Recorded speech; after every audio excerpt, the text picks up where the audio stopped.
hike for the average taxpayer. It will put $1,700 back into the pockets of a median family of 4 and will prevent the child tax credit from being cut in half for 40 million families. This bill doesn't take from the working class, it puts money in their pockets. And while my colleagues on the other side try to drown out these facts with tired talking points and fear-mongering, let's ask the American people directly. How does a 22% tax hike help you pay your bills? Families, how does taking $1,700 out of your pocket and cutting your child tax credit help you raise your kids? Can I get 30 seconds? Give the gentleman 30 more seconds, please. The gentleman is recognized for an additional 30 seconds. It doesn't. And Republicans are working to stop those tax hikes by passing this budget resolution. President Trump was elected by the working class, and this budget will deliver on the promises he made to them. I'm very proud to support this budget resolution and urge my colleagues to vote yes. Thank you, and I yield back. I reserve, Mr. Chairman. Gentleman's time is reserved. Gentleman from Pennsylvania. Mr. Chairman, I would remind my fellow Pennsylvanian that this bill would put 3.1 million people in Pennsylvania at risk of losing Medicaid. With that, Mr. Chair, I yield 2 minutes to the gentleman from New Jersey, the ranking member of the Energy and Commerce Committee, Mr. Pallone. Gentleman from New Jersey is recognized for 2 minutes. And I thank the gentleman. Mr. Speaker, I rise in strong opposition to this Republican budget resolution. Make no mistake about it. This budget will lead to millions of Americans losing their health care coverage, all so Republicans can give giant tax breaks to billionaires and big corporations. The only group that wants these tax breaks is Wall Street, not the average American. Mr. Speaker, if Republicans pass this resolution today, we'll be forced to cut a minimum of nearly $1 trillion from Medicaid, our nation's largest health care program. And for those who are saying that somehow the Medicaid program has a lot of waste, let me remind us that Medicaid is the leanest federal health care program.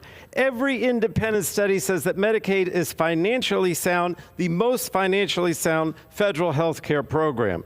The consequences of these cuts will be devastating. Medicaid provides health care to 1 in 3 Americans, nearly half of the children in the United States, and it's the largest source of funding for nursing home for seniors and people living with disabilities. This is a life-saving program for 80 million Americans. They count on it every day. And yet today, House Republicans are unnecessarily rushing forward with a budget resolution that will impose the largest health care cuts in our nation's history. Millions of people will lose their health care. But that's just the beginning. Health care prices will sharply rise. Hospitals, particularly those in underserved and rural communities, will be forced to close. So too will nursing homes. Seniors will lose the care that they rely on, and doctors and nurses will be laid off. Emergency rooms will once again be overflowing as people are forced to delay care until absolutely necessary. And states will be bankrupted and forced to make painful cuts to important health care services. This is the reality, not what the Republicans are telling you. Mr. Speaker,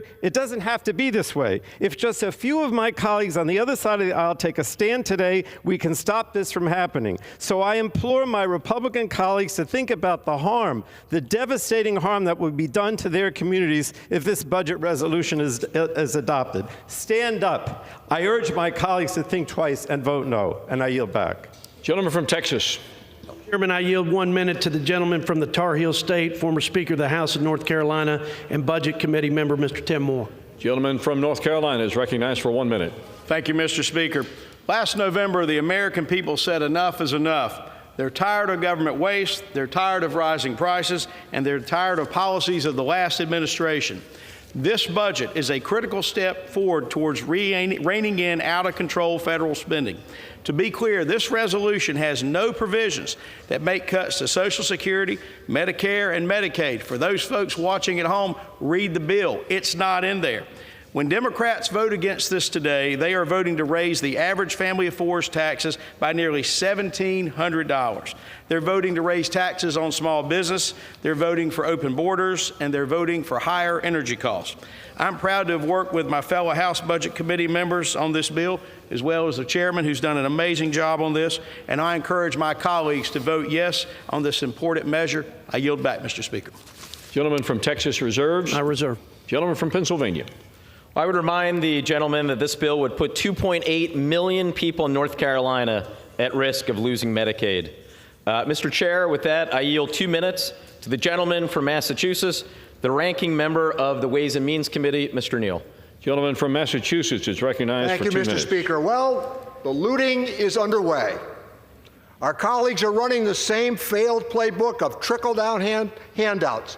My friend, the gentleman from Pennsylvania, said the family of four, they're going to get $1,700. Look at the tax distribution tables and what billionaires are going to get in this. That's the real issue that's in front of us on this occasion. Let me go to another point that I think is fascinating. DOJ is rummaging through your private records even as we speak. How about the following? Imagine what the Republican reaction would have been if Bill Clinton, Barack Obama, or Joe Biden said, we're going to borrow $4 trillion more for these tax cuts for the wealthiest amongst us. Don't kid yourself. Medicaid, 71 million Americans, Medicare, Social Security, the American people depend upon these issues. I'm stunned that Republicans would borrow $4 trillion to justify tax cuts for the wealthiest amongst us. And by the way, people who aren't even asking for those tax cuts. Their cuts will affect every part of American life, including those who need basic sustenance every day. $4 trillion, and look at the alignment. $1.2 trillion here for cuts, but $1.2 trillion for tax cuts. Oh, let me figure that one out. They are going to cut Medicaid to justify what it is that they want to do.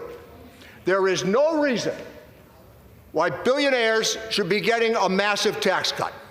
Totally unnecessary, and in the end, that's what this legislation is about, despite their protestations. $1,700 for a family of four. Tens of millions of dollars for billionaires. That's where these tax cuts are going. I want you also to understand this. The people are watching. We're going to defend Medicare, we're going to defend Medicaid, and we're going to defend all of these entities that have made a difference in American life for average people every single day. Let me close on this note. My father had a great saying. He used to say, Jesse James at least had the respect to wear a mask. They should be wearing masks for what they're doing today. And I yield back my time. Gentleman from Pennsylvania reserves. Gentleman from Texas. Mr. Chairman, I yield 1 minute to my friend, the gentleman from Kansas, another Budget Committee member, who had a hand in developing this fiscal framework, Mr. Ron Estes. Gentleman from Kansas is recognized for 1 minute. Mr. Speaker, I rise today in strong support for starting the process to pass one big, beautiful bill for America. For 4 years, Americans suffered from an open border, crippling inflation, massive federal spending, and burdensome regulation. On top of that, we're on the verge of increased taxes for families, workers, and small businesses if we fail to act. Our mandate is to restore and secure our nation, both physically and financially. It's critical that we pass a bill that enables us to address all of these priorities, including an extension of the Tax Cuts and Jobs Act. In my home state, Kansans will see an average of $2,200 increase in their taxes if we don't act now and we allow the tax cuts to expire.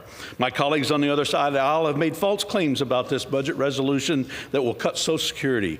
As chairman of the Ways and Means Social Security Subcommittee, I want to emphasize with the strongest terms possible that this budget resolution does not do a single thing to cut Social Security. In fact, Social Security cannot be amended in the budget resolution in the budget reconciliation process. The Byrd Rule prevents consideration of reconciliation in the Senate that changes the Social Security program. I support today's budget resolution as a next step in advancing America's first policies, and with that, I yield back. Gentleman from Texas reserves his time. Gentleman from Pennsylvania. Mr. Chair, the gentleman from Kansas is right. It is a big, beautiful bill for billionaires. I would also remind the gentleman that this bill would put 410,000 people in his state of Kansas at risk of losing Medicaid. I yield 2 minutes now to the gentleman from the Commonwealth of Virginia, the ranking member of the Educational Workforce Committee, Also a distinguished member of the Budget Committee, Mr. Scott. Gentleman from Virginia is recognized for 2 minutes. Thank you, Mr. Speaker. Mr. Speaker, I rise in opposition to this resolution. It's frankly hard to take my colleagues on the other side of the aisle seriously when they come up here and give speech after speech complaining about the deficit and then support this resolution that what? Increases the deficit. Let's start with some facts. Every single Democratic president since Kennedy has left for their Republican successors a better deficit situation than they inherited. And every Republican president since Nixon has left a worse deficit situation than the one they inherited, all without exception. So here we are again. Republican president following a Democratic president, and Republicans are set to increase the deficit and national debt just like clockwork. Democrats have been finding solutions and cleaning up Republican messes for 6 decades, and thanks to Republican tax cuts and for the corporations in the top 1%, they added over $7 trillion to the national debt during Trump's first term, and here we go again. Help billionaires run up the debt and make everybody else pay. As ranking member of the Committee on Education and Workforce, I'm particularly outraged that Republicans want to fund these tax cuts for corporations and billionaires by making cuts to educational and nutritional programs. This could end up cutting things like Meals on Wheels, children's feeding programs. It could jeopardize Head Start, make it harder for students to receive K-12 education and higher education, and it will certainly rip away health care from millions of Americans. There is nothing economically responsible for this budget because it increases the deficit. It helps billionaires, but working families and middle class will pay the price. Mr. Speaker, I urge my colleagues to oppose this resolution.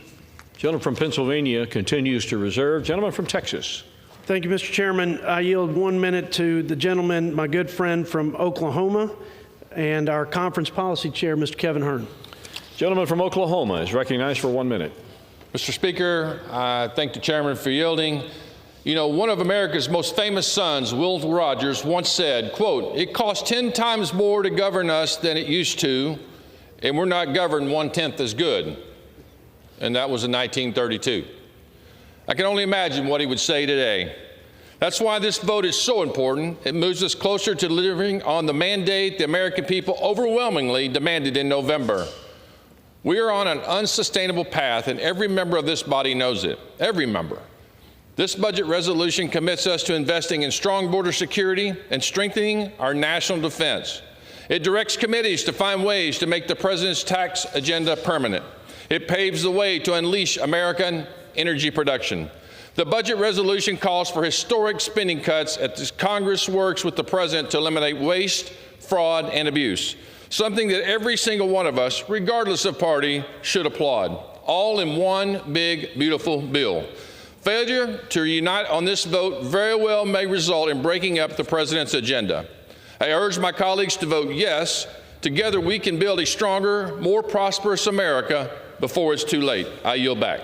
Gentleman from Texas reserves. Gentleman from Pennsylvania.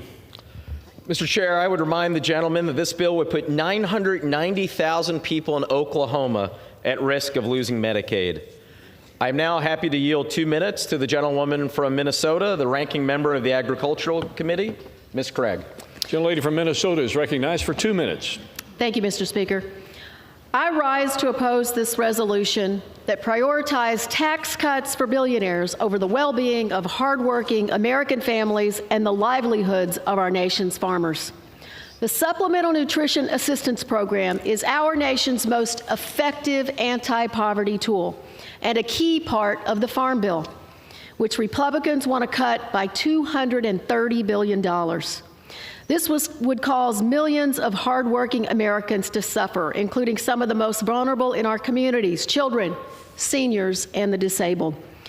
Decimating SNAP in this way would break up the coalition that is critical to passing a bipartisan farm bill and hurts the entire food supply chain when times are tough in farm country and in many communities, especially rural communities across this country. Right now, as people across our nation are struggling with the high cost of groceries, SNAP helps American families keep food on the table. And let's be clear about what we're talking about. $6 $8 a day for people in need, $6 to those who qualify. SNAP reduces childhood poverty, improves health outcomes, and generates hundreds of thousands of jobs throughout the food supply chain. Because when you spend $1 on food, you aren't just paying for the food in your cart. You're helping to pay for the salary of the grocery store clerk who stocked the shelves, the trucker who delivered the food to the store, the manufacturer who produced the packaging, and the farmer who grew it. The future of a bipartisan farm bill, which our farmers desperately need, is in Republican hands today. If you cut SNAP to pay for tax cuts for your wealthy donors, it's on you. I urge my colleagues to vote no. I yield back. Gentleman from Pennsylvania reserves. Gentleman from Texas. Mr. Chairman, I yield 1 minute to the gentleman from Virginia, the first state, my good friend and member of the Budget Committee, Mr. Ben Klein. Gentleman from Virginia is recognized for 1 minute. Thank you, Mr. Speaker.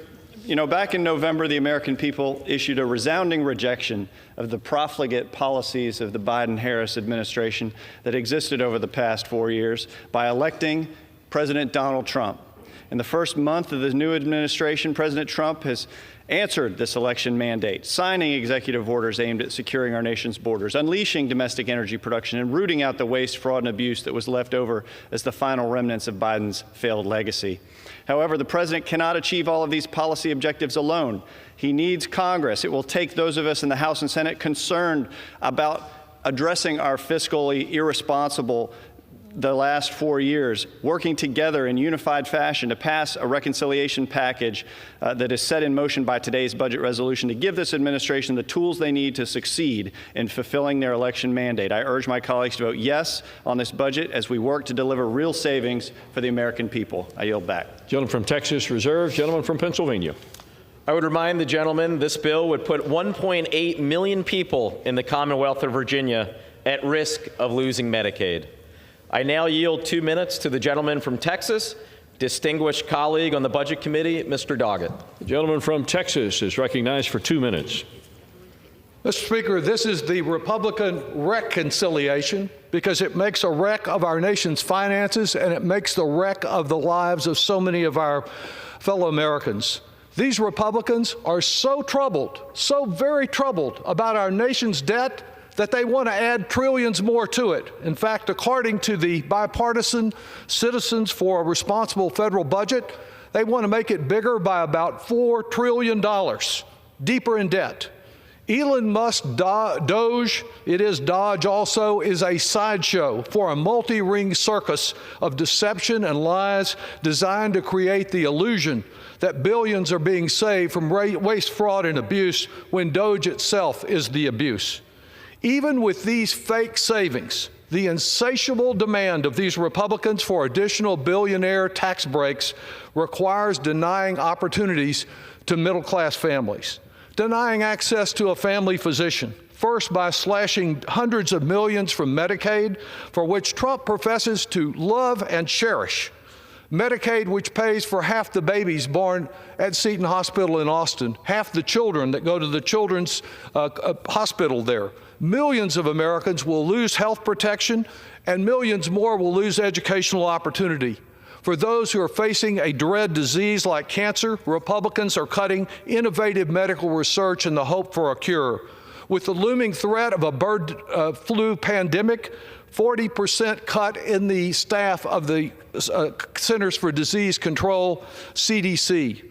All of this represents more Republican broken promises. Remember when Trump last month was going to bring down grocery prices drastically? Well, the only thing drastic is the pain of this Republican budget.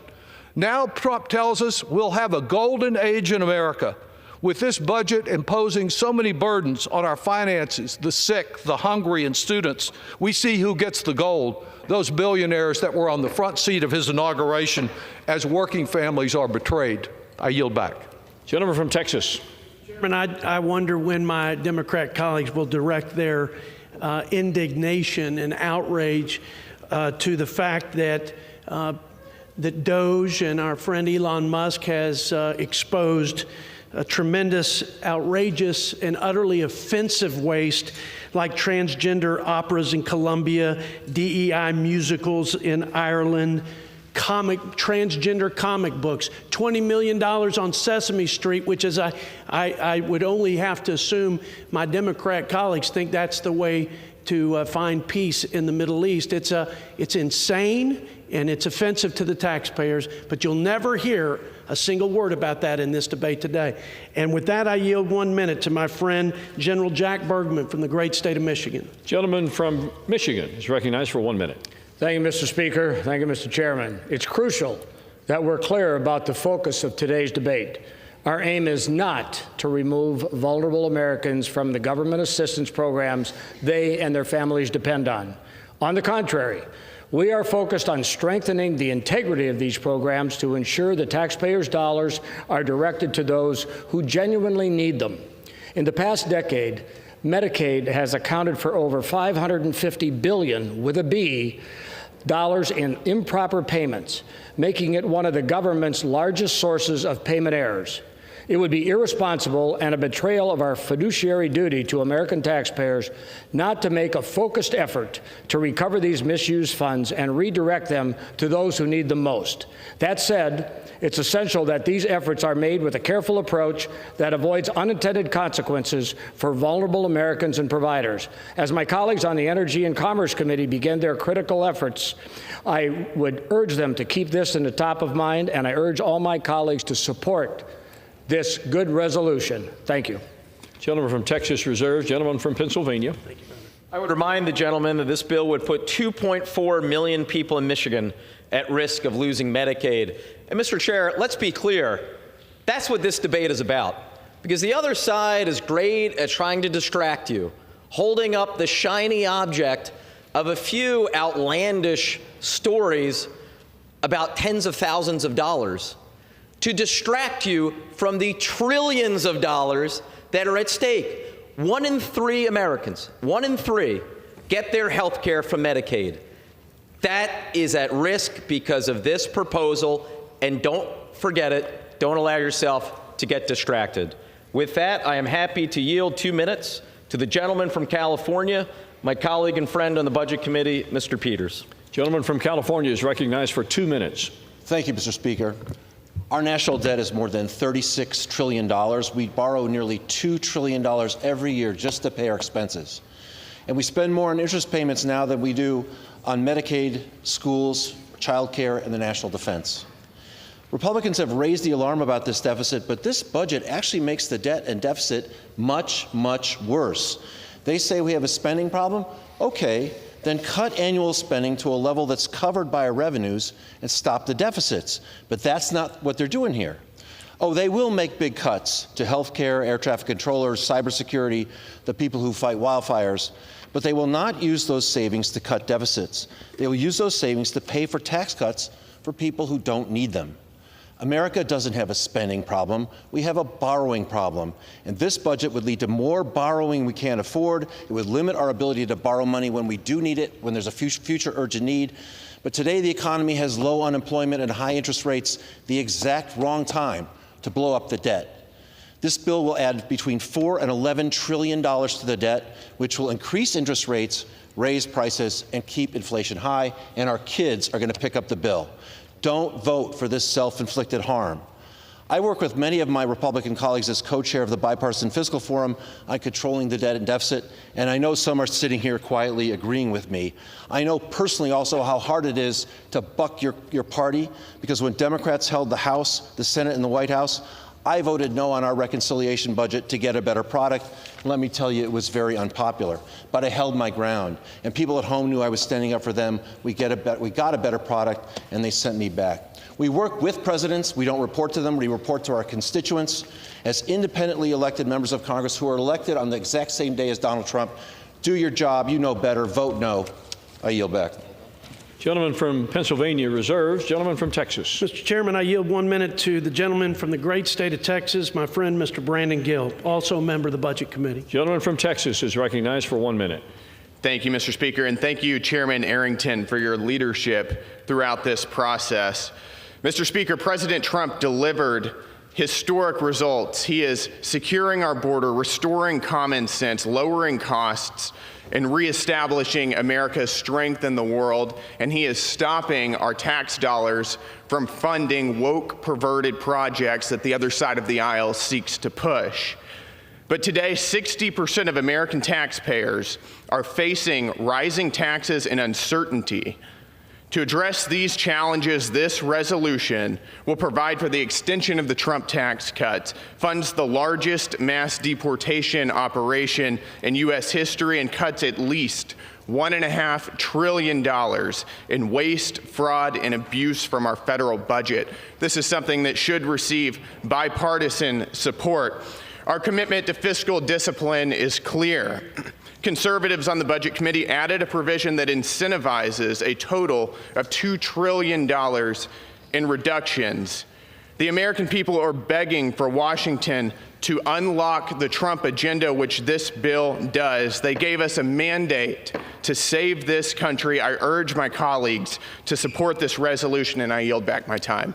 Gentleman from Texas reserved. Gentleman from Pennsylvania. I would remind the gentleman that this bill would put 4.2 million people in Texas at risk of losing Medicaid. Mr. Chair, I'm happy to yield 2 minutes to the gentlewoman from Ohio, distinguished member and friend from the Budget Committee, Ms. Kaptur. Gentlelady from Ohio is recognized for 2 minutes. I thank the ranking member for the opportunity to speak and say, thank him for his great work, and say that budgets are about choices for the American people. If we look at what is happening with this current budget, it's a bonanza for billionaires. We live at a moment in our country when 1% of our population, the very top, hold as much wealth as the bottom half of our country. 1% of the top. Billionaires, millionaires hold more wealth than the bottom half of our people. It's an astounding moment in which we are living. The very top are not paying their fair share, and everybody in America knows it, including them. How many more mansions do we need to see that take up acres and acres? How many yachts do these people actually need? Some of the old movies about Goldfinger and all come to mind. Some people seem to like gold a whole lot in this country. If the tax cuts that are proposed in this bill offer a few $100s to people who live in the bottom half of our country, which is most of the people that I represent, the bottom half of incomes, the people at the top are going to get hundreds and hundreds of thousands of dollars back. I say to myself, do they have any conscience about what is happening in their country? And that to take away the health care, Medicare, Medicaid, the cuts that you're proposing, you will cause death in this country. To me, what is happening here is shameless. Here's a chart. If we look back at who caused the debt in our country, wow, it's pretty obvious. If we go back to the Reagan presidency, all you're doing is just repeating what happened. They added $2 trillion. Then the Bush II tax cuts added $8 trillion. The Trump tax cuts are already over $2.5 trillion. Yield the lady an additional 15 seconds. Gentlelady is given an additional 15 seconds. I thank you. The Afghan and Iraq wars declared by Republican presidents added $8 trillion. So if you look at this, 2/3 of what we owe were caused by your side of the aisle. I represent a lot of Republicans, and I'll tell you what, they're honest people, and they'll pay their taxes, but they don't like this excess. It's hurting America. The Republican budget is just a bonanza for billionaires. Shame on you. Gentleman from Pennsylvania reserves his time. I would remind my colleagues in the House to direct their comments to the chair, please. Gentleman from Texas. Thank you, Mr. Chairman. I yield 1 minute to the gentleman from the great state of Georgia, my friend and another Budget Committee member, Mr. Andrew Clyde. Gentleman from Georgia is recognized for 1 minute. Thank you, Mr. Speaker. I rise today in strong support of the House Budget Committee's FY25 budget resolution, which advances President Trump's America First agenda by unlocking the budget reconciliation process to achieve the president's priorities and restore fiscal sanity in Washington. This budget resolution paves the way to extend the Tax Cuts and Jobs Act, signed into law by President Trump in 2017, which fueled historic economic growth and raised real wages. This resolution also provides instructions to reverse Biden's assault on domestic energy, rein in reckless spending, and deliver critical resources to the Trump administration so we can secure our border and strengthen our national security.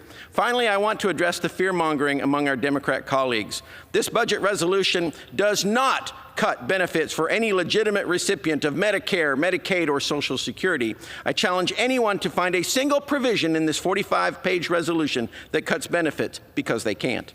This resolution simply sets a budget framework so we can deal with the incredible fraud, waste, and abuse in Medicaid, to stabilize and preserve it for those who really need it. GAO alone estimates that the fraud in Medicaid— From Georgia's given another 15 seconds. Thank you. GAO alone estimates that the fraud in Medicaid is at least $50 billion a year. And Mr. Speaker, I ask unanimous consent to submit this report from the GAO into the record, which states $50 billion a year of improper payments, and I yield. Gentleman's request is covered by general leave. Gentleman from Pennsylvania. Well, since the gentleman asked the question, I'm happy to answer it.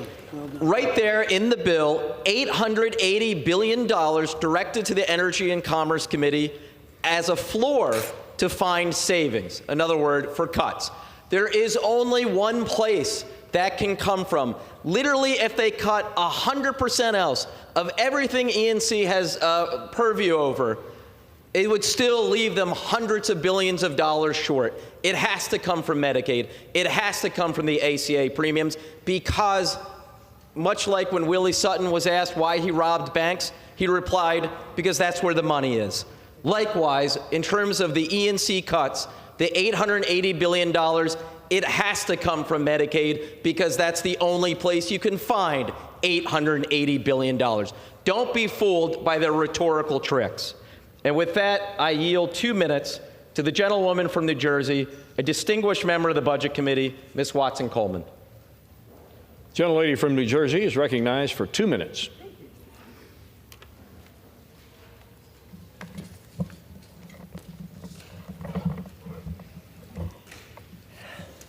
Standing in opposition. During their campaigns, Donald Trump and my Republican colleagues promised to get to work to lowering prices for the American people. This budget is a betrayal of that promise. It's a betrayal of millions of our children, our parents, and our seniors. It's a betrayal of the 1/3 of New Jersey children who rely on Medicaid. It's a betrayal of the 1/3 of new mothers who count on Medicaid for their prenatal care.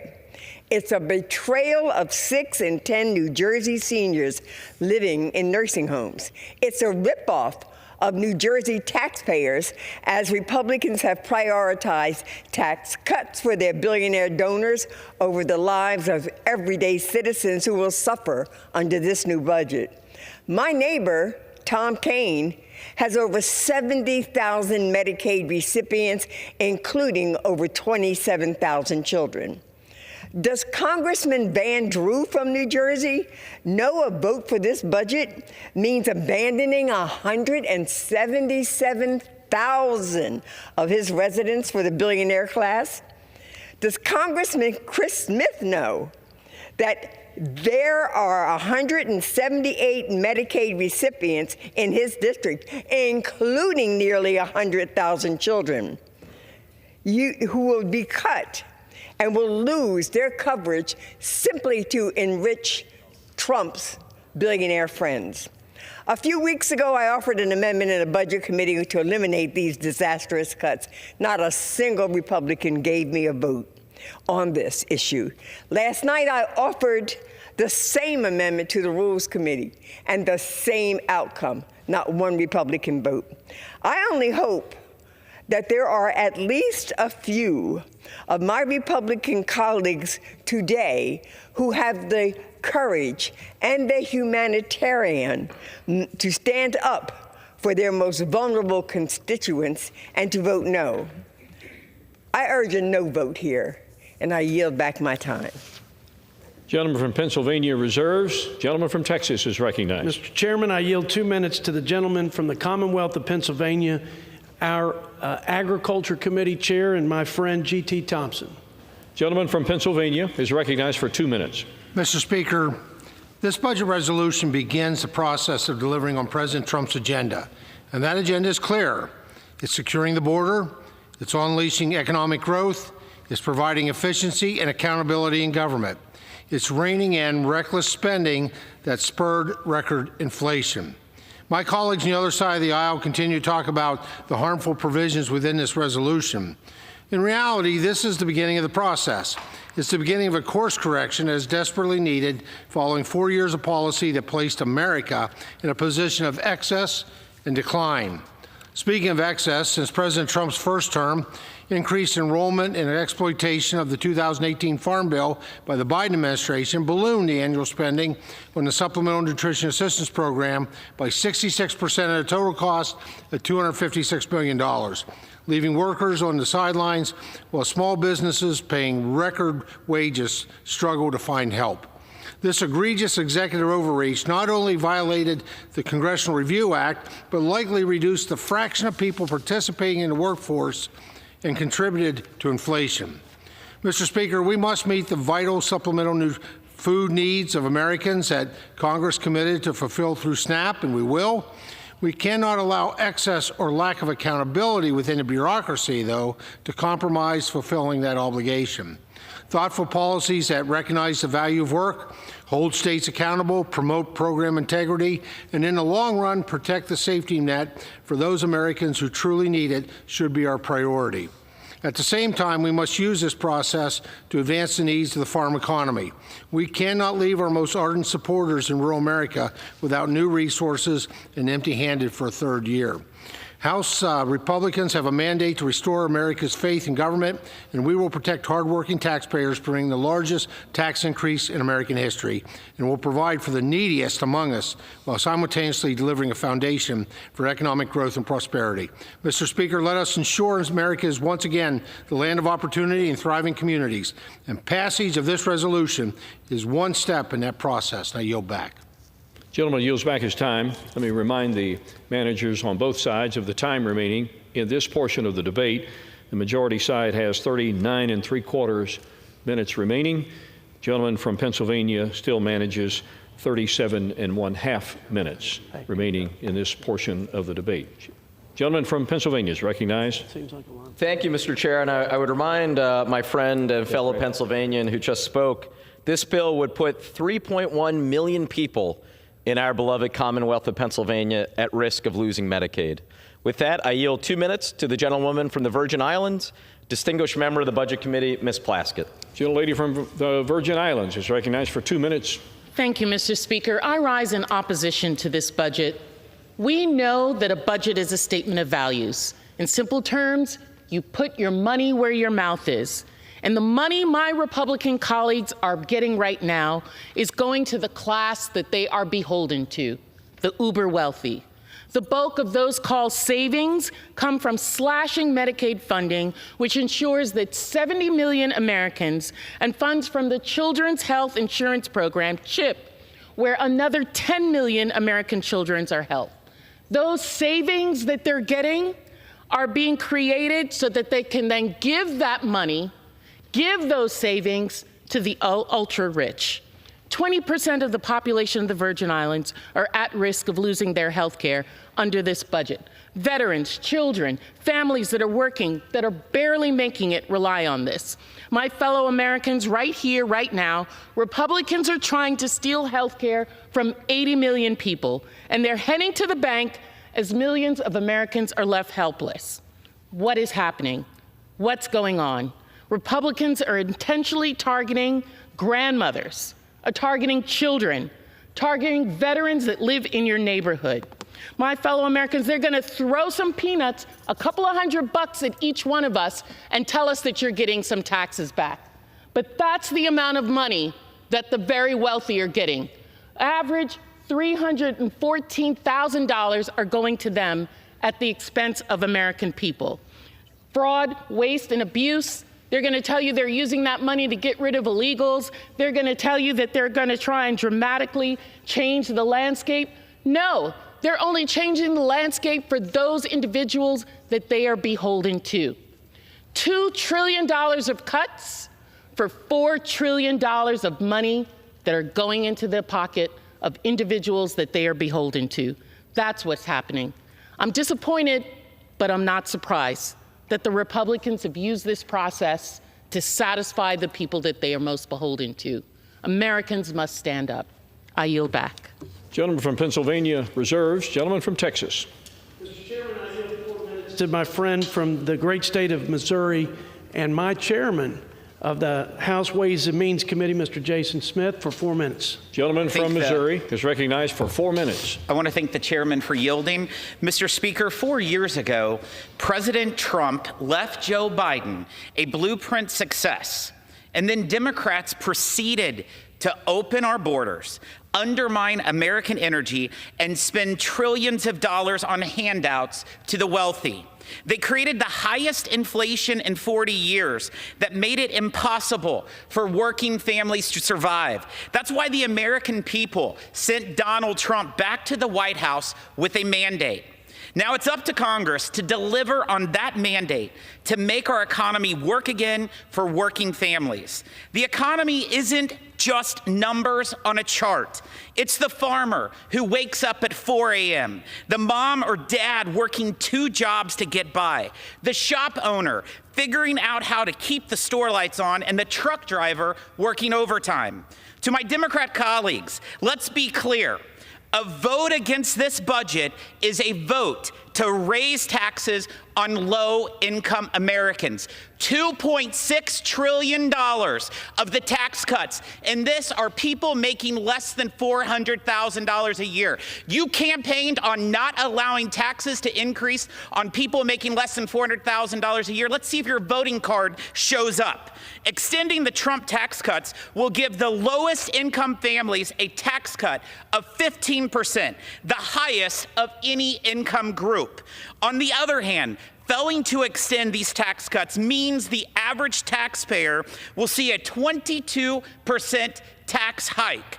The average family of 4 making $80,000 a year will see their taxes go up almost $1,700. That's 2 months worth of groceries. Americans need certainty that relief is on the way. Workers need certainty that their taxes won't go up. 26 million small businesses need certainty that their tax rates won't rise to 43% in a few short months so that they can focus on investing and hiring more workers. 2 million family-owned farms need certainty they won't be forced to sell their farm to pay an increased death tax. They need to know right now if they should be contacting an estate planner for the massive tax hike that's coming. Parents need certainty that their guaranteed deduction of $30,000 won't be cut in half, and their child tax credit won't be slashed from $2,000 to $1,000. Following passage of the Trump tax cuts, wages increased by 4.9%, the fastest 2-year growth in real wages in 20 years. 5 million new jobs were created. More than 6 million people were lifted out of poverty. Real median household income rose by $5,000. The economy grew a full percentage point higher than CBO's initial forecast, and revenues have remained steady at 17% of GDP.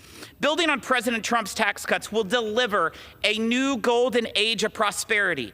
Over 1 million new small business jobs each year, $284 billion in economic growth from more manufacturing, and billions in new investments to revitalize our poorest neighborhoods. We will reignite our economy with the return of policies like 100% immediate expensing and incentives to make sure R&D is happening here and not being outsourced around the globe. We will deliver on President Trump's commitment to tax relief for tipped workers, help for seniors struggling with inflation, and tax relief for overtime workers. President Trump's policies will spark an economic recovery, and that recovery starts by passing this budget so we can send one big, beautiful bill to President Trump's desk. I yield back. Gentleman from Texas reserves. Gentleman from Pennsylvania. I would remind the gentleman that this bill would put 1.3 million people in Missouri at risk of losing Medicaid.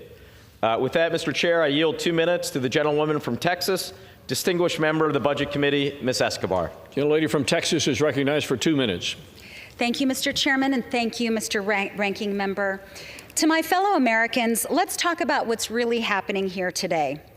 Housing costs are up, groceries are up, inflation is up. Donald Trump is threatening more tariffs, which means our costs will continue to go up.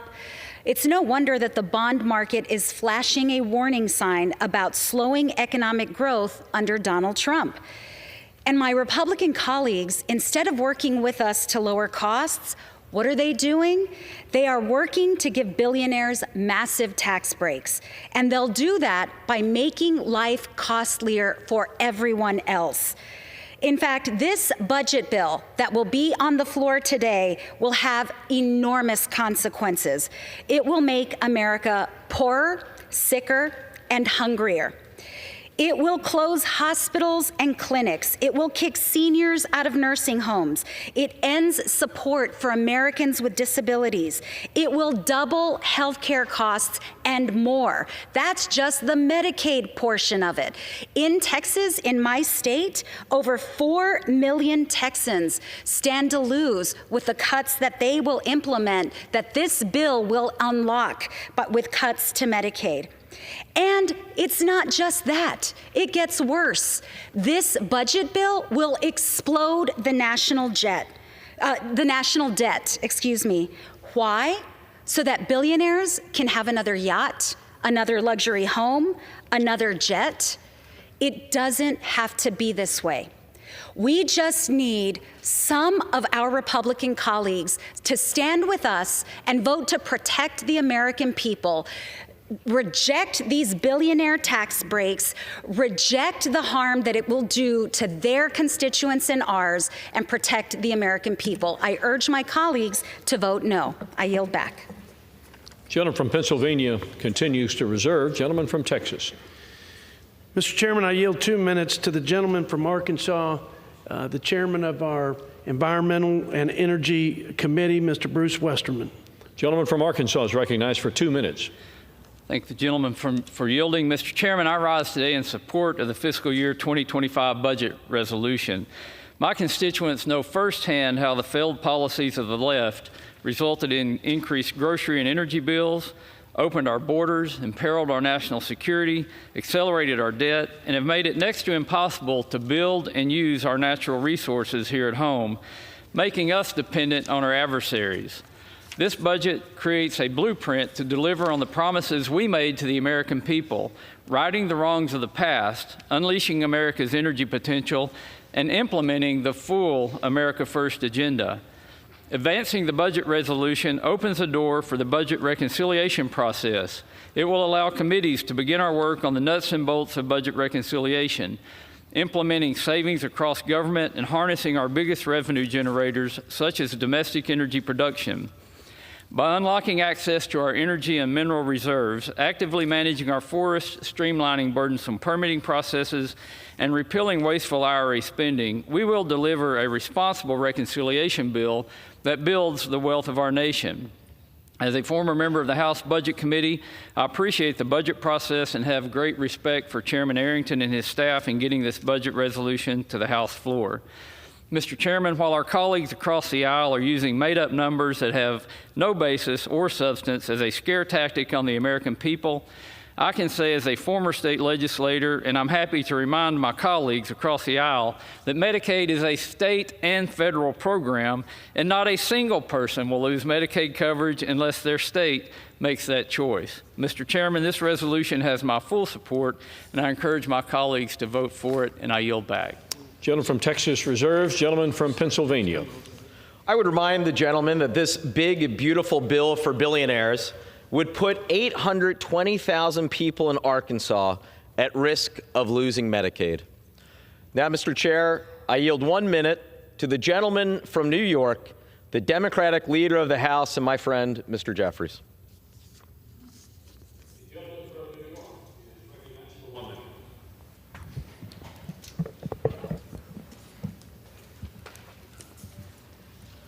Speaker, I rise today in strong opposition to the reckless Republican budget, which is a betrayal of working-class Americans, middle-class Americans, children, seniors, and everyday Americans all across the country. I thank the distinguished gentleman from Pennsylvania, the top Democrat on the Budget Committee, Brendan Boyle, for his leadership, all of the members of the Budget Committee, all of the members of the House Democratic Caucus who are standing up for the American people by opposing this reckless Republican budget that will devastate people all across the land. It's not consistent with promises that were made to the American people. It's the exact opposite. Here's the promise that was made to the American people over and over and over again, that Republicans were going to drive down the high cost of living in the United States of America and combat inflation. That was the promise that you made to the American people. As House Democrats, we're working hard to lower housing costs, lower grocery costs, lower insurance costs, lower utility costs, and lower child care costs because we know America is too expensive. We want to drive down the high cost of living. But on the other side of the aisle, we haven't seen a single bill introduced by Republicans to drive down the high cost of living, address the affordability crisis in the United States of America. Not a single executive order issued by President Trump has anything to do with driving down the high cost of living. Not a single administrative action taken this year by the Trump administration has anything to do with driving down the high cost of living. In fact, costs aren't going down in the United States of America. Costs are going up. Grocery prices are going up. Inflation is going up. Republicans are crashing the economy in real time. So you've betrayed the American middle class, working families, everyday Americans, children and seniors with this $4.5 trillion budget scheme. And don't come to the House floor and act like this was being done in the name of fiscal responsibility. Enough with that narrative. There's nothing in the Republican track record to suggest to the American people that you are the party of fiscal responsibility. Absolutely nothing. President Reagan comes into office. His signature legislative accomplishment is a massive unpaid for tax cut for the wealthy, the well-off, and the well-connected. And what does it do? Increases the debt by $2 trillion. That's not fiscal responsibility. That's recklessness. That's your record. Those kind of fiscal policies continued for 8 years, carried over into the presidency of George H.W. Bush. And then we see a massive debt handed over to President Bill Clinton. What do Democrats do with that massive debt?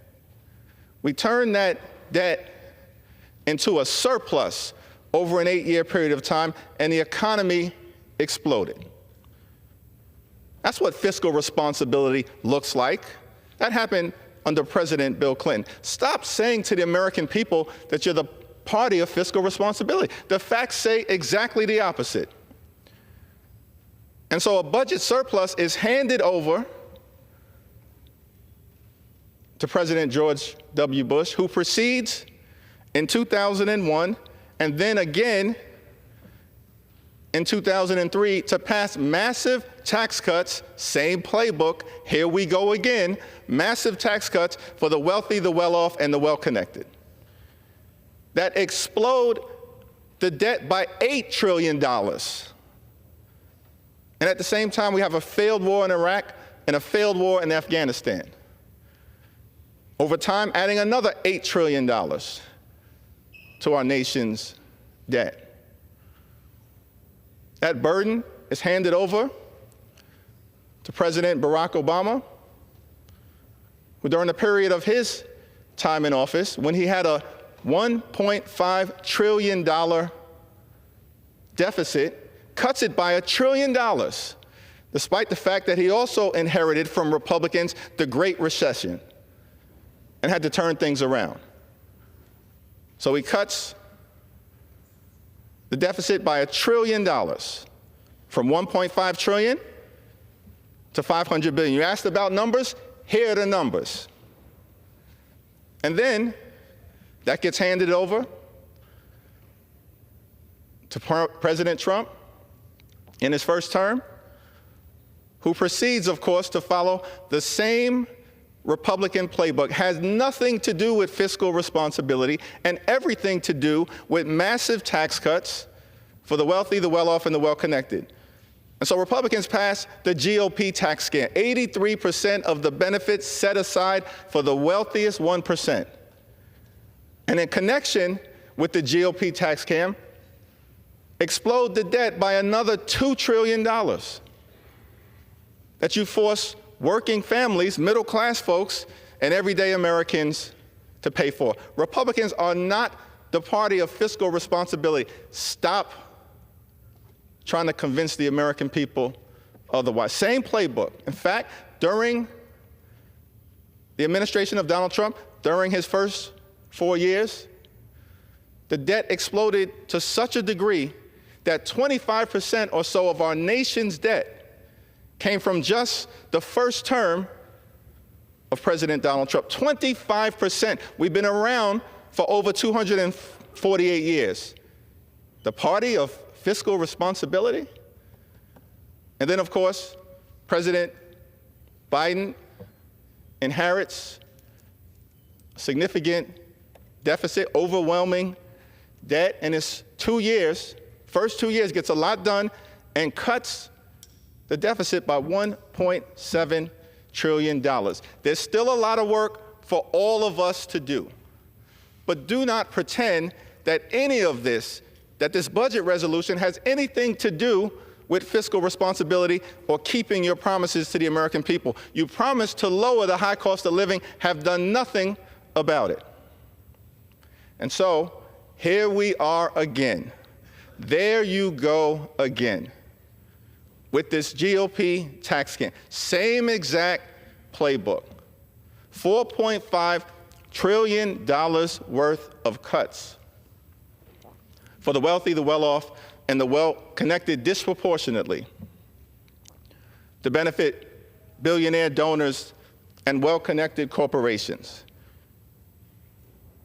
To make matters worse, you would actually cut programs, cut the social safety net, cut the things that matter to working-class Americans, middle-class Americans, young people, seniors, and others, including up to, if not more, $880 billion of cuts to Medicaid.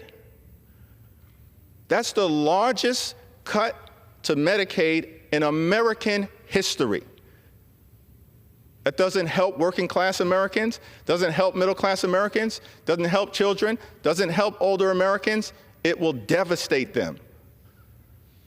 Devastate children, devastate people with disabilities, devastate seniors, devastate pregnant women all across the country, devastate nursing homes, shut down hospitals, including in rural America, in urban America, in small-town America, in the heartland of America. That's what the Republican budget betrayal is all about.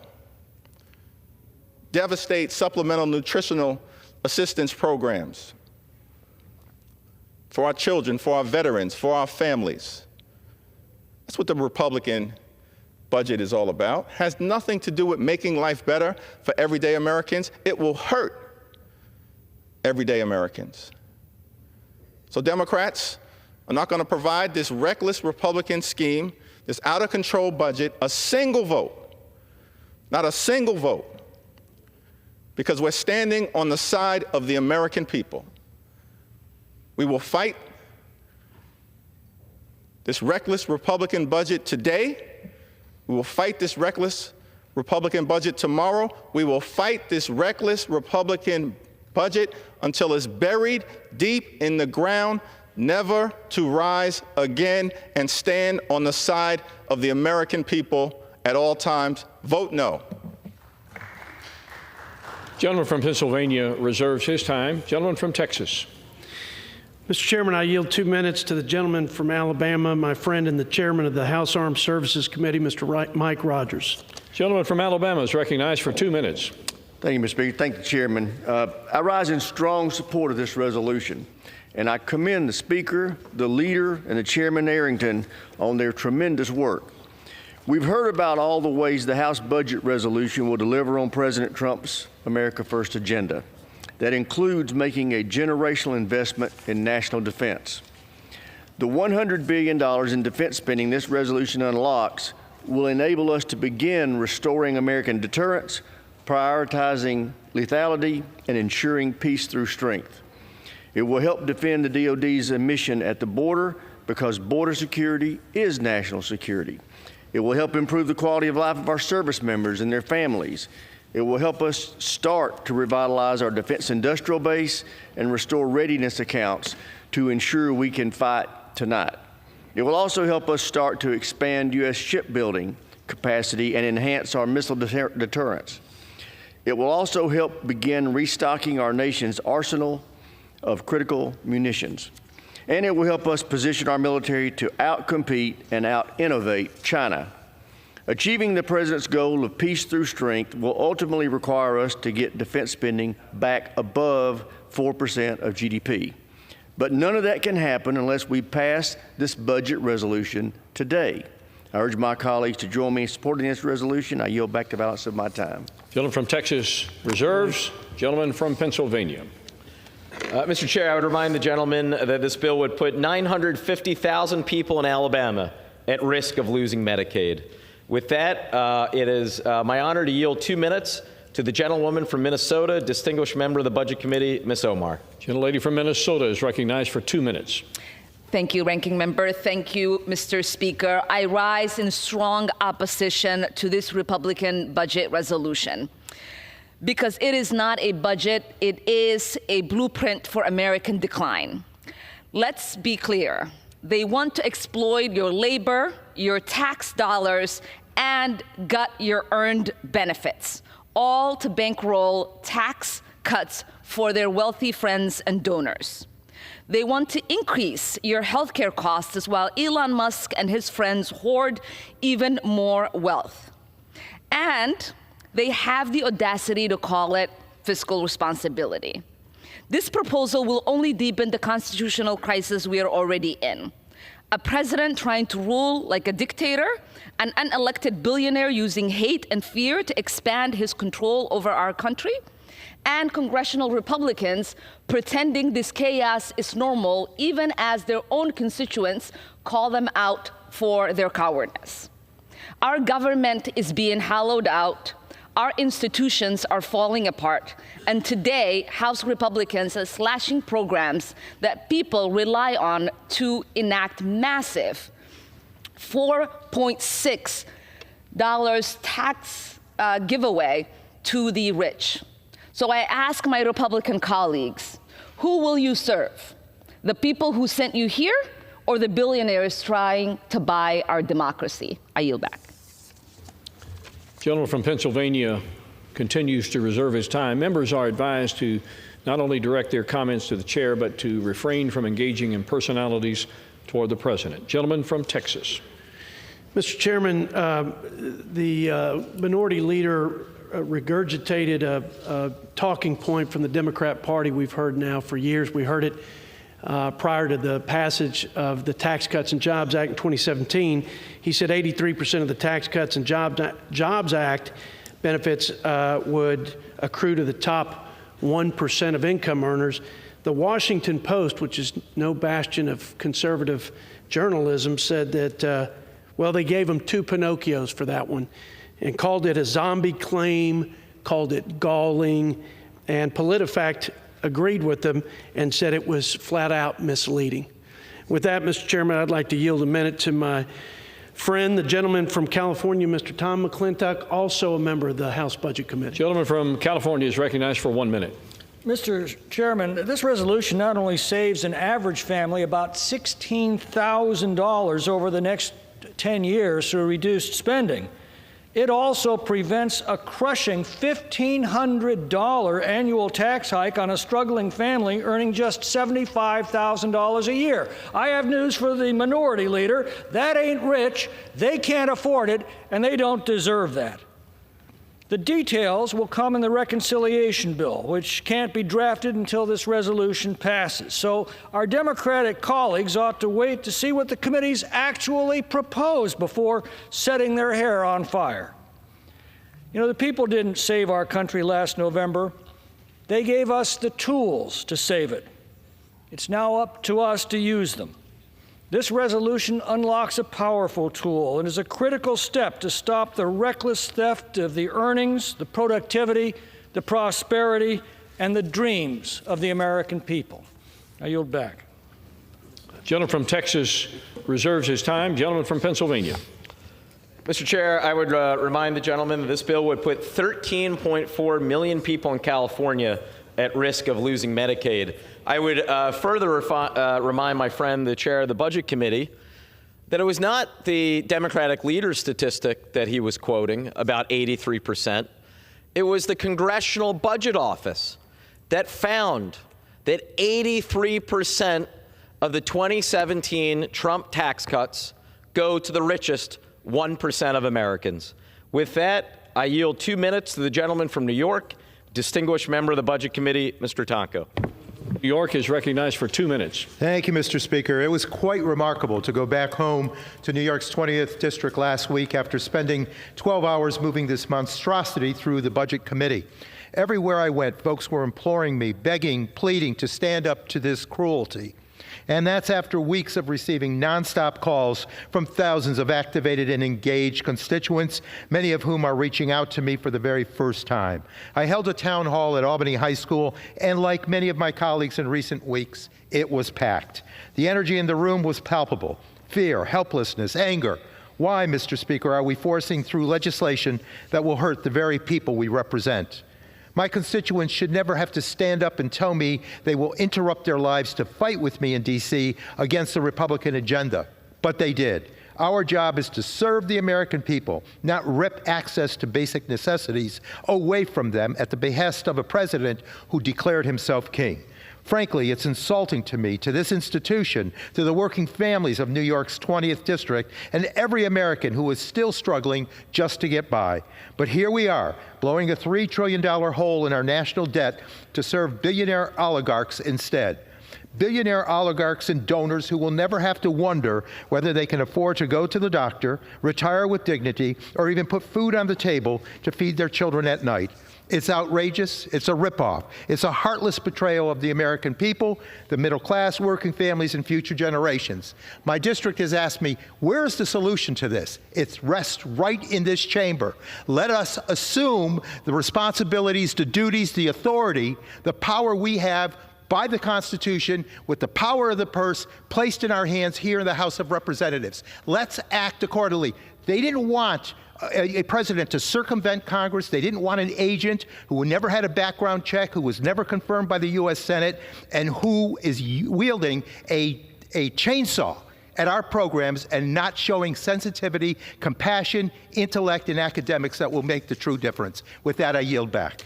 Yields. Gentleman from Pennsylvania reserves his time. Once again, the chair would remind and implore all members to not engage in personalities toward the president and direct your remarks to the chair. Gentleman from Texas. Thank you, Mr. Chairman. I yield 1.5 minutes to my friend, the gentleman from the Hoosier State of Indiana, Mr. Marlin Stutzman. Thank you, Mr. Chairman. Mr. Speaker, I rise in strong support of this resolution because it delivers on the promise that we made to the American people by extending the Tax Cuts and Jobs Act and fulfilling President Trump's agenda. This is direly needed. For the past 4 years, the American people have lived through the longest sustained period of debt and deficit in our nation's history. During that same time, Americans have also had to grapple with hyperinflation and record high energy costs and grocery costs at the grocery store. This budget will usher in a new golden era that the American people are yearning for, and where free enterprise can flourish, energy production is unleashed, and our fiscal health is restored. This budget does so by extending the Tax Cuts and Jobs Act, which delivered wage increases of 4.9% and the lowest poverty and unemployment rates in 50 years. This budget also achieves a deficit reduction of $1 billion over 10 years and achieves massive savings in our spending. Washington doesn't have a revenue problem. Washington has a spending problem.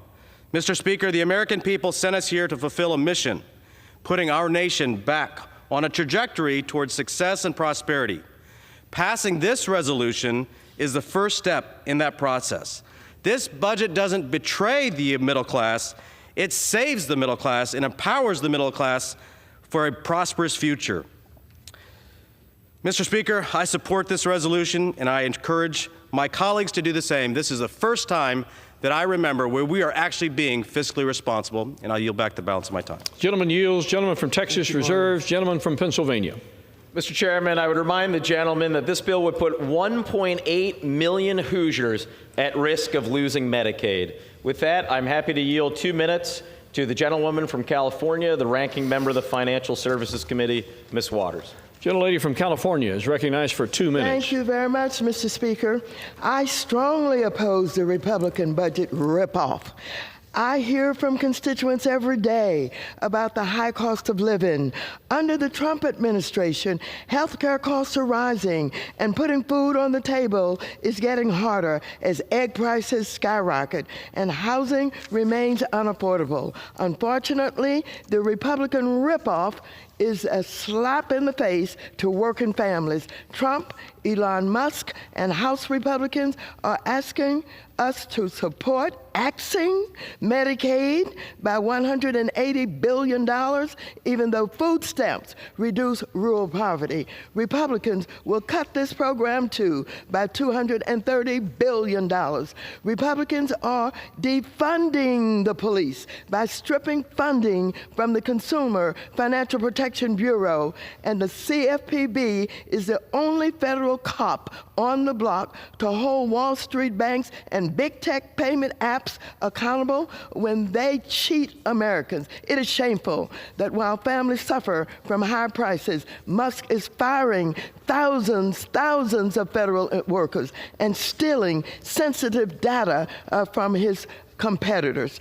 Although this ripoff cuts $2 trillion in vital programs, and what do Republicans plan to do with this money? Oh, they're going to give it. They're going to give it to the billionaires in this country. $4.5 trillion in tax cuts. If that math doesn't compute, it's because they expect Americans to buy the next mega yacht for Jeff Bezos. Well, I tell you, we're not going to do that, and we want to tell you today, we're no. Democrats are no on this budget. It is outrageous that you all have the audacity to come here with this budget that harms so many Americans and ask us to support billionaires and think we're going to buy it? You think we're going to support it? Well, you got another thought coming. We ain't doing it. Chairman from Pennsylvania reserves. Gentleman from Texas. Mr. Chairman, I can't believe my ears criticizing the audacity of us here in Washington, our nation's capital, giving the hard-earned money back to the people, letting them keep more of their money as they've suffered 4 years under record inflation, record interest rate hikes, record consumer debt. How dare us give money back to small businesses and working families so they can pay the bills and provide for their families. Mr. Chairman, I now recognize and yield 2 minutes to the gentleman from the Show Me State of Missouri, our House Transportation and Infrastructure Chairman, Mr. Sam Graves. Gentleman. Thank you, Mr. Chairman. Thank you, Mr. Chairman. I rise today in support of the House's fiscal year 2025 budget resolution, which is a critical step needed to unlock a reconciliation bill that's going to help secure our border, revitalize our military. It's going to unleash American energy independence and extend tax cuts for American families and small businesses. Simply put, this budget delivers on all of President Trump's America First agenda by prioritizing the economic and national security of hardworking Americans. Failure to act on this budget resolution, our House Republican budget, risks trillions in tax increases on Missouri farmers, small businesses, and families. So as a member of the House Armed Services Committee, I'm pleased to see that the budget directs an investment of $100 billion for our national defense after years of underinvestment.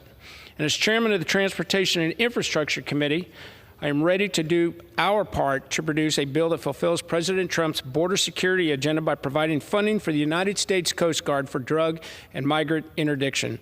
The Coast Guard has been underfunded for years. However, this administration recognizes that the Coast Guard is the workhorse when it comes to securing our maritime border. And I'm grateful for the President's focus on providing robust resources to the services to do even more, and I know that the men and women in the Coast Guard are very much up to the task. Despite delivering these robust investments, this budget still requires the Transportation Infrastructure Committee to generate at least $10 billion in savings overall. Committee Republicans have been hard at work to make sure that we are prepared to support the Coast Guard while also being good stewards of taxpayers' dollars by responsibly offsetting our investments. With that, I would urge my colleagues to support this budget resolution, and I yield back the balance of my time. Thank you, Mr. Chairman. Gentleman from Texas reserves. Gentleman from Pennsylvania recognized. Mr. Chairman, the chair of the Budget Committee moments ago said something to the effect of, this is about giving the people their money back. Not so. How's it going? This is about the 1 in 3 Americans on Medicaid who are at risk of losing it. Because what is in this budget plan, in black and white, the largest cuts to Medicaid in American history, cuts to other programs like SNAP, school lunches, Head Start. And why? To deliver tax cuts, 83% of which go to the richest 1% of Americans. That's what this plan is about. And with that, I'm happy to yield 2 minutes to the gentlewoman from Connecticut, my friend, the ranking member of the Appropriations Committee, Ms. DeLauro. 2 minutes.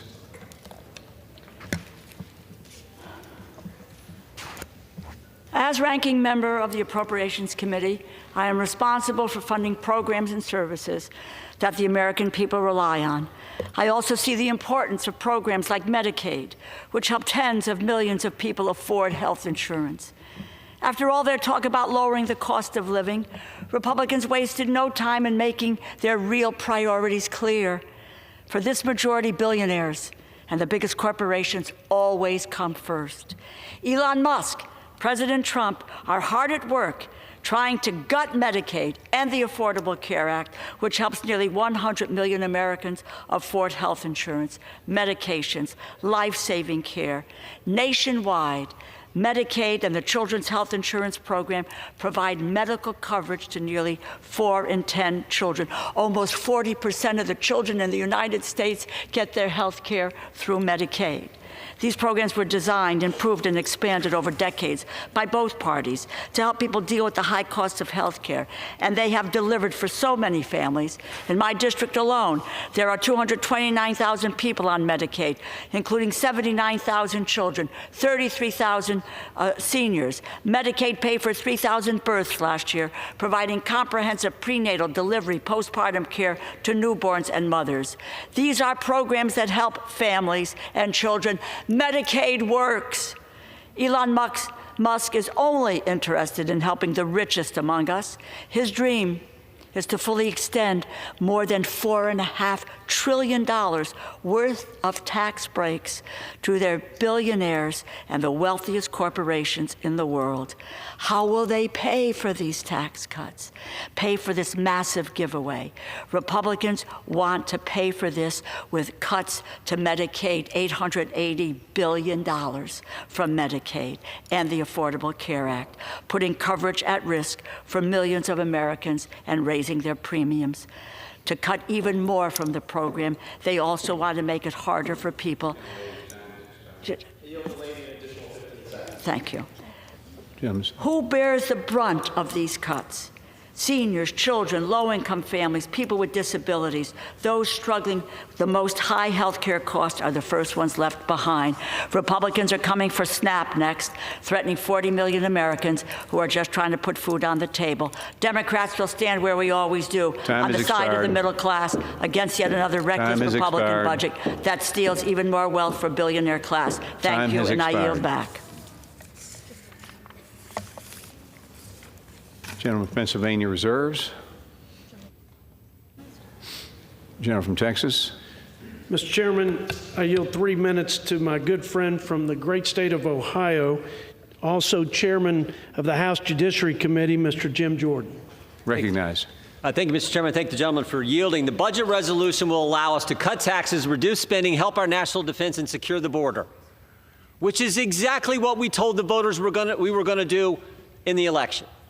I always say this, we make this job way too complicated. It's pretty darn simple. What'd you tell the voters you were going to do when you put your name on the ballot? If you get elected, go do what you said. The American people elected us. Majority in the House, majority in the Senate, 77 million voted for President Trump. We told them what we were going to do. Now it's time to do it, and this is step one of that process. Ranking member referenced the American people. We're remembering the American people, exactly what we told them, why they elected us. And to do all that, it takes resources, particularly the one that focuses in our committee, securing the border. It takes resources, and the reason we need so many resources to secure the border is because the previous administration screwed everything up so bad. Day one of the Biden administration, they made 3 decisions. No more building the wall, no more remain in Mexico, and when you get here, you will not be detained, you will be released. And when you do that and advertise to the entire planet, those are the new policies, everybody comes. 10 million people came, almost the equivalent of the entire population of the state I get the privilege of representing. And so now to fix that, you got to find resources, you got to find savings, you got to do what we're doing in this legislation. Because it takes personnel, it takes equipment, it takes space, it takes detention beds, it takes judges, it takes lawyers to handle to secure that border and handle what needs to be done to fix what they caused, what they created. So I want to thank the chairman and the good work he's done, the Republican members of the Budget Committee for putting this together. Look, he's right. If we don't do this, taxes are going to go up on the families across this great country. I don't want the taxes to go up on the families I represent in the 4th District of Ohio. I don't want that to happen. I want the border secured. I want to reduce spending because I know we're running trillion-dollar deficits and we piled up $36 trillion in debt. And I want to help our national defense because it's still a dangerous world. Just got back from Israel last week. We know how dangerous it is. They know how dangerous this world is. So this bill is common sense, and it's step one of a 3-part process to get us to what we told the American people we were going to do, what they elected us to do. And that's why I hope we can pass this. I urge a yes vote. And again, thank the chairman for his good work and his committee's work. And with that, I yield back. Thank you, Chairman. Appreciate you. Gentleman from Texas reserves. Mr. Chairman, the gentleman from Ohio is actually right. It is a dangerous world. And you know, Ms. Chair, what makes it more dangerous is when under this administration, the United States is voting with Russia and North Korea and Hungary and voting against every single one of our Democratic allies. That makes a dangerous world infinitely more dangerous. And with that, I'm happy to yield to my friend, the gentleman from California, the ranking member of the Natural Resources Committee, Mr. Huffman. Gentleman recognized. Thank you, Mr. Chair. I thank the gentleman. 4 weeks, in just 4 weeks, Donald Trump has sown chaos all over this country. His administration is defying court orders, firing federal workers, freezing vital funding that our constituents depend on, impacting everything from wildfire preparations to water security and health and housing programs and a lot more. All of this under the guise of cost savings. But the reality is there are no meaningful savings or other benefits for average taxpayers. Real people's lives are being turned upside down. Our National Park Service, workers at a number of federal agencies, farmers, firefighters, everyone who depends on federal services is feeling the squeeze of this reckless agenda. Meanwhile, Republicans are preparing their budget reconciliation bill, which is going to cost at least $4 trillion. Now, our Republican colleagues are being coy about the specifics, but Americans can connect the dots. You can't do a tax cut for billionaires of that magnitude without either dramatically slashing Medicaid and maybe Social Security and Medicare while you're at it, or dramatically exploding the deficit. So just like every other action before us, Republicans' budget is a betrayal of the American people. They're choosing billionaires over programs everyday people depend on. In my district alone, hundreds of thousands of people will lose Medicaid. Tens of thousands will lose SNAP benefits that help put food on the table. The Natural Resources Committee is tasked with finding at least $1 billion of these savings. The $1 billion for their billionaire joyride. Their plan is to sell off public lands, do more favors for big oil. I yield the gentleman an additional 15 seconds. Thank you. More favors for big oil, even though they are rolling in record profits, even though we're already producing and exporting records amounts of oil and gas. And of course, their old favorite, open up the Arctic refuge for drilling and pretend that that will bring in money as well. Last time it brought in $0 when they did that in 2017. Time has expired. Mr. Chairman, I'm going to vote no, urge my colleagues to vote no, and I yield back. Gentleman from Pennsylvania reserves. Texas recognized. Mr. Chairman, I yield 2 minutes to my friend from the great state of Michigan and also the chair of the House Education and Workforce Committee, Mr. Tim Walberg. Gentleman's recognized. I thank my friend from Texas. And Mr. Speaker, in November, the American people delivered a clear and resolute mandate to this Congress: rein in out of control spending. For too long, bureaucrats in Washington recklessly spent Americans' hard-earned tax dollars and drove up our national debt to nearly catastrophic levels, hurting all Americans and especially the most vulnerable. For example, the Biden-Harris administration attempted to spend as much as $1 trillion through his illegal and irresponsible student loan bailouts. And virtually nothing was done to control the cost of federal student loan program, meaning students will be able to take on even more in student loan debt and drive up the burden on all Americans, even those who never went to college or received a degree. Why should we continue to spend Americans' tax dollars on a system that is clearly not working? Something must change, and Americans are sick and tired of this wasteful spending. With Republicans in control of the House, Senate, and White House, we have a real opportunity to cut through the waste, fraud, abuse, and falsehoods in Washington. Reconciliation provides us with a chance to address Washington's spending problem. Under the new Trump administration, we can cut spending, deliver on the mandate given to us by the American people, and put more money back in Americans' pockets. I thank you, Mr. Speaker. And as I begin to yield back, I will await the false report on Medicaid in Michigan. I yield back. Gentleman yields. I want to disappoint the gentleman from Michigan, so I'm happy to inform him the accurate number that this bill would put 2.4 million people in Michigan at risk of losing Medicaid. With that, I yield 2 minutes to the gentlewoman from Washington State, distinguished former member of the Budget Committee, Ms. Jayapal. Gentlelady's recognized. Thank you. Mr. Speaker, this bill is a Republican betrayal of the middle class, of working families across the country.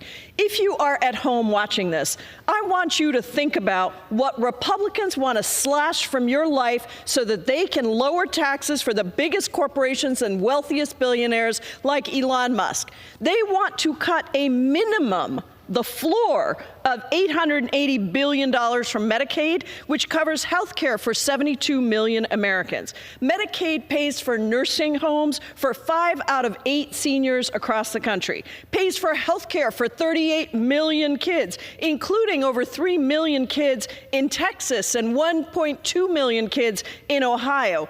In fact, it pays for 64% of childbirths in Speaker Mike Johnson and Majority Leader Steve Scalise's home state of Louisiana. Any Republican who votes for this resolution is voting for those cuts, as well as devastating cuts to nutrition and Medicare. Don't listen to Republicans who try to say that Medicaid won't be touched. I introduced an amendment to protect Medicaid, which they blocked during our budget markup because they intend to cut Medicaid. Remember when Donald Trump said that he would tackle inflation and lower costs on day one? Well, here we are, a month in, and prices are rising. Musk has taken a literal chainsaw to tens of thousands of jobs, putting families and local economies at risk. This budget resolution makes it clear that the only people that Republicans are willing to fight for in this country are the wealthiest billionaires who apparently now rule the country. This is unbridled greed and corruption. Vote no on this disastrous budget resolution. I yield back. Gentleman from Pennsylvania reserves. Gentleman from Texas. Mr. Chairman, I yield 1 minute to my good friend from the Cornhusker state of Nebraska, who is also chair of the Ways and Means Trade Subcommittee, Mr. Adrian Smith. Gentleman is recognized. Thank you, Mr. Speaker. The American people want us to have a thoughtful exchange here, and I want to hopefully contribute to that, especially when I hear some of the accusations made that are just off base, misleading, false. And Warren Buffett has paid a record amount in taxes. I think that's worth noting. That's been in the press very widely in the last few days. But this budget framework delivers on House Republicans and the President's promise to minimize tax burdens for Americans across the income spectrum, promote security in our communities, and unleash economic growth. The resolution would allow us to extend the historic tax relief from the Tax Cuts and Jobs Act, which has been enormously successful, and we know this, and allowing families to keep more of their paychecks and supercharging growth for small businesses. If these tax cuts are allowed to expire, as we've heard, the average American would suffer. Make no mistake, that's small businesses, family farms, so many other folks. In addition to averting the most severe tax hike in American history, this deficit-neutral budget will reduce the debt-to-GDP ratio by 8 percentage points. And the American people— I'd like to yield another 15 seconds. The American people, again, want us to have a thoughtful exchange on this. Let's elevate the debate and stick to the facts, and realizing we can do well for the American people by doing so. Thank you. I yield back. Gentleman from Texas reserve. And you're recognized. Thank you, Mr. Chair. I would remind the gentleman this bill would put 340,000 people in Nebraska at risk of losing Medicaid. I now yield 2 minutes to the gentlewoman from California, member of the Budget Committee, Ms. Chu. I rise in opposition to the Republican ripoff. Budgets tell priorities, and as inflation goes up and Americans continue struggling to pay their rent, purchase groceries, and afford going to the doctor, Republicans stand united. Sell out the working class by ripping away health care coverage and food from children to pay for tax cuts for the rich. This is the unbelievable but real cruelty of their budget. Make devastating cuts to Medicaid for 135,000, mostly seniors and children in my district alone. Slash SNAP benefits for thousands of hungry children and families. End ACA premium tax cuts that currently save families over $6,000 annually. And for what? to give $5 trillion in handouts to those who need it the least, the ultra-rich and big corporation. And let's be clear, my Republican colleagues will declare that this resolution is necessary to extending the 2017 Trump tax scam to purportedly help the middle class. This is a lie. The majority of the tax cuts that they aim to extend will only benefit the rich, and the middle class will lose so many of the benefits they rely on.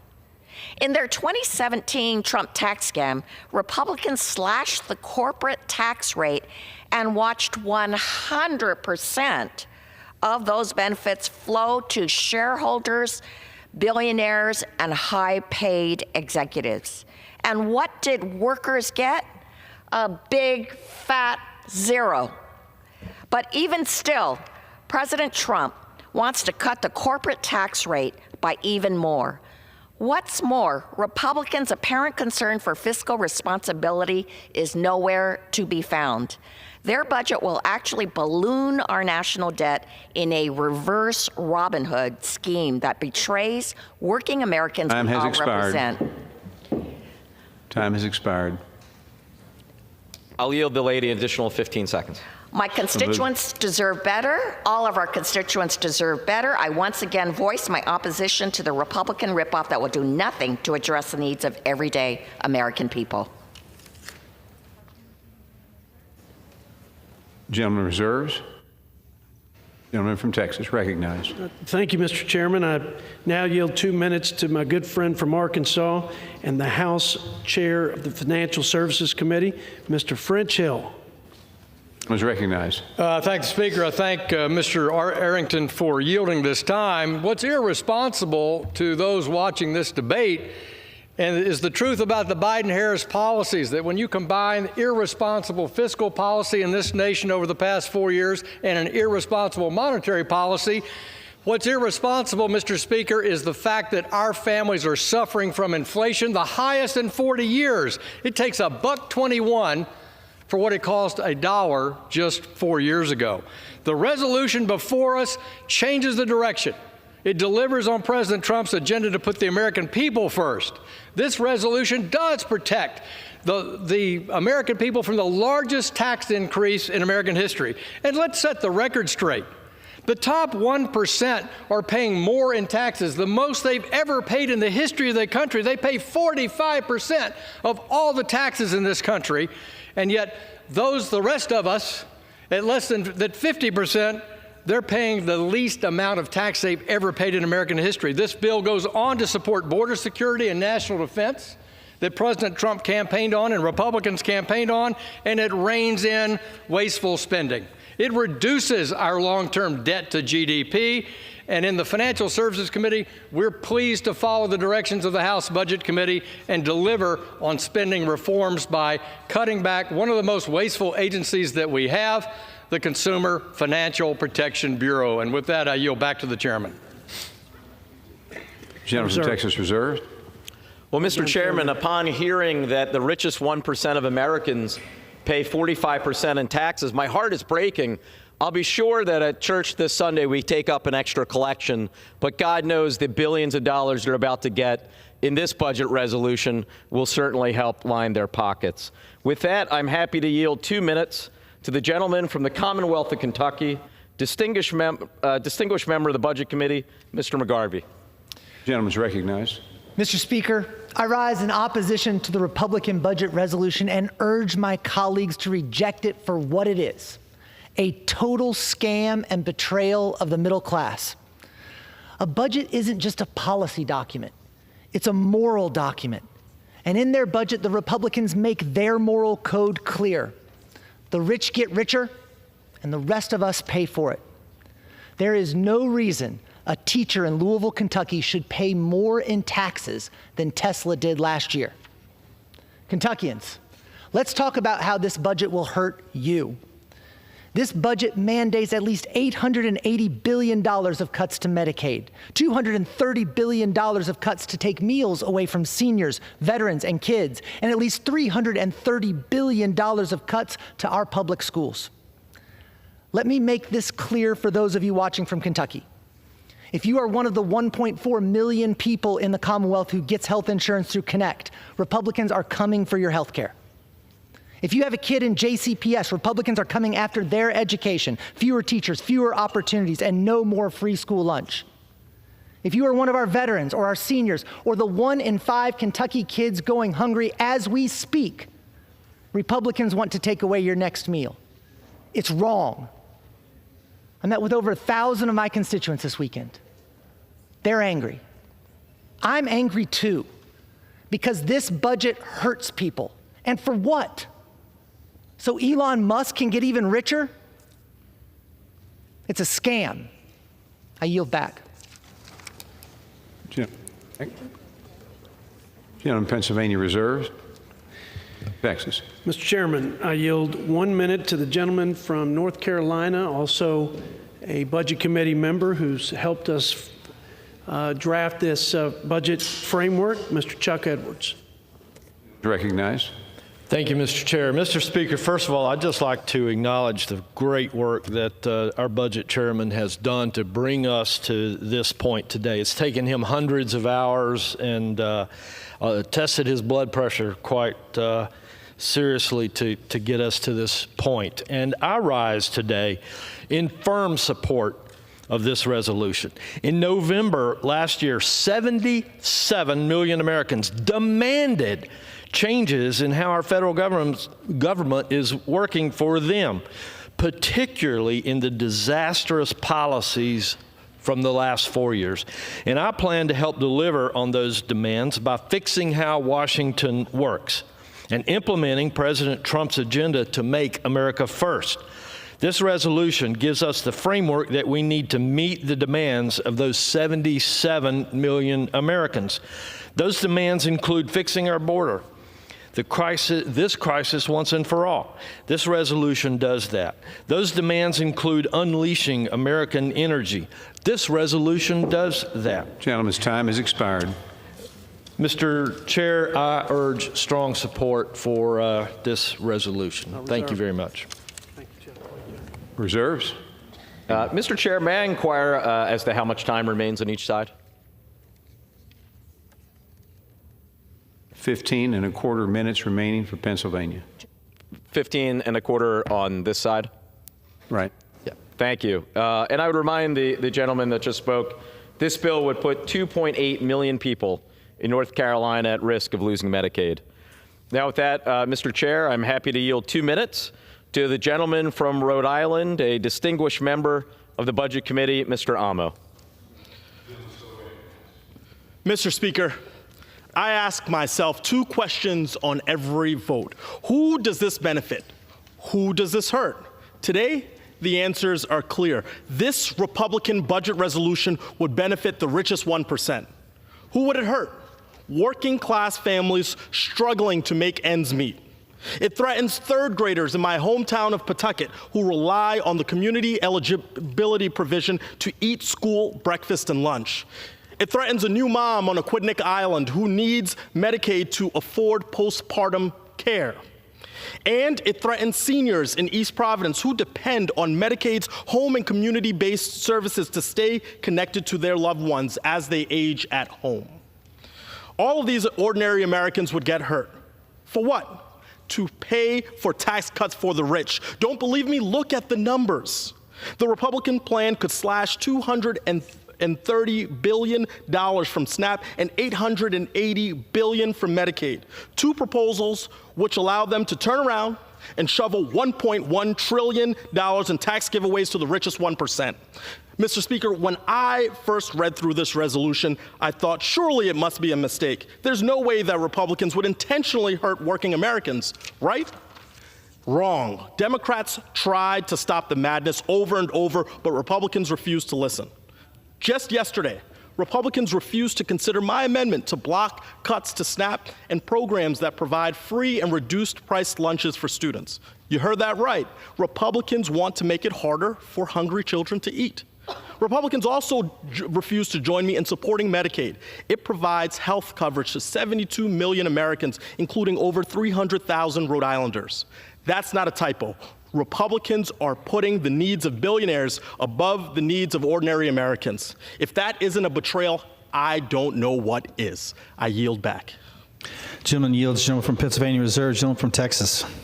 Mr. Chairman, I yield 1 minute to the gentleman from the Tar Heel State of North Carolina, also Budget Committee member and good friend, Mr. Addison McDowell. The gentleman from North Carolina is recognized. I thank the chairman for yielding, and while we may not agree on whose state has better barbecue, one thing we do agree on is that today is a momentous day, not for one party, but for all Americans.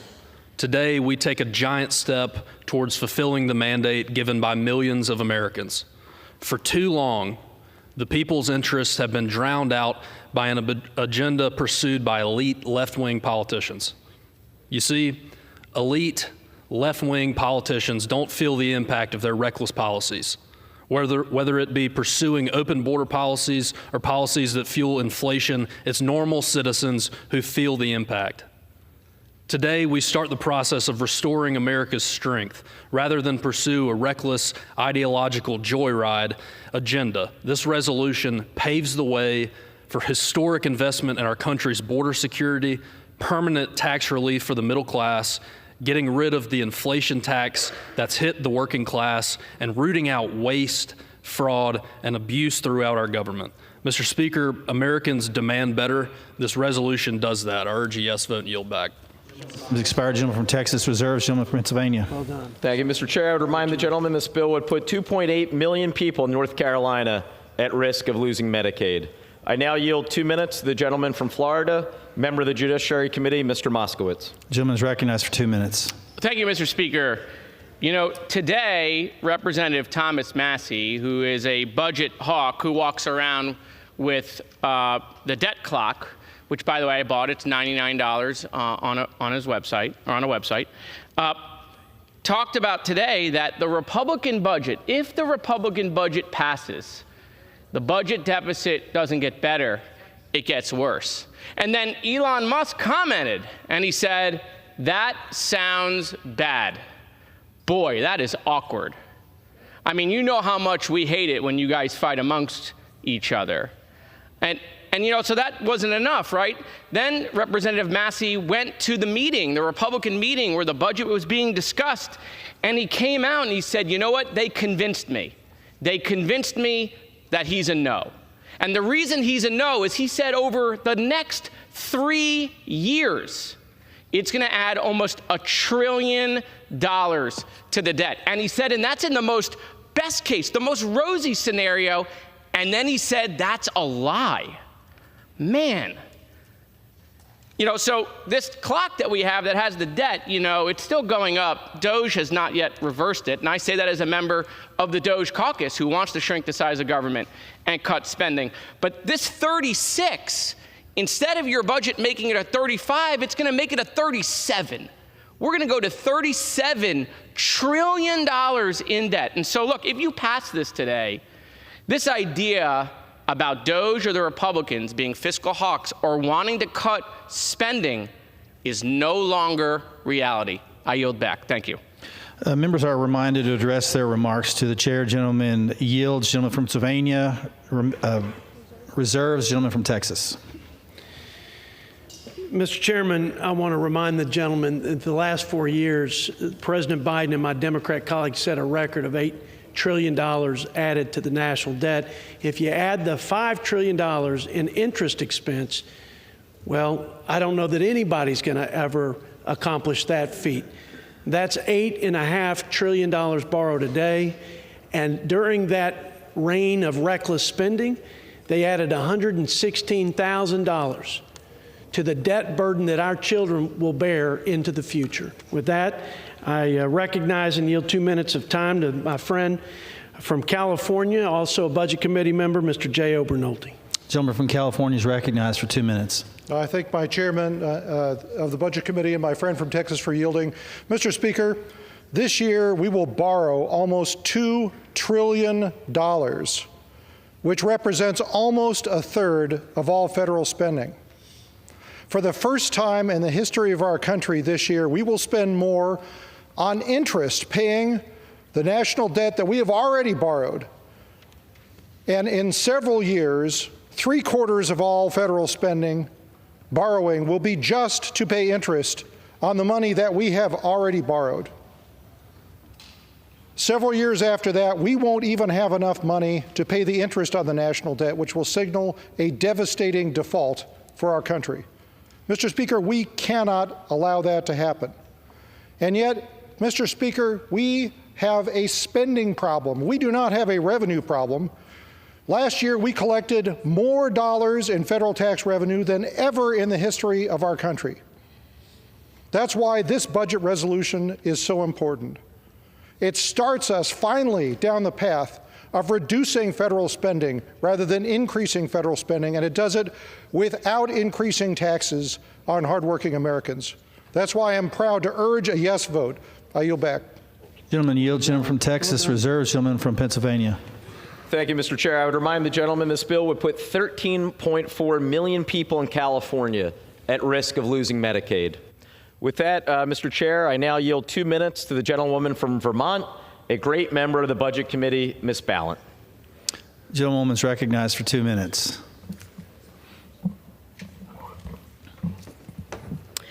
Mr. Speaker, I rise in strong opposition to the Republican budget. Here's the deal.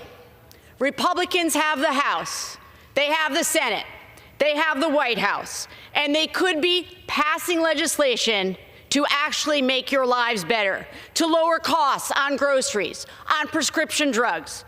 They could be lowering the cost of housing. But instead, they are attacking the very programs that working and middle-class families rely on this country. It is a betrayal. We were sent here, all of us, we were sent here to work on behalf of the people back home. We were sent here to lower costs for people, to alleviate suffering. And I know that my colleagues were as well. So I ask you, why are they letting Trump do this? Why? This Republican budget doesn't do anything to address the costs that working people are facing. They have proposed a budget that gives massive, massive tax cuts to the wealthiest and corporations in this country. And how will they pay for it? They will pay for it by making deep cuts to Medicare to the tune of $880 billion and deep cuts to SNAP benefits. That's right, taking food away from families who need it. And they will be increasing the deficit. So it is long past time for them to stop lecturing us about the debt when they know full well that their math is not mathing. They are adding to the deficit with this program, and they are literally giving the money away to the wealthiest who do not need it. When I vote on this Republican budget, I will be thinking of all the working families back home in Vermont, people who sent me here to work on their behalf, not against them. I'm thinking of families who worry that they won't have Head Start. I'm thinking about the people who Thank you so much. I'm thinking about the small businesses in Vermont who have reached out to me to say that Trump's proposed tax war with Canada, tariff war, is going to crush them. I'm thinking about the 150,000 Vermonters who are dependent on Medicaid. I urge my colleagues to reject this unfair budget, and I yield back. Gentleman's time has expired. Gentleman from Pennsylvania reserves. Gentleman from Texas. Thank you, Mr. Chairman. I yield a minute to the gentleman from Wisconsin, Mr. Glenn Grothman, also my colleague on the House Budget Committee. Thank you very much. I think I have to address some of the things that I think are out of line or misspoke with regard to the other party today. First of all, I want to point out there are not a lot of details in this budget.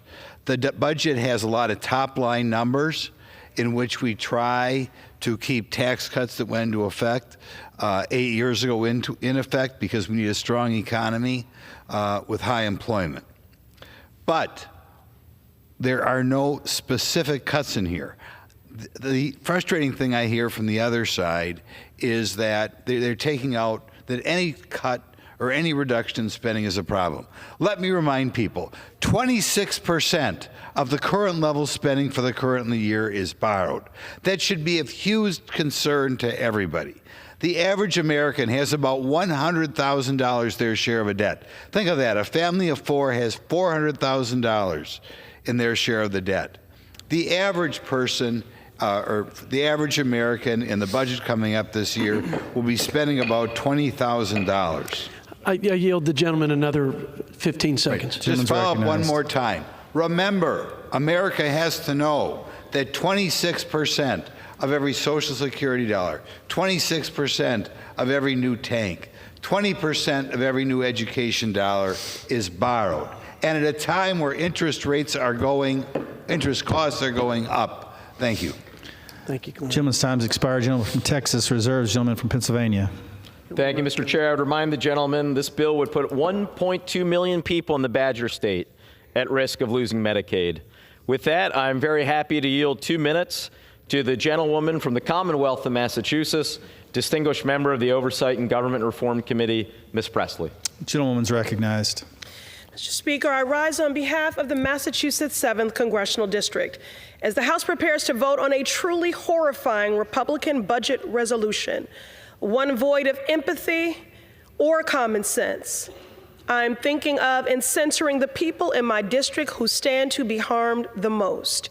Families in Mattapan who receive their health care through Mass Health, the Medicaid program for Massachusetts. Mothers in Chelsea who rely on SNAP to feed their babies. Disabled veterans in Randolph who receive life-saving care and benefits through the VA. Families in Roxbury who rely on Head Start for child care. This Republican majority said they'd spend the next 2 years cutting costs for the middle class, but the only thing they're cutting is trillions of dollars from life-saving programs our communities depend on to make ends meet. Mr. Speaker, this has never been about efficiency. Tell me how it is efficient to make people across this country sicker, hungrier, poorer, more vulnerable. Tell me how it is efficient to buy more toy rockets for Donald Trump's billionaire friends while parents can't afford groceries. The cruelty is the point. What a callous shame and a sham. I urge my colleagues to stand with the people, protect families, and reject this shameful budget resolution. In the words of a righteous faith leader, whose place of worship Donald Trump recently attended, have mercy. Thank you. I yield. Gentlewoman yields. Gentleman from Pennsylvania reserves. Gentleman from Texas. Well, Mr. Chairman, I think God had mercy on this country, and he's given us a shot now to turn this country around and to give it back to the American people and to return to common sense policies, to put the American people first, and to clean up the mess in Washington, D.C. And we've seen the exposure of the waste and the woke and the bloat. And it's immoral to hand our country like this to the next generation. We're long overdue to get our fiscal house in order, Mr. Chairman. And the American people deserve to keep more of their money. The American people deserve fiduciaries in Congress that will take care to steward their tax dollars, and the people who need these programs that we created for the most vulnerable, they deserve to have the programs without having folks siphon off monies or people ineligible draining those programs. We got a lot of work to do. We won't be intimidated by the rhetoric. We won't be scared into paralysis anymore as a Republican Party. We're standing up with our president and fearless leader, Mr. Donald J. Trump, and we know the American people are behind us 100%. We're leaning in, and we're going to save this country, and we're going to give our children a fighting chance at the blessings of liberty and the land of opportunity. With that, I yield 2 minutes to my good friend, who is a fighter for our freedom and fiscal sanity. He's on the Budget Committee from South Carolina, Mr. Norman. Gentleman from South Carolina is recognized for 2 minutes. Thank you, Mr. Speaker. I rise in full support of the House budget resolution. And Jody, I just want to thank you for the yeoman's work that you've done. You've stood tall and you stood strong. You know, for those who are watching on TV and for those of you who are listening, you know, we got in a steady diet of the same old worn-out tactics, rich, poor, divinity politics, taking food from hungry children. You hadn't used Granny is going over the cliff yet, but I assume that's coming. You know, my question to my good friends on the other side, where were you the last 4 years? Where were you? We got a steady diet of high inflation. We got a steady diet of 15 million illegals coming across this country, using every public school, every hospital, not being a citizen, draining the payroll and draining the economy of America.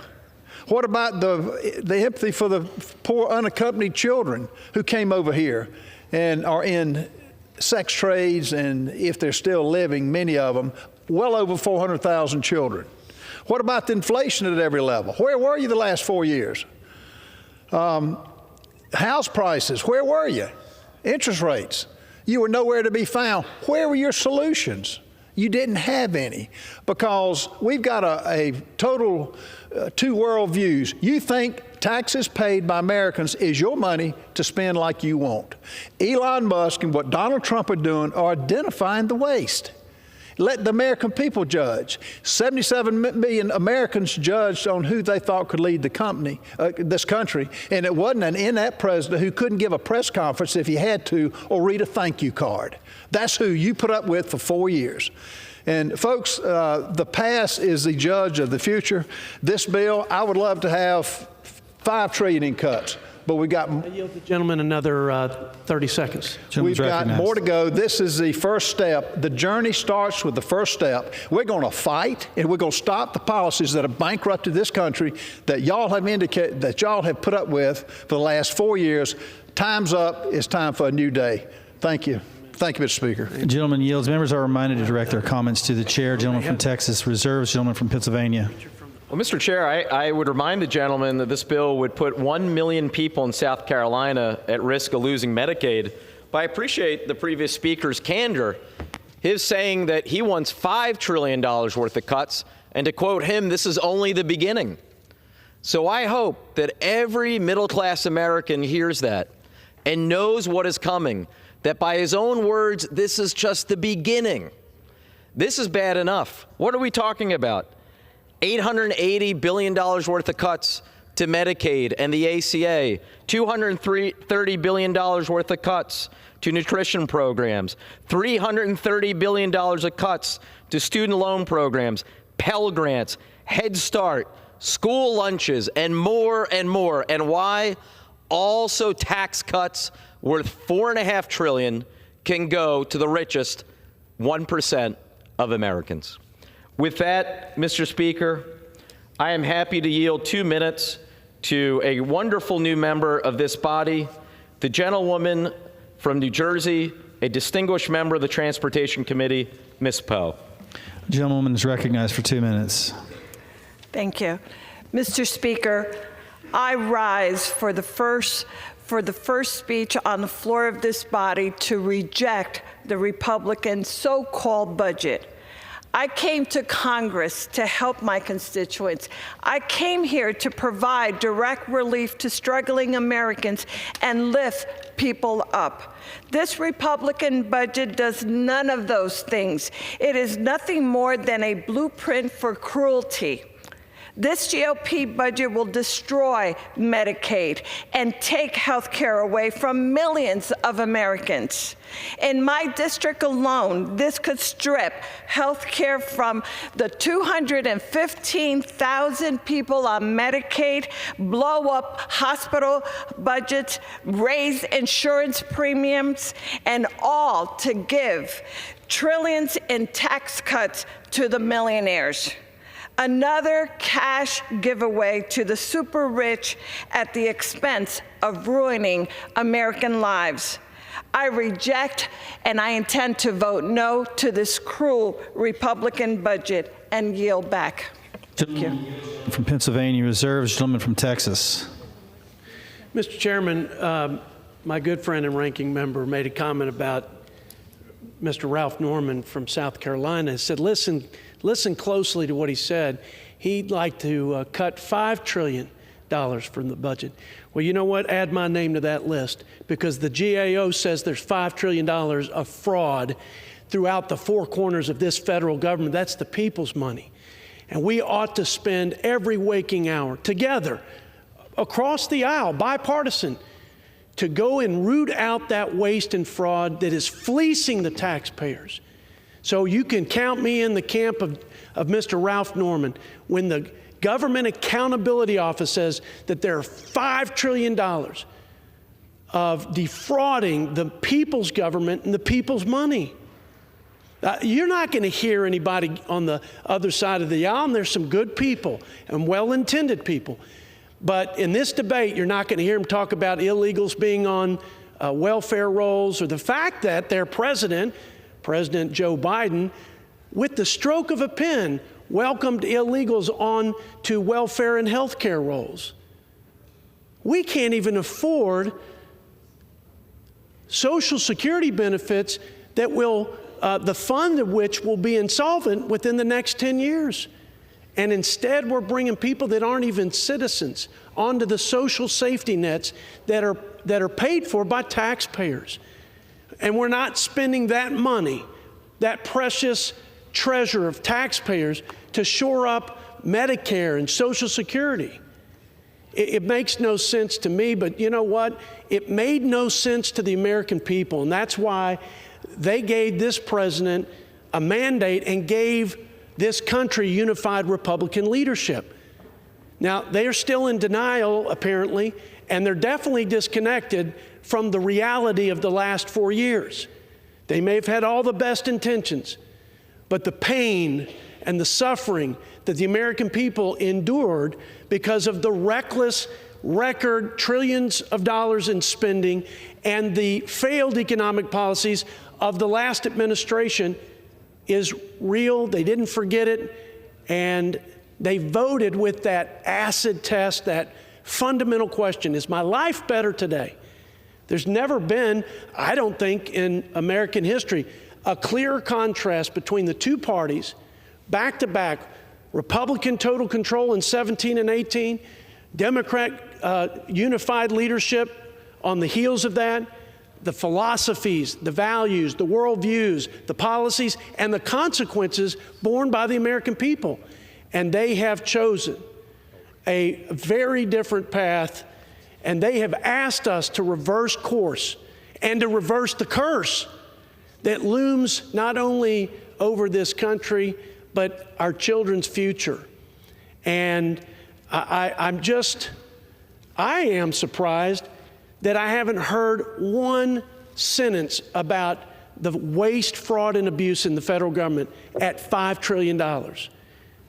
I'm surprised that I haven't heard any criticisms of the millions of people who've come to this country illegally and drained Medicaid, according to CBO, by billions of dollars. That was a letter in response to an inquiry that we sent. How much of the tax dollars in Medicaid are being siphoned off for people who are here illegally? I can't believe that there's not more indignation on account of the fact that $9,000 is what we're spending on people who broke the law, violated our sovereignty, and are here in this country illegally, and taxpayers are spending $9,000 per illegal immigrant for social services that were intended for the United States citizens. And that $9,000 represents more money than we spend on our own vulnerable American citizens on Medicaid. But you're not going to hear any of that today. But the American people know better. They've always had the better judgment, and they made the right call, and we aim to deliver for them. I don't know if my colleagues, how much time do I have, Mr. Chairman, remaining? Minutes remaining. I reserve. Gentleman reserves. Gentleman from Pennsylvania. May I inquire as to how much time I have remaining? Gentleman has 4 1/4 minutes remaining. I am prepared to close. Gentleman's recognized. Well, thank you, Mr. Chairman. I yield myself the balance of my time. First, let me say before my closing, my good friend and chair of the Budget Committee, and we've worked closely together in opposition a lot of the time, but actually in agreement some of the time with some real achievements, though not today. He said something that really interests me, that there's this GAO report showing $5 trillion of fraud. Well, I certainly would be interested in seeing that report. The size of the entire budget every year is only $6.5 trillion. So how in the world $5 trillion out of $6.5 trillion is really fraud? I find that a little hard to believe. Now, Mr. Chairman, we are at a pivotal moment. I said at the beginning of this debate some 2.5 hours ago that this budget resolution represents the Republican betrayal of the middle class. For the last 2.5 hours, you have heard speaker after speaker on my side expose exactly why that is so. First and foremost, and I think most crucially, the $880 billion in cuts to Medicaid, the largest cuts in American history to Medicaid. Why is that important? 72 million Americans rely on Medicaid. Another 20 million rely and get their health care through the Affordable Care Act. They are also at risk. We have heard further that while those are the biggest cuts, there are even more, hundreds of billions of dollars in cuts to nutrition assistance, school lunch programs, Pell Grants, Head Starts, and the list goes on and on. And why? All to deliver $4.5 trillion of tax cuts to the richest 1% of Americans. And let's not forget the fact that in order to cover the rest of the cost of those tax cuts, they are increasing the debt limit by $4 trillion. They like to talk about debt and how horrible it is, but this piece of legislation will make our debt situation far worse. This is the Republican betrayal of the middle class. Day after day, in my home state of Pennsylvania, you had candidates from both sides talking about how the #1 priority should be to lower costs for Americans. The president made that promise. He said he would do it on day one. Well, here we are, more than a month in, not one executive order, not one bill to lower costs for the American people.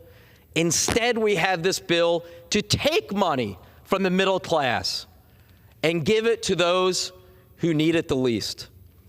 Mr. Speaker, I am proud to lead the opposition to this Republican betrayal of the middle class. I urge every member of this House to vote no. With that, I yield back.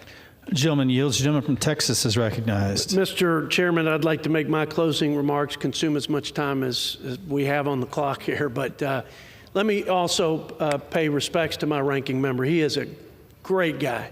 He has been a really good partner. We've done some really important things together on a bipartisan basis. In fact, we've passed more bipartisan legislation to fix the broken budget process, which doesn't serve either party in this institution well, and I give him equal credit, if not more credit, because when you're in the minority, there's tremendous pressure not to work with the majority. But he's an American first, and we may disagree, but I know where his heart is.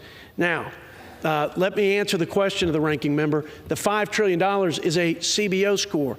That's a 10-year budget window score, just like the $2 trillion that we have as a goal to reduce reckless, wasteful, and fraudulent spending. Now, Mr. Chairman, the reconciliation process is generally to reconcile the House and Senate budgets, but more than a process for matching up revenues and outlays, this exercise, more importantly, is reconciling the difference between the American people's interest, expectations, and values, and a federal government that has totally lost its way, forgotten who it serves, and too often has failed to faithfully and fairly and efficiently execute the laws of the land. And if we learned anything from the November election, it's that the American people want a strong country. They want a competent leader, common sense policies, and they want all of us to put America first.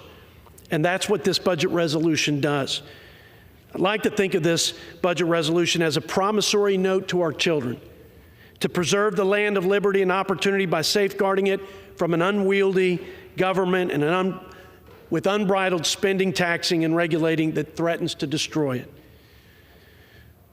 Mr. Chairman, I said this in the Budget Committee, and I'm going to say it now to close. The era of wasteful, woke, and weaponized government is over, and this budget resolution will be its tombstone. Here lies one of the darkest chapters in American history: open borders, record crime, lawlessness, feckless foreign policies, cost of living crises. Enough. It's time to reverse the curse.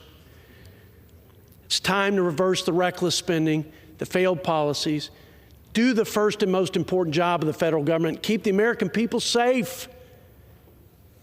That's exactly what we intend to do, and that's exactly what we've delivered with this framework. So, Mr. Chairman, I urge my colleagues to vote yes on House Concurrent Resolution 14, and I yield back. Gentleman yields.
The gentleman, Mr. Schweikert, and the gentleman from Virginia, Mr. Beyer, each will control 30 minutes on the subject of economic goals and policies.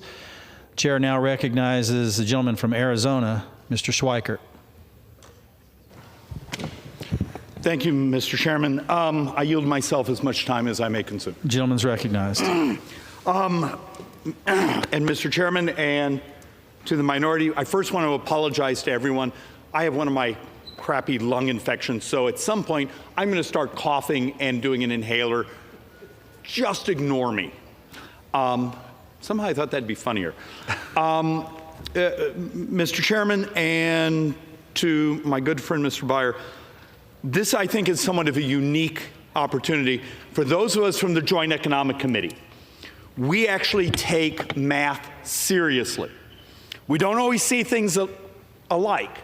But the fact of the matter is, the Joint Economic Committee, I think started in 1956, has this remarkable history of some of the world's greatest economists coming and speaking before it and walking us through it. And that's why this moment, we're going to try to do something that's special. Instead of just sort of sharing feelings, I'm going to ask us to share math. And within that, we're going to walk through what's actually in the budget resolution. This is a reconciliation budget. It's not a regular budget. This is a budget that opens up the ability, because the insanity we go through of moving something through the Senate and it's 60 votes. So the 1974 Budget Control Act, this is the dance we go through. The other thing I'm going to try to walk through is where the actual math lays in the box that's been given to us by the Budget Committee. And then the part I'm going to do, the Schweikert little bit of hope, is this the moment? Is this the moment of policy that actually forces us, both the left and the right, so that if there's cuts, modernization, changes, updates in methodology how we deliver services. Is this the stressor that makes us do something that's hard, but also do something that's truthful? I'm also going to try repeatedly to make the point, Mr. Chairman, and show why are we primarily doing this.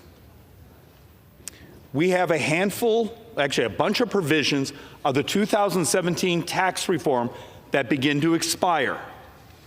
Most of those provisions actually are the benefit of small businesses and the working class. And I will show that over and over, and the distributional effects. And with that, Mr. Chairman, I reserve. Gentleman reserves. The gentleman from Virginia is recognized. Mr. Speaker, I rise today in opposition to this budget resolution, and I yield such time as I may consume. The gentleman's recognized. Mr. Speaker, this budget is disastrous for the American economy. It will balloon our deficits, it will lead to higher interest rates, and will make the things Americans buy every day more expensive. It will slash critical investments in the things that make us healthier, safer, and more productive, things like cancer research, aviation security, and our national park system. And it will decimate critical programs that support the people we represent, stripping health care from millions and make it harder for families to put food on the table and make ends meet.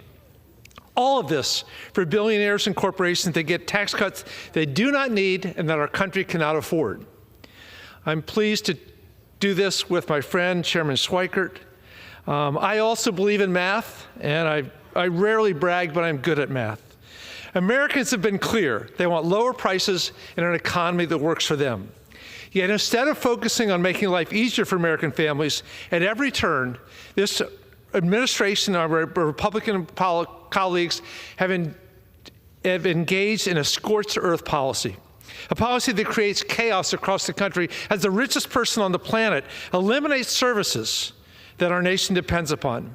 My friend from South Carolina earlier said the policies would bankrupt our country. What's he mean? Health care for our families? Food for the working poor who overwhelmingly live in Republican districts? Sure, get rid of any identified bloat, as every president does. But this is a budget about billionaires, not about the every American women, men, and children we represent.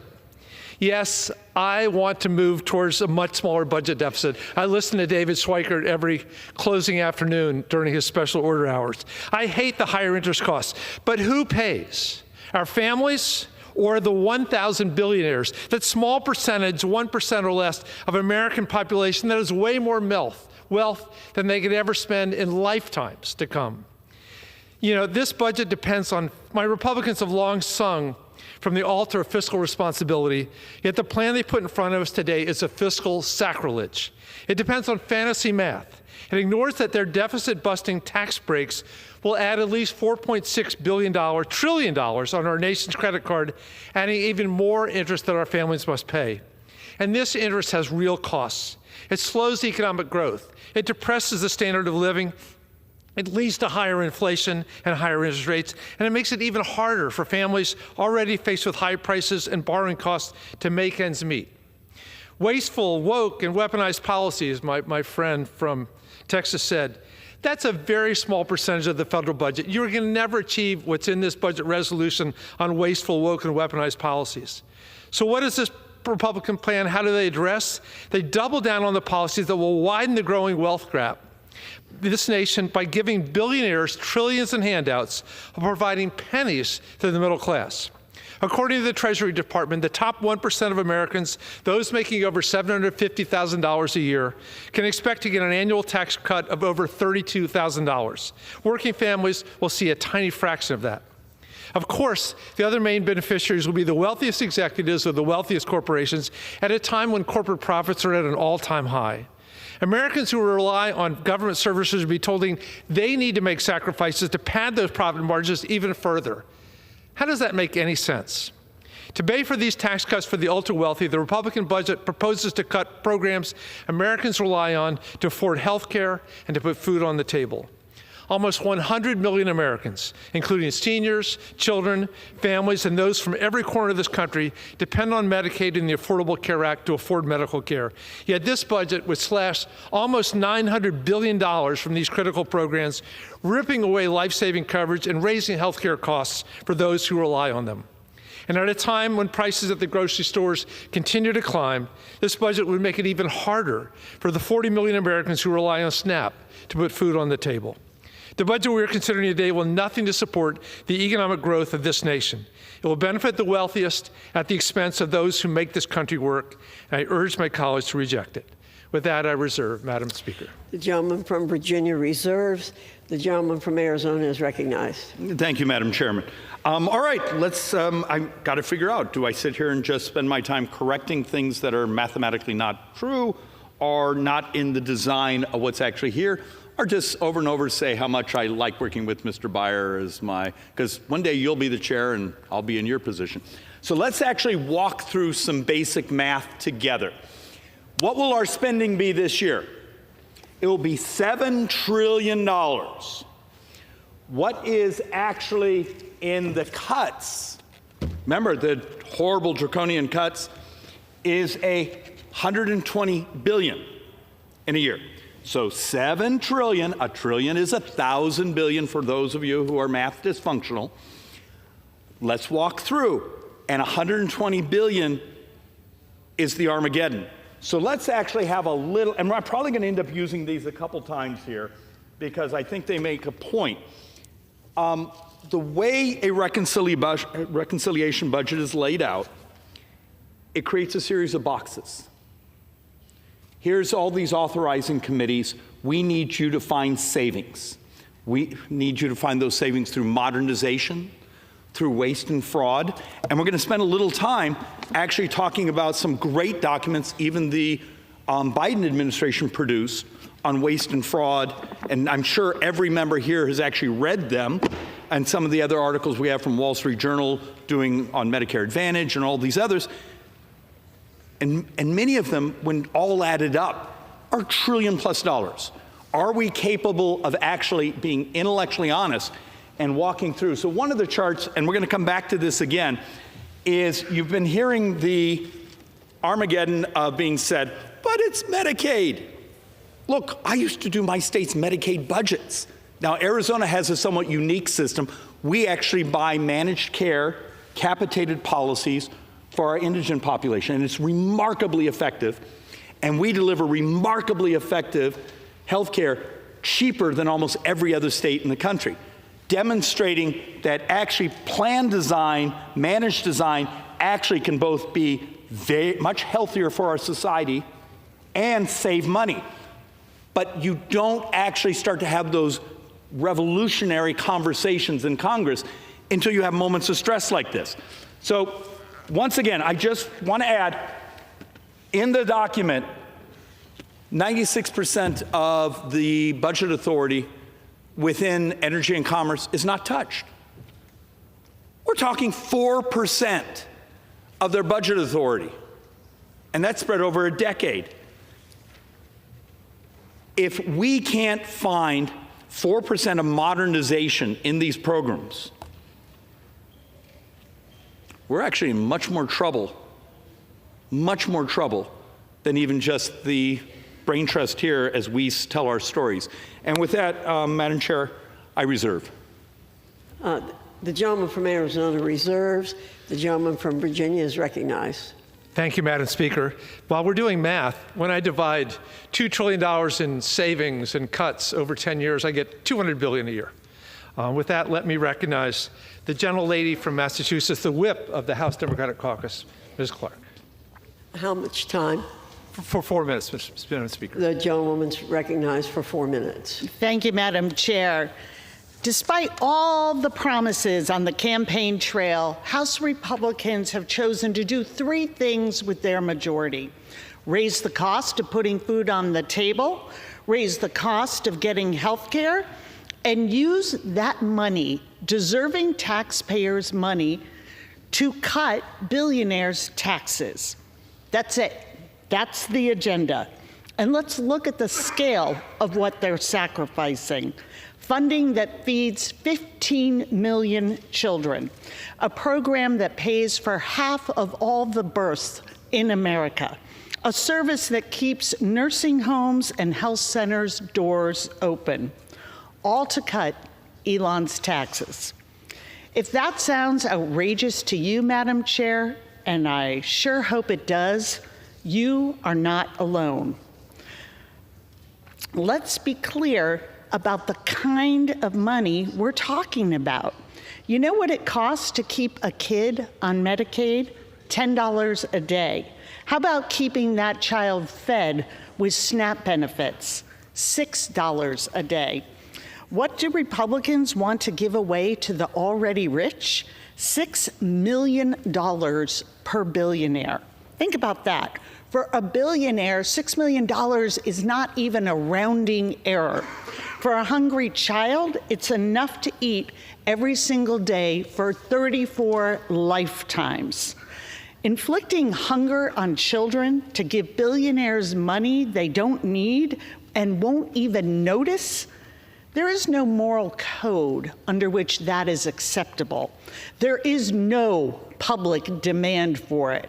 There is no logical reason for it other than total fealty to billionaire donors, billionaires who will never feel they have enough. I'll close with a family that has been on my mind.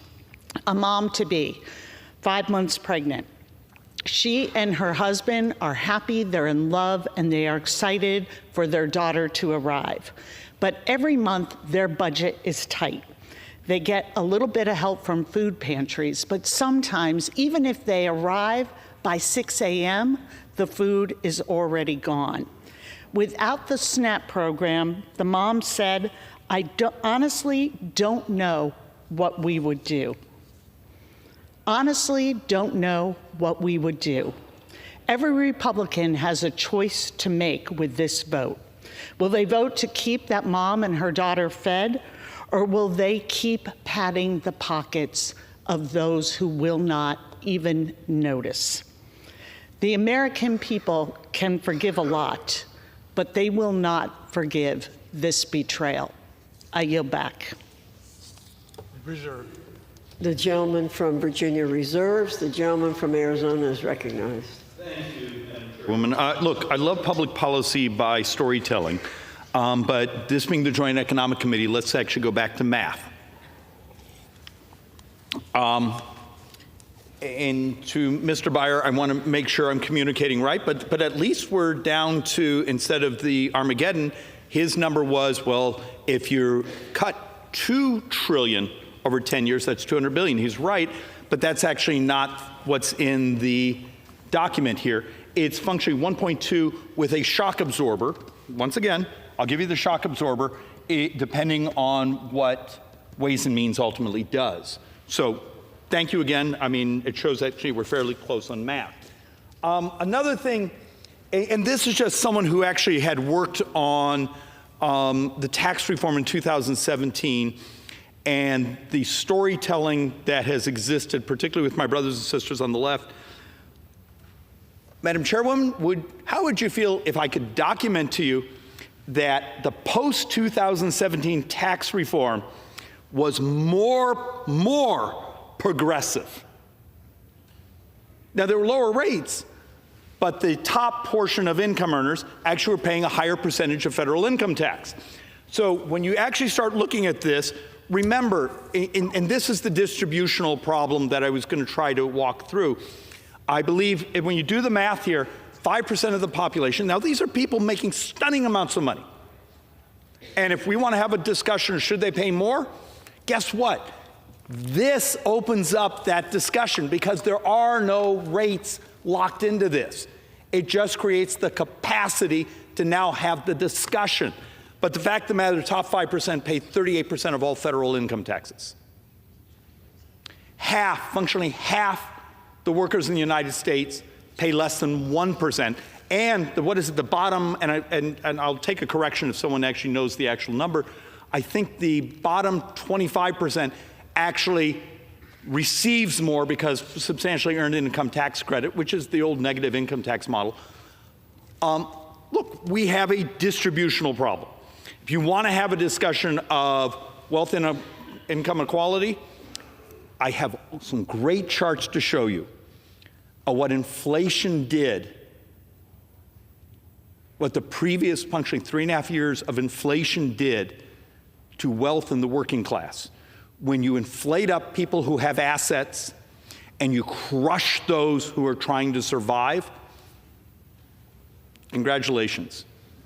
But remember, before the pandemic, under the TCJA, the tax reforms of 2017, it was the fastest closure of income inequality in American history.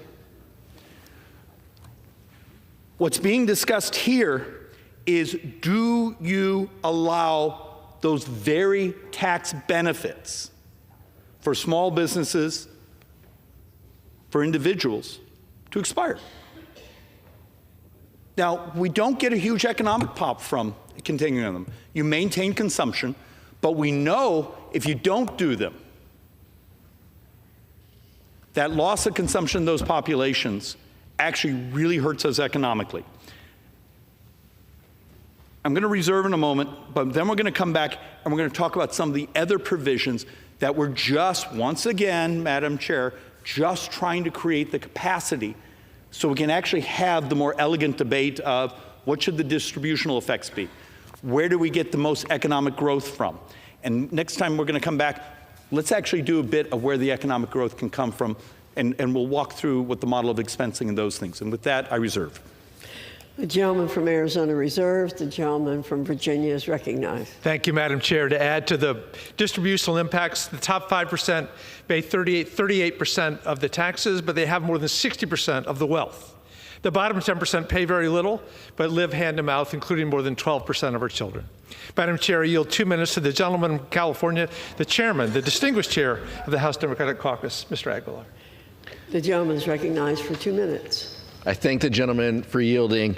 Thank you, Madam Chair. I rise in opposition to this Republican budget. House Democrats came to Congress ready to work with our Republican colleagues to lower the cost of eggs, take on price gouging, expand the child tax credit, build more housing, and put the pocketbooks of working families first.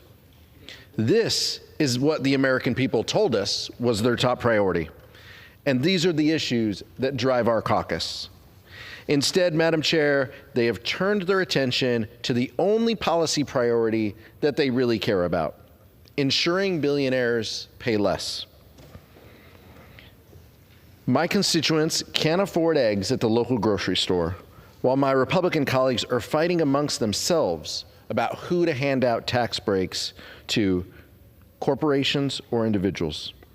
Tesla pays $0 in federal taxes, while teachers and firefighters in San Bernardino are paying more than their fair share. Here is the reality, Madam Chair. My Republican colleagues are going to take away health care from more than 10 million Californians to pay for tax cuts for billionaires. This is not going to make the cost of eggs cheaper or housing less expensive, but it is going to put children and seniors who need health care at risk.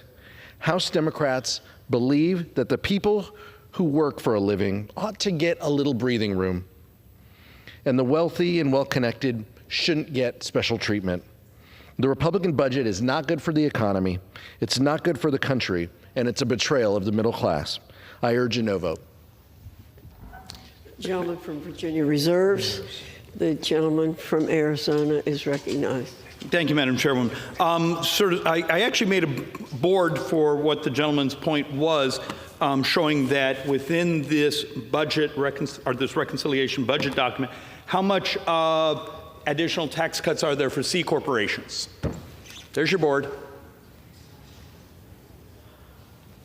Being a little sarcastic, but that's sort of a personality trait. The fact of the matter is, once again, the talking points don't match up with the reality here. Your taxes, everyone in this room, your taxes go up at the end of this year. if you run a small business, a pass-through, not a C corporation, a pass-through, your taxes go up. If you're part of an employee-owned company, so you've come together and you're managing yourselves almost like an employee co-op, your taxes go up. Now, what also do I hope, but I don't know if the capacity that this creates will allow us to do it, but I sure hope so. We have some great data, and I won't make you live through my charts, that show expensing. Research and development expensing, it has a cost in the 10-year window. Okay, hopefully everyone has listened to my dozens and dozens and dozens of speeches walking through what expensing is. Expensing is nothing more than depreciation. Do you take it in 1 year or let's pretend 7 years? But you still get the exact same amount of reduction in your taxes. It's a timing effect. The difference is if you can take it in the first year, if you do it over 7, you have to finance it. We actually have great economic modeling that shows when you do expense research and development, when you do expensing, you actually get a virtuous cycle of, well, we bought the piece of equipment, so we do it better, faster, cheaper. Well, our competitors just did it. The next year, we got to do it again. And that was one of the reasons, particularly pre-pandemic, we had that sudden spike of capital expenditures in productivity. The punchline on that is that actually does not exist now. It's fading out for those C corporations, which actually have their rates already locked in, but also for all those other small businesses to make those capital expenditures. Why is this really important? Well, there's lots of data that shows that part of the tax code actually does, from an economic growth standpoint, create incredible vitality. And it's a timing effect. It's the tyranny of living within a 10-year window in our models. I just hope that actually starts to elevate a little bit of the economics discussion instead of the storytelling. And with that, I reserve.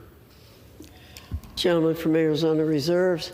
The gentleman from Virginia is recognized.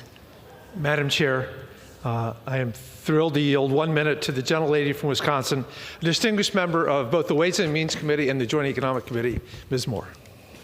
The gentlelady is recognized for 1 minute. Thank you, Madam Speaker and Mr. Beyer. You know, Republicans pretend to care about the nation's debt and annual deficits, but they have instructed Ways and Means to add $4.5 trillion to the debt to provide tax cuts to the wealthiest. Now, what we have heard from our Republican opponents here today, that if we don't pass this resolution, that everybody's taxes are going to be raised. Well, I'll tell you what. There will be crumbs from the master's table for the average American earning under $200,000 a year versus tax cuts for the wealthiest corporations and individuals. That is the math. I know how fond you are of math. That is the arithmetic. And let me tell you, the handouts to the wealthiest will come on the backs of the least of us.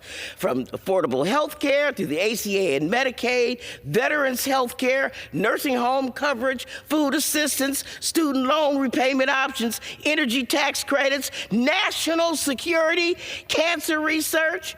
You all contend that the 78 million people voted for this. No, they did not.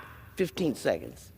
15 more seconds, Madam Chair. No, 78 million people did not vote for this. Who do you think you are fooling? And they are not fooled by your notion that somehow these tax cuts are going to pay for themselves. And they're backed up by all kinds of economists, the CBO, the Committee for a Responsible Federal Budget. Time has expired, and members are reminded to address their comments to the chair.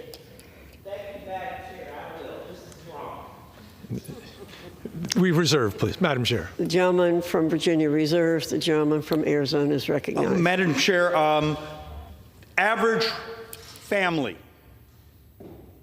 $2,853. That's your crumbs. I would argue for the average family that have been crushed by the previous 3-4 years in inflation. If you don't make 27% more money in my district, you are poorer today than you were 4 years ago. Having their taxes go up $2,853, and that's the average. And I promise you, I think in my district, it was closer to $3,300. I'm blessed to have a more prosperous district. That is not crumbs, Madam Chair. And with that, I reserve.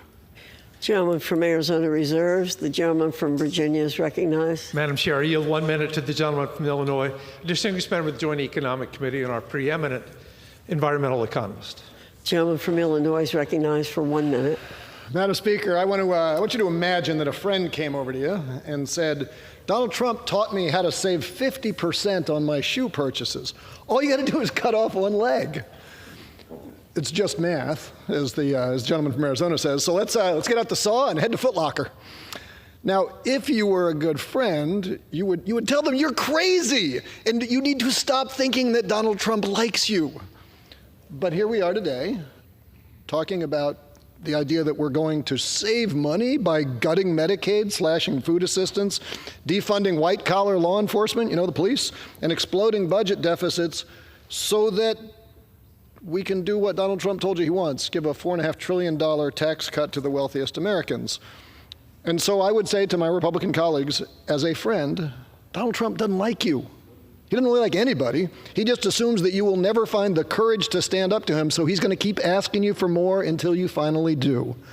If you are sick of being bullied, if you're ready to act like the leaders you claim to be and make sure that we leave this country in a little better shape than we found it, grow a spine and vote hell no on this budget resolution. I yield back.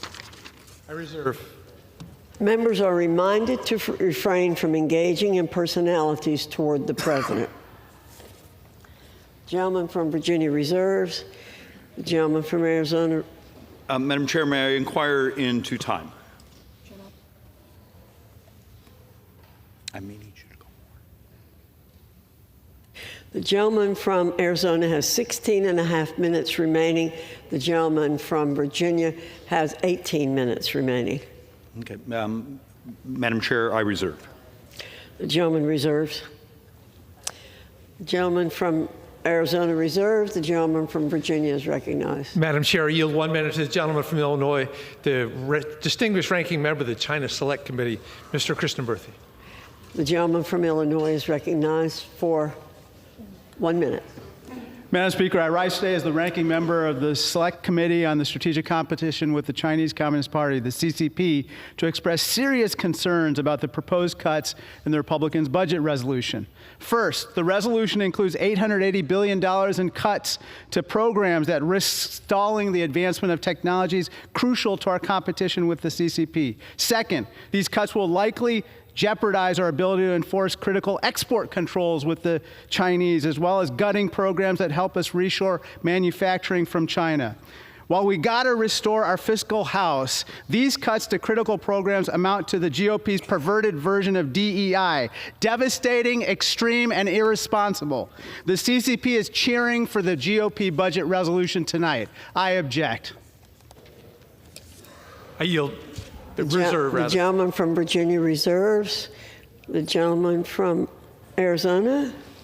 Thank you, Madam Chairwoman. Is recognized. Hey, can you believe this, Madam Chairwoman and my friend, Mr. Beyer? We broke our printer. But thank heaven we didn't break the markers.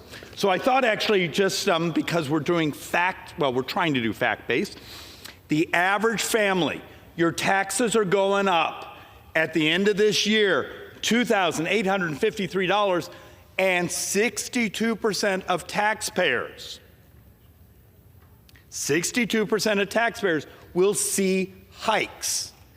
And and I'm sorry we just didn't have time to make a much prettier chart for everyone. Remember, after 2017, we actually moved up, but some of that was some of the deductions and things were added. We moved up the threshold, so almost the half of our tax-paying population actually didn't pay income taxes. They still had payroll taxes and FICA and those things. A bunch of that population that has not paid taxes in years and years and years will be getting tax bills with the opposition to this. Madam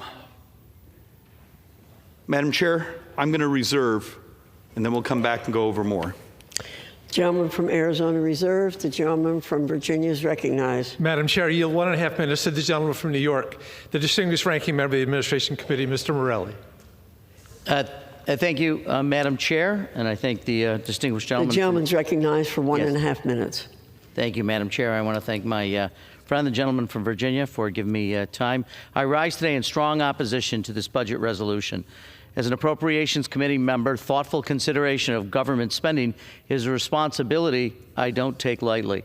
I believe every hard-earned taxpayer dollar must work for all Americans, not fuel widely irresponsible economic theory. I'd like to think my colleagues on the other side of the aisle believe the same thing, given the rhetoric we've all heard over the last several years. So I encourage the American people to watch what House Republicans do, not what they say. Remarkably, instead of lowering costs, this reckless budget resolution bestows tax cuts for the wealthiest 1% of Americans while jeopardizing essential health care and nutrition programs. For this reason, I strongly oppose the budget resolution authored by House Republicans. Shockingly, gutting programs our communities rely on isn't harmful enough, because this resolution will also require taxpayers to borrow another $1.6 trillion over the next 10 years. Our nation's founders vested in the House of Representatives a unique set of powers to make it responsive to the will of the people. The father of our Constitution, James Madison, said the House should have immediate dependence on and intimate sympathy with the people. House Republicans demonstrate no dependence on nor sympathy with the American people. I urge my colleagues to reject this handout to millionaires and billionaires and work on a budget that instead advances the interests of American families. With that, Madam Chair, I yield back. The gentleman from Virginia reserves. The gentleman from Arizona is recognized. Madam Chair, once again, here's the budget document. Here's the spreadsheets. I keep hearing you're giving away to billionaires. Where's that? Where is it? Madam Chair, it doesn't exist because this is a box. This is a box that allows us, and understand, I am passionately concerned about debt and deficits. But this may be, for an idiot like myself, the first opportunity where members of leadership and those are ready to allow people like me to come in and walk through how we can improve, change the costs of how we deliver services. And we need this type of document to do it. And you deal with the reality of what we're allowed to touch. You do realize the majority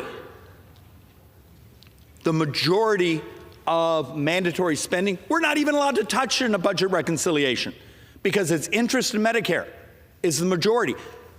And every day we wait to modernize, we're in that much more trouble. Last thing before I do a yield here. We're going to spend $86 trillion, and I'm partially doing this off the top of my head, over the next decade. This budget reconciliation, we're hoping to get, let's say we're blessed we get $2 trillion offsets, so that creates a couple trillion in additional borrowing. You're talking a fraction, a couple percent of the spending.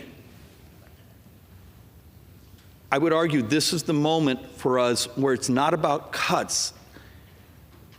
If any of you have ever just even bothered to look at the MedPAC reports and this was done by the Biden administration, we have potentially over a decade, hundreds of billions in here that aren't going to services, aren't going to make our brothers and sisters healthier.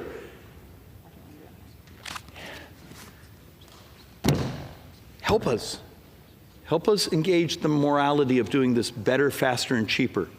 And Madam Chair, I yield to the majority leader, and, I yield to, that's right, I yield to the gentleman from California, Mr. Valadao. And how many minutes to Mr. Valadao? 1 minute? 2 minutes. Well, I thank the gentleman. 2 minutes. Mr. Valadao from California is recognized for 2 minutes. I thank the gentleman from Arizona. I also like to thank the leader, Scalise, for his time today. We have a historic opportunity to advance the key priorities of this administration with a one-bill solution. And I fully agree we need to move forward in a way that reflects the needs of the American people. This budget resolution unlocks the next step in the reconciliation process to deliver on our priorities. That includes extending key provisions of the Tax Cuts and Jobs Act, like doubling the standard deduction, expanding the child tax credit, and maintaining the death tax exemption. These policies make a real difference for working families, farmers, and small business owners, and allows them to keep more of their hard-earned money.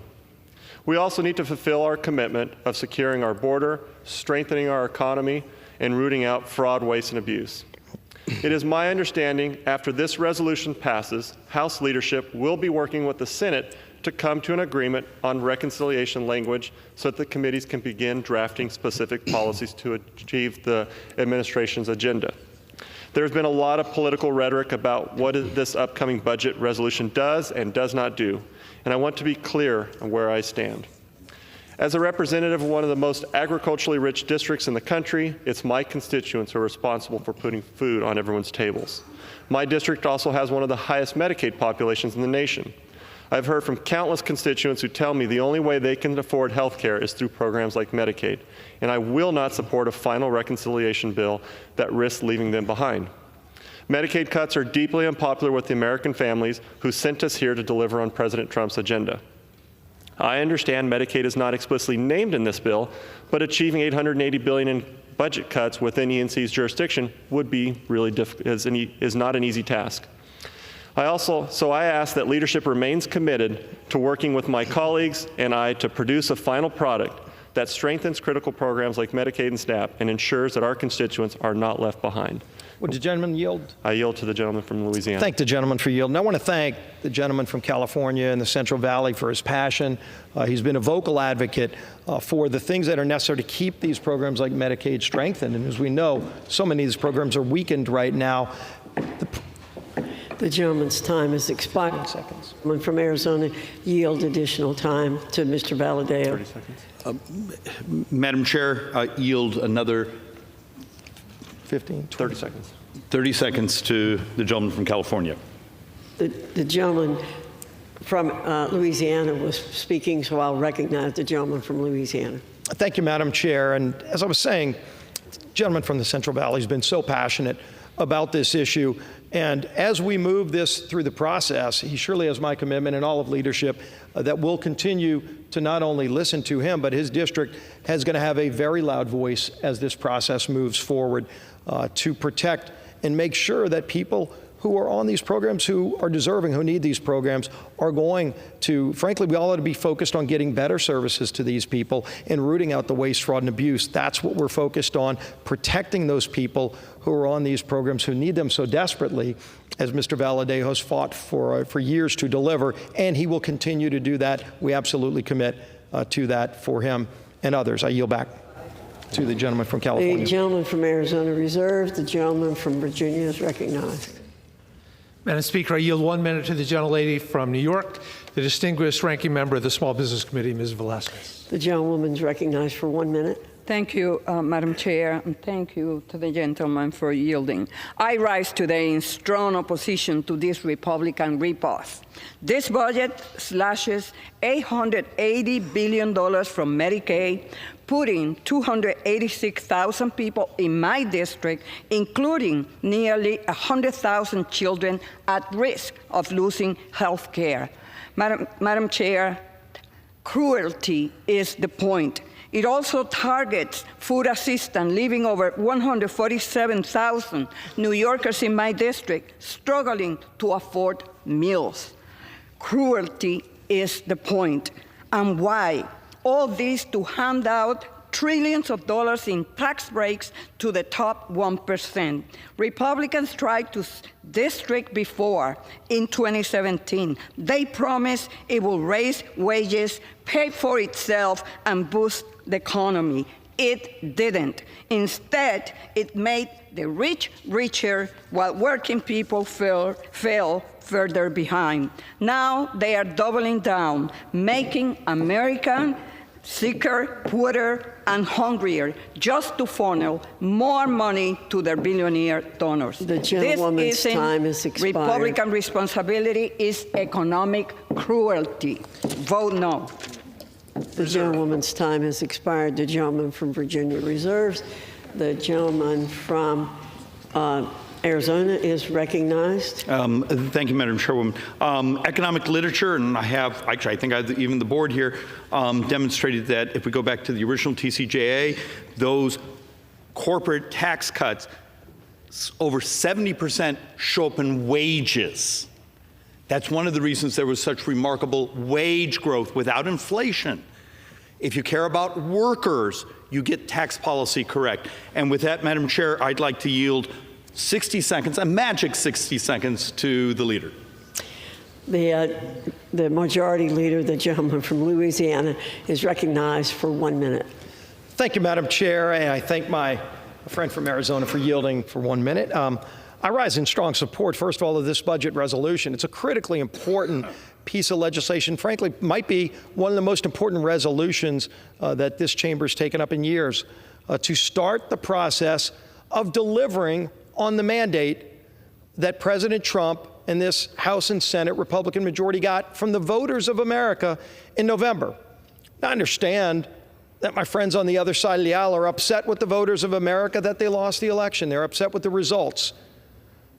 But if everybody here listened to what the American people said in November, frankly, first of all, they would vote for this resolution because the resolution delivers on those commitments, the things that were talked about, the things that sent people to the polls that say, finally, let's get America back on track.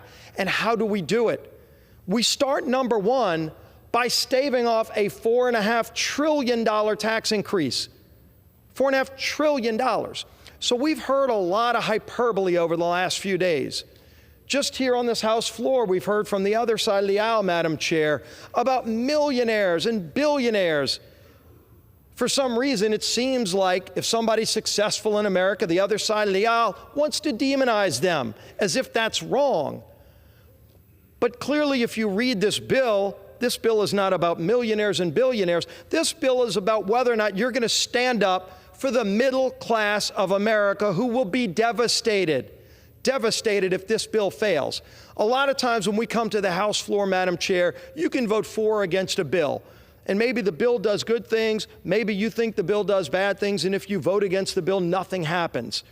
And some days, nothing happening is a good day. Today, if nothing happens, it's not nothing that happens. A no vote.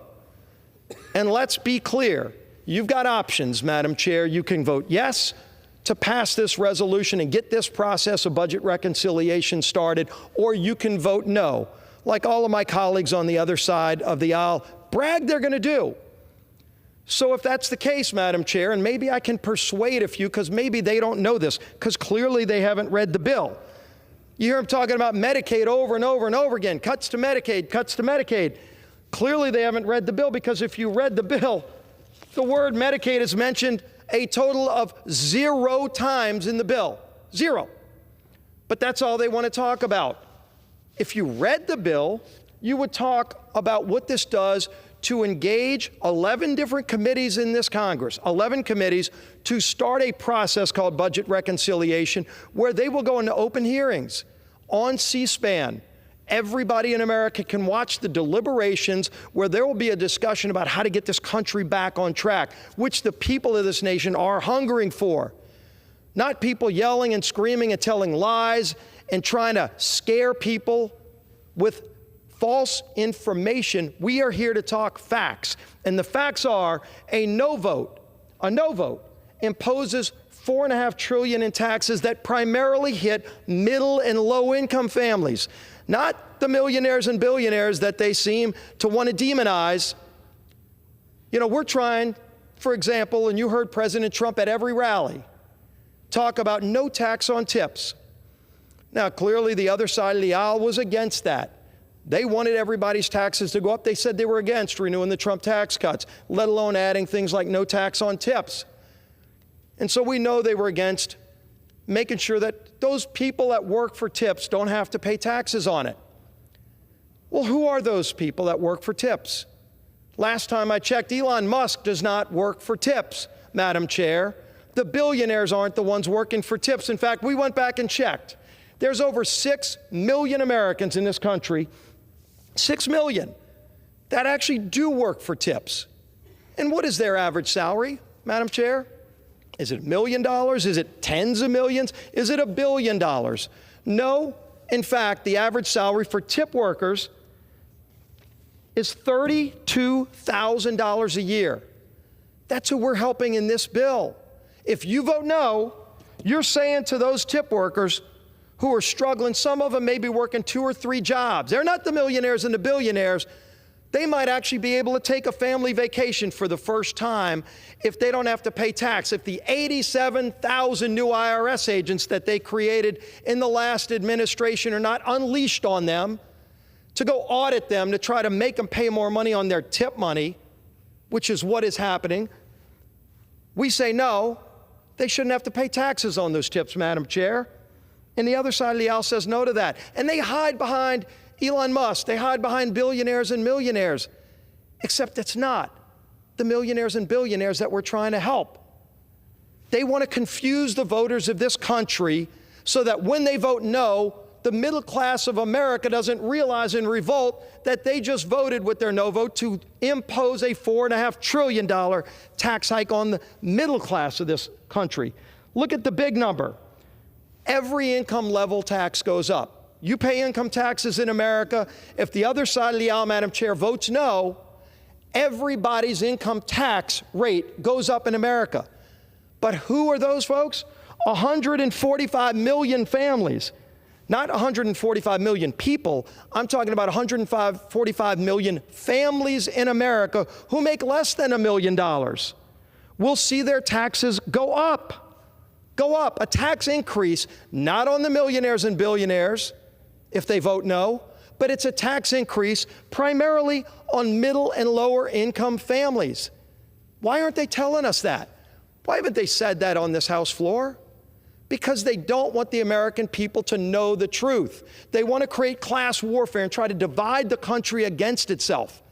Shame on people who want to divide this country even more. It's time we unite this country and grow this country, grow the middle class, actually create more jobs and wealth and opportunity, which, by the way, as Mr. Schweikert pointed out earlier, and he's got the charts to prove it, wealth and opportunity for lower and middle income families is what happened in 2017 and beyond when we started with the Trump tax cuts. And just because they don't like the person whose name is behind those tax cuts, they want to try to demonize them. But the facts still remain. Who benefited the most? The low and the middle income. We were losing our middle class in America in the decade before we passed those tax cuts. Why? Go look at the record, the facts. We were losing great American company after great American company moving out of America. They were leaving the country. Why? We had the highest corporate tax rate in the world. Now, the other side would say, stick it to them even more, raise tax rates even more. By the way, there are laboratories of democracy where that's been tried.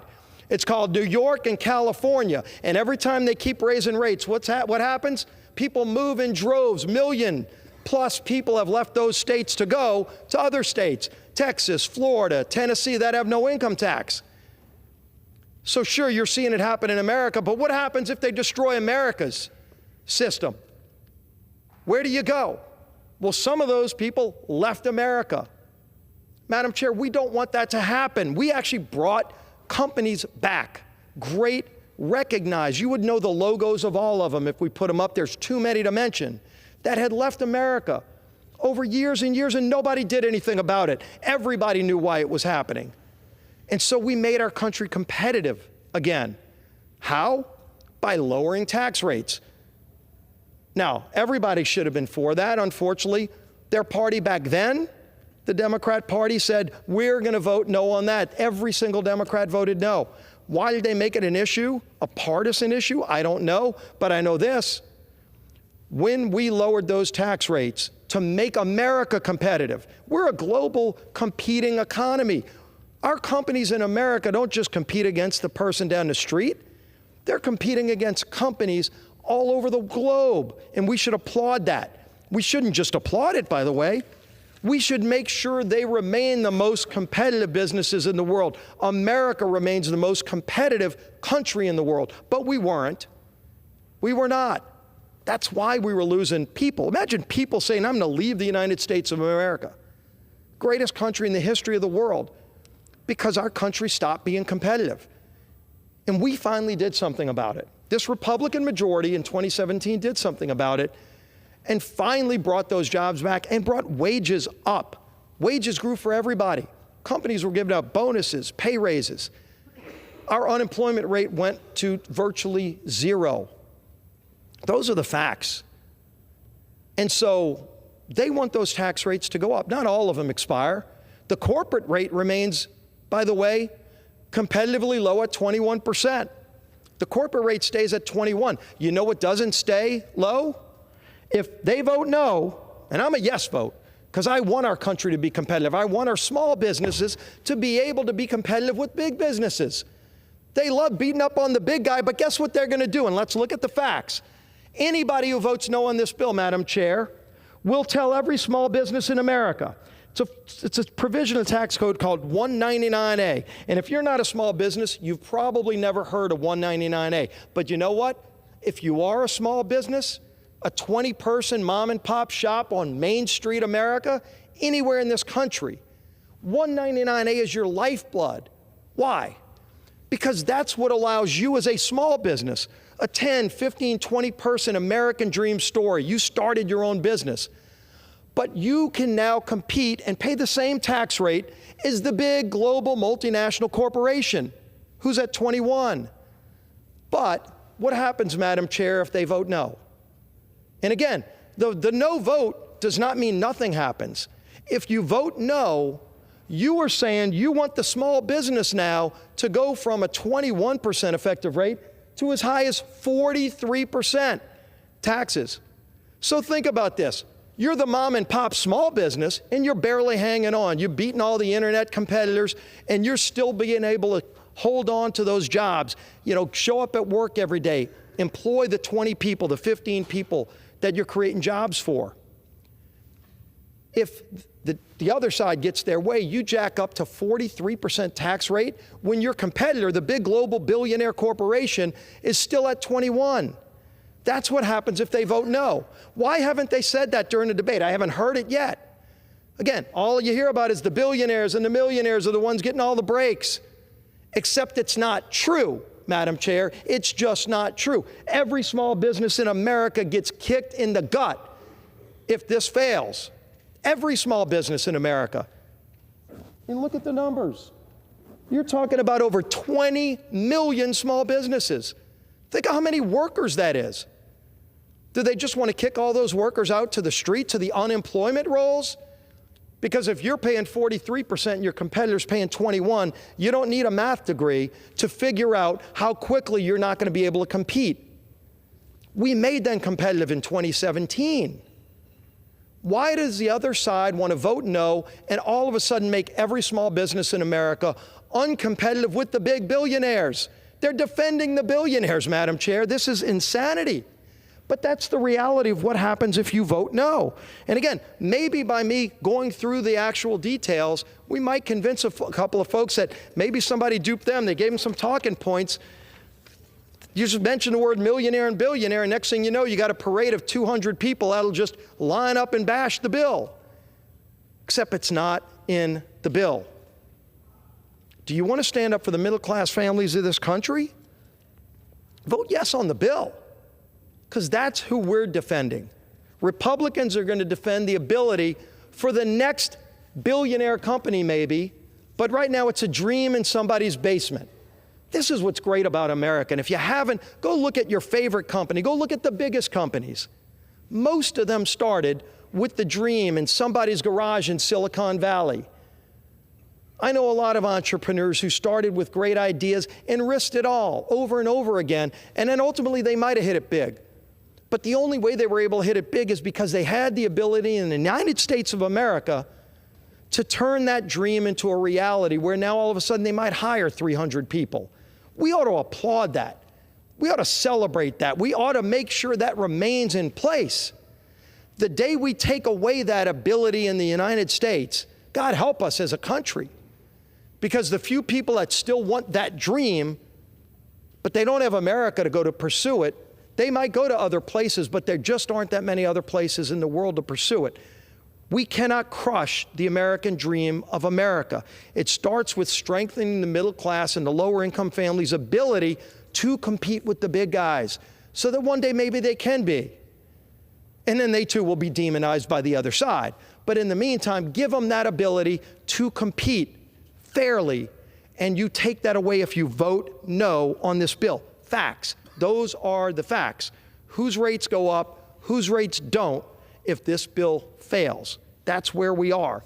And I do think it's important one more time just to go through the facts of the 2017 bill, because so many lies have been told about that. The poverty rate dropped to the lowest level in history. Again, this isn't the millionaires and billionaires. When we passed the bill in 2017 that every Democrat voted no on, the poverty rate in America dropped to its lowest rate in history. Unemployment hit a 50-year low.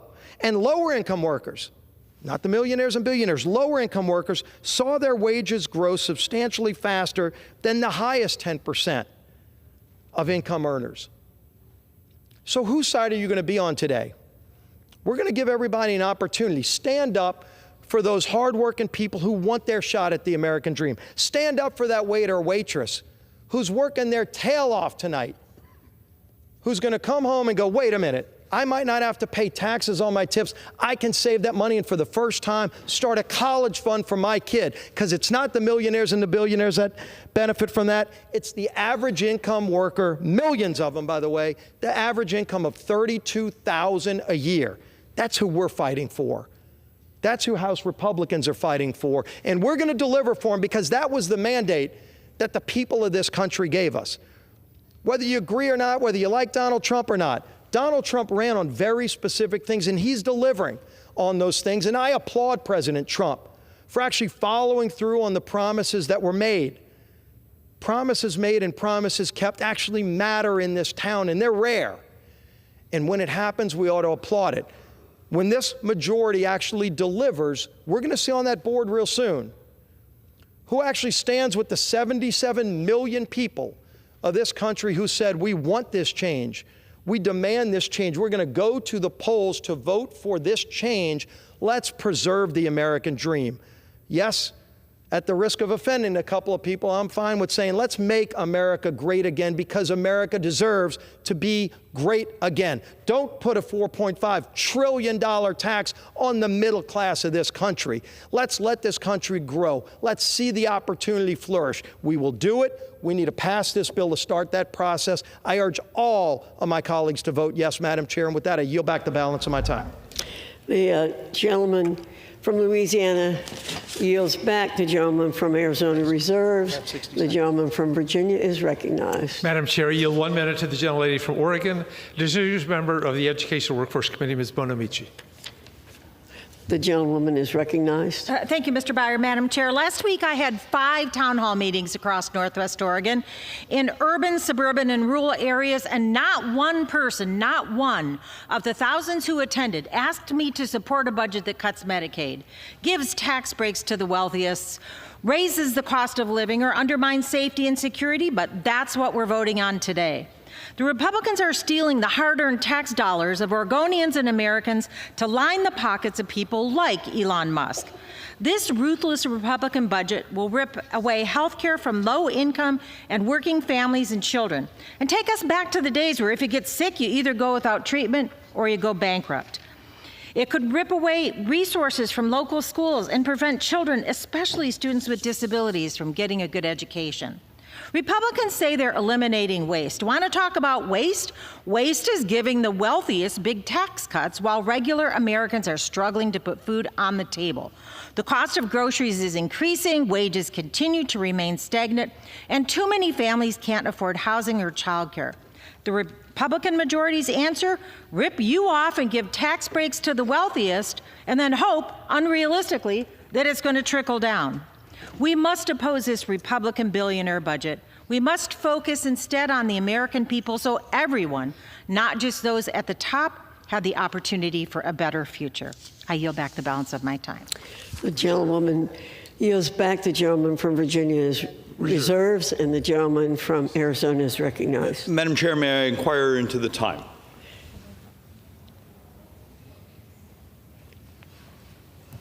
The gentleman from Arizona has 9 minutes remaining. The gentleman from Virginia has 13 and a half minutes remaining. Madam Chair, I reserve.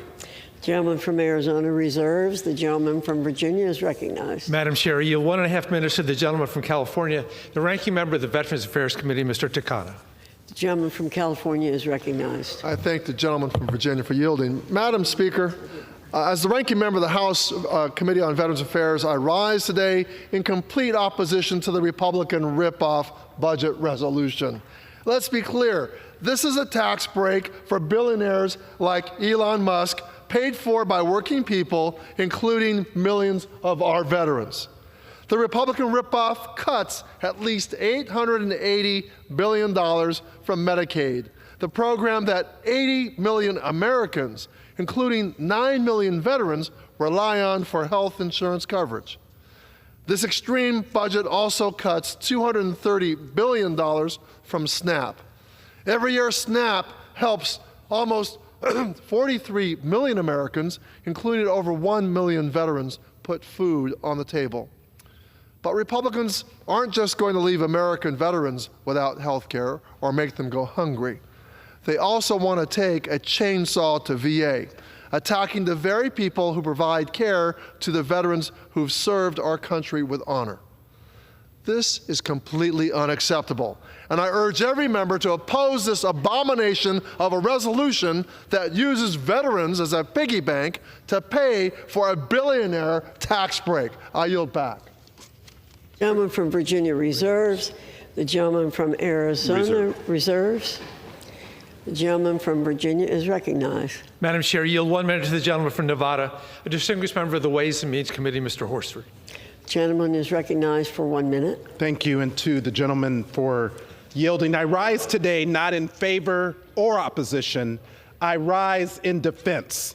Defense of 811,000 Nevadans and countless people across the country whose lives are in danger.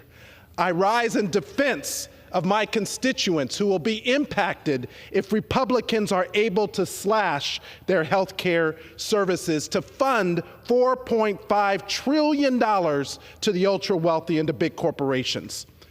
Madam Chair, Nevada Democrats and Republicans worked together to implement the Affordable Care Act, including the expansion of Medicaid. We reduced the uninsured rate by a third. 563,000 children were able to receive coverage as a result. But the fact that Nevada did the right thing then means we have more to lose as Republicans do the wrong thing now. Our state would be the third hardest hit, including in rural communities. This isn't a budget, it's the Republican Screw America bill. That's why I'm calling on every member of this body to vote no. I will in defense of my constituents. The gentleman's time has expired. Gentleman from Virginia reserves. Gentleman from Arizona reserves. Gentleman from Virginia is recognized. Madam Chair, I yield 2 minutes to the gentleman from New York, distinguished member of the Appropriations Committee, Mr. Espaillat. Gentleman from New York is recognized for 2 minutes. Thank you, Madam Chair. Very often we take very serious votes on this floor. But this vote is a deadly serious vote. This is a vote about life and death. I represent just slightly over 780,000 constituents. Out of those 780,000 constituents, 524,000 of them are Medicaid recipients. 524,000 of them. Over 100,000 of them are Medicare recipients. So over 600,000 of the 780,000 constituents that I represent receive either Medicaid or Medicare. In addition to that, there are 263,000 households that receive food stamp. This bill will put their life and health in danger, Madam Speaker. This is about life and death. As the Republican majority proposes to cut Medicaid across this country, to give a massive $4.5 trillion, with a capital T, trillion dollar cut in taxes to the very rich. And who will that go to? 50% of that will go to the shareholders. 44% of that tax code will go to high-end executive. The fat cat executives are going to get this money, and working class and even middle class people are going to get stiff with the cuts. And this is about life and death. It's not a simple piece of legislation that we will pass. There are diabetics that will see the price of insulin go up. There are people with renal problems, with cardiovascular problems. Madam Speaker, this is about life and death. Vote no for this bill, and I yield back. The gentleman's time has expired. The gentleman from Virginia reserves. The gentleman from Arizona reserves. The gentleman from Arizona. Madam Chair, let me have just a couple moments of joy here. A reconciliation budget that only touches individuals and pass-through businesses, so there are no shareholders who are getting, that's actually already locked in. That's one of the reasons we're doing this, is because you want to see distortions in the economy, have a world where small businesses, pass-throughs, employee-owned, their taxes shoot up. But the C corporations are down here. What distortion did you just create in the world? I'm a C corporation. I'm buying everyone else. You want to see the big get bigger? It's one of the reasons you have to do this. But also, I beg my brothers and sisters, have a different view, but actually just try to get the most basic facts correct here. And with that, Madam Chair, I reserve. Gentleman from Arizona reserves. The gentleman from Virginia is recognized. Madam Chair, I yield 1.5 minutes to the gentlelady from New Mexico, a distinguished and unenviable member of the Rules Committee, Ms. Lezer Fernandez. The gentlewoman from New Mexico is recognized. Republicans are attacking women's ability to afford life as a mom or a daughter. Medicaid supports more than 40% of all births in the United States. Our grandmothers and parents in nursing homes rely on Medicaid to pay their health bills. Their caregivers, who are mostly women, depend on Medicaid themselves. Over 37 million children rely on Medicaid and CHIP. Republicans would strip this essential health care from women across the country. Why? To give tax breaks to their billionaire bros. Women need to know how they will be impacted wherever they live. Earlier today, we heard Representative Valadao acknowledge that his voters depend on Medicaid and are upset. Indeed, 507,000 of his constituents receive Medicaid, but he said he will vote yes on the bill. I need women across the country to visit the Democratic Women's Caucus website to find out how these cuts will impact them. How will the Republicans give billionaires and millionaire tax cuts on their economic pain? Republicans should stand with their moms and not the billionaires. Reserve. The gentleman yields back. The gentleman from Virginia reserves. The gentleman from Arizona. Madam Chairwoman. So, apparently the Democrat position is the $2,000 you get per child, which was the doubling of the child tax credit in 2017, should go away and go back to the $1,000. Wow. Because I think that's what I just heard. So those of us who've adopted kids, those who have children, congratulations. Your child tax credit is going to get cut in half. Reserve. The gentleman from Arizona reserves. The gentleman from Virginia is recognized. Thank you, Madam Chair. That is with respect to my friend from Arizona, that is not what I heard. We heard that this budget resolution is put together, promises cuts that we are desperately afraid of. When we do the math, people who count on, in Congressman Schweikert's district, Arizona 1, people who count on SNAP to put food on the table are 85,000. Medicaid recipients at risk of losing their health care, 127,000. And Affordable Care Act recipients to see their premium payments go up by varying amounts, 44,000. We'd love to see a budget work out that somehow gives the lie to those frightening numbers. With that, Madam Chair, I yield 1 minute to the gentleman from California, a distinguished member of the Joint Economic Committee, Mr. Min. The gentleman from California is recognized for 1 minute. Thank you, Madam Chair. I rise today in opposition to the disastrous GOP budget resolution. This bill seeks to cut $3 trillion in spending, supposedly by targeting waste and fraud. But the entire domestic discretionary budget is only $917 billion. The math simply doesn't add up. There's only one way to get to $3 trillion in cuts, and that's to slash lifeline programs, including nearly $1 trillion in cuts to Medicaid. Under the GOP budget, over 136,000 of my constituents would lose their health care, including over 42,000 children. This budget would also take food away from hungry children, deny health care to sick veterans. So why are House Repubs pushing such an immoral and cruel agenda? Not to reduce our deficits. In fact, their budget adds nearly $1.6 trillion a year to our debt. No, it's to pass tax cuts for billionaires and foreign investors. In fact, over $350 billion of these same tax cuts went to foreign investors over the last 10 years. Let's be clear. If this budget passes, kids are going to go to bed hungry so that we can give more money to Elon Musk and investors from Saudi Arabia, China, and Russia. This is immoral. It's wrong. I urge my colleagues to oppose this horrible budget measure. Gentleman's time has expired. The gentleman from Virginia reserves. Madam Chair, reserve. The gentleman from Arizona reserves. Gentleman from Virginia is recognized. Madam Chair, you yield 1.5 minutes to the gentleman from New Mexico, a distinguished member of the Agriculture and Armed Services Committee, Mr. Vasquez. The gentleman's recognized for 1.5 minutes. Thank you. Madam Speaker, I thought Republicans' plans were to make Americans' lives better. I thought we were supposed to lower the cost of goods. I thought we were supposed to make health care more affordable for Americans. Well, let me tell you this.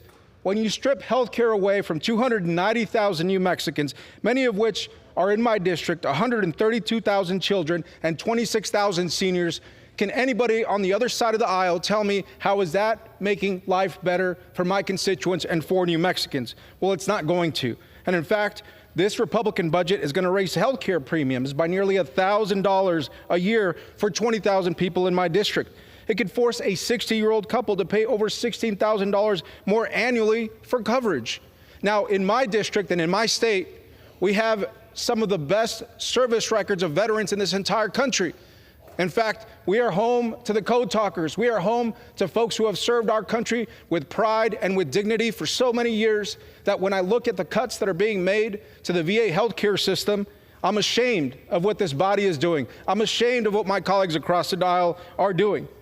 And when I go home and I talk to a working mother, I talk to a person who works every day, wakes up at 7 in the morning and works 2 jobs and has to send their kid to school and relies on the food programs just to keep their family healthy, just to have something in the stomach of that 7-year-old who is going to first grade, and to know that their food assistance programs could get taken away. We're doing the exact opposite of what Republicans promised that they would do for this country.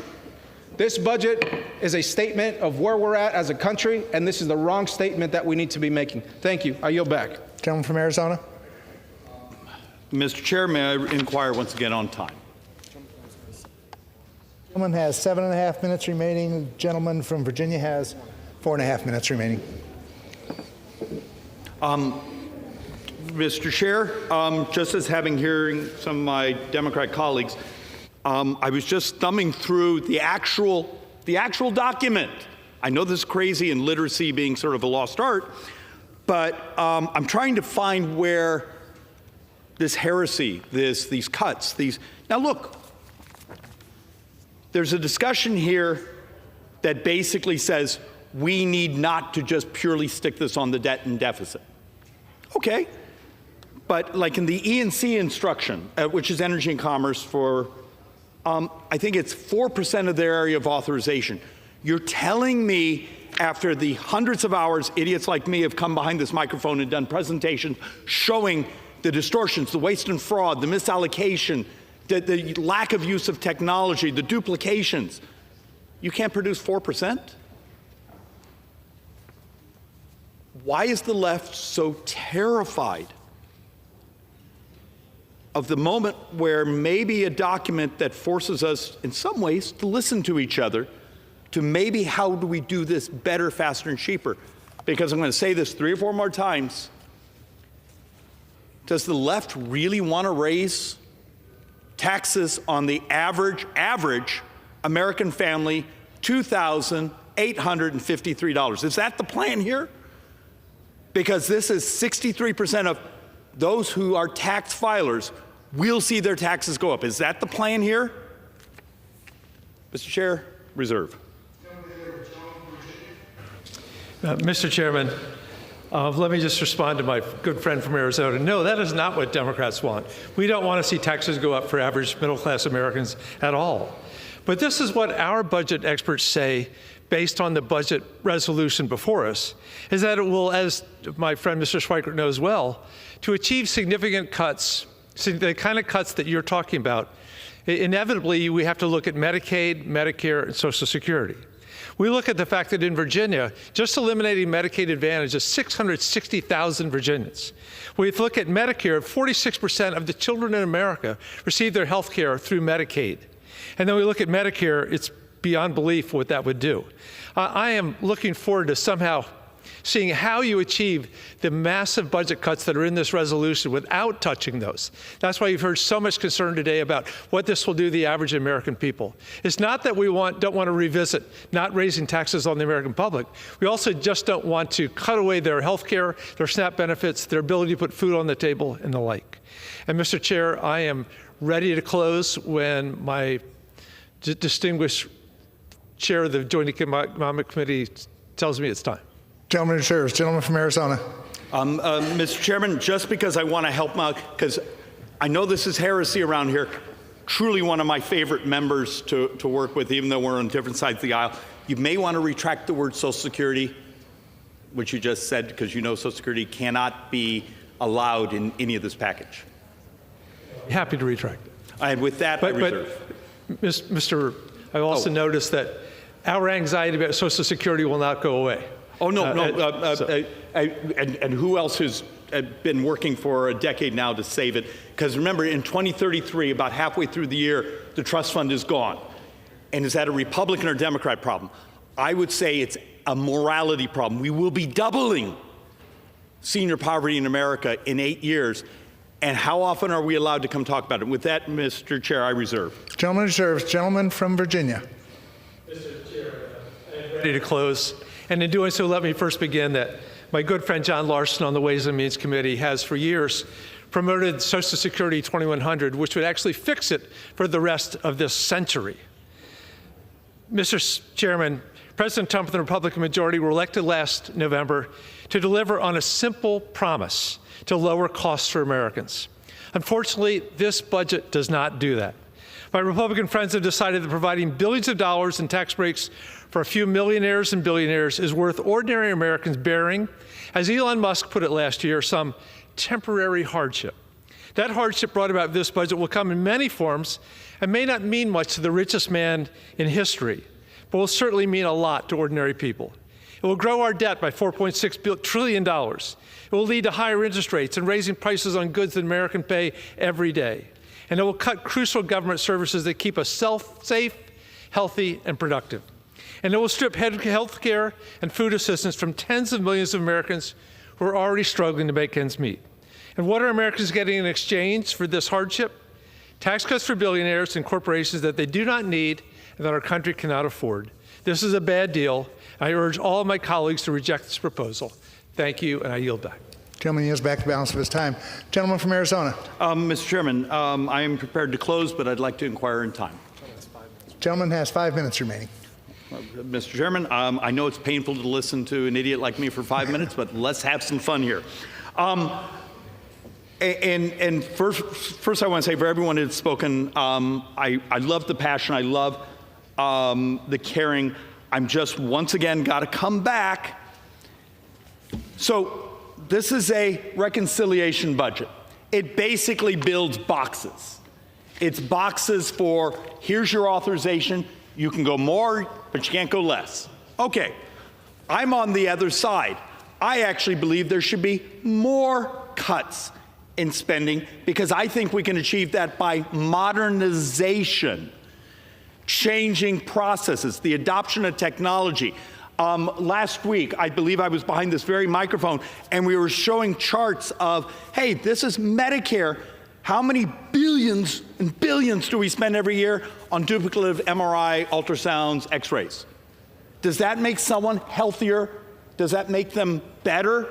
No. We're basically, it's waste and fraud, but the ability to use technology to get rid of that. If we all agreed to do something like that, we're going to get rid of these duplicative services. We're going to get rid of some of the, we like to say waste and fraud, but the fact of the matter is design problems in the model.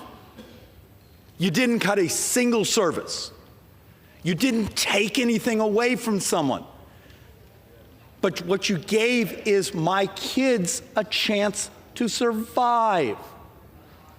Because part of this, look, part of this I don't like. I'm going to be brutally honest. I wish there were more cuts. I don't like the amount of borrowing here. But if this is the moment that opens up a chance for someone like myself that has spent a decade here passionately trying to say it doesn't have to be cuts, it's actually the adoption of technology. Look, I'm going to go slightly off track, and then I want to get back into the distribution. If I turn to my brothers and sisters and anyone willing to listen right now, what's the single biggest cost in our society? This is where Schweikert soaks himself in kerosene and plays with matches, Mr. Chair. Turns out it's obesity. Our brothers and sisters, we calculate over $9 trillion in additional healthcare costs over the next decade. What would happen if the left and the right actually said, we are going to fixate on the way we deliver healthcare, the way we deliver nutrition support, the way we do agriculture policy, that we are going to help our brothers and sisters be healthier. Oh, by the way, family formation, the use of healthcare, the ability to have a life.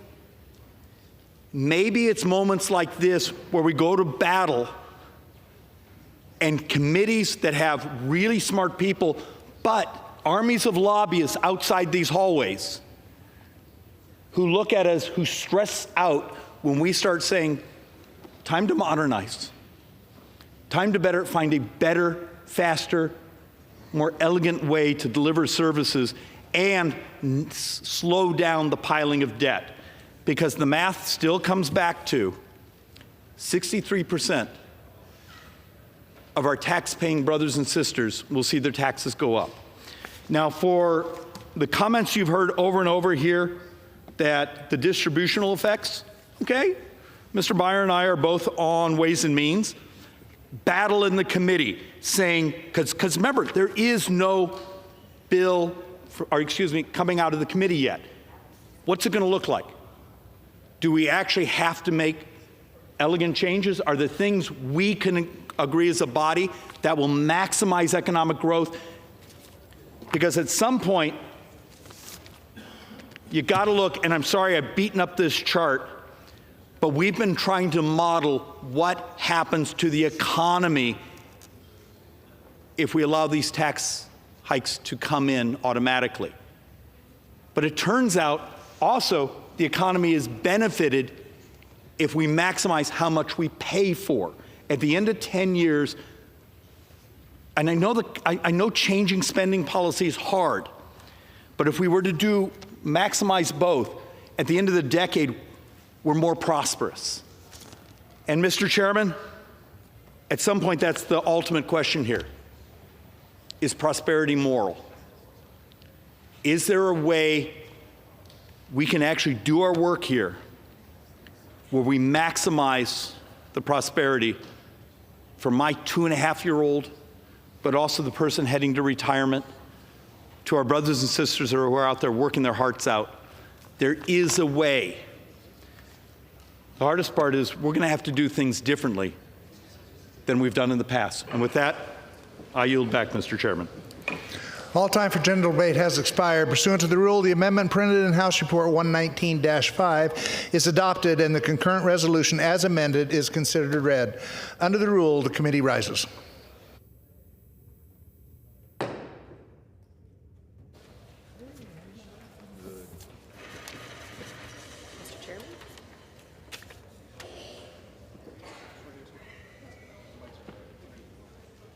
Mr. Chairman.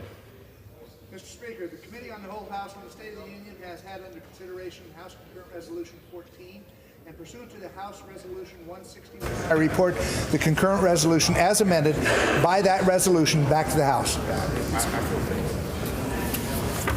The Chair of the Committee of the Whole House on the State of the Union reports that the committee has had under consideration House Concurrent Resolution 14, and pursuant to House Resolution 161, reports the concurrent resolution as amended by that resolution back to the House. Under the rule, the previous question is ordered. Pursuant to Clause 1C of Rule 19, further consideration of House Concurrent Resolution 14 is postponed. Proceedings will resume on questions previously postponed. Votes will be taken in the following order. The motion to suspend the rules and pass H.R. 788, adoption of House Concurrent Resolution 14, and the motion to suspend the rules and pass H.R. 804. The first electronic vote will be conducted as a 15-minute vote pursuant to Clause 9 of Rule 20. Remaining electronic votes will be conducted as 5-minute votes. Pursuant to Clause 8 of Rule 20, the unfinished business is a vote on the motion of the gentleman from Texas, Mr. Williams, to suspend the rules and pass H.R. 788, on which the yeas and nays are ordered. The clerk will report the title. H.R. 788, a bill to provide for the Department of Education and Small Business Administration joint research and development activities and for other purposes. The question is, will the House suspend the rules and pass the bill? Members will record their votes by electronic device. This is a 15-minute vote.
On this vote, the ayes are 427, the nays are 3, 2/3 being in the affirmative. The rules are suspended. The bill is passed, and without objection, the motion to reconsider is laid on the table.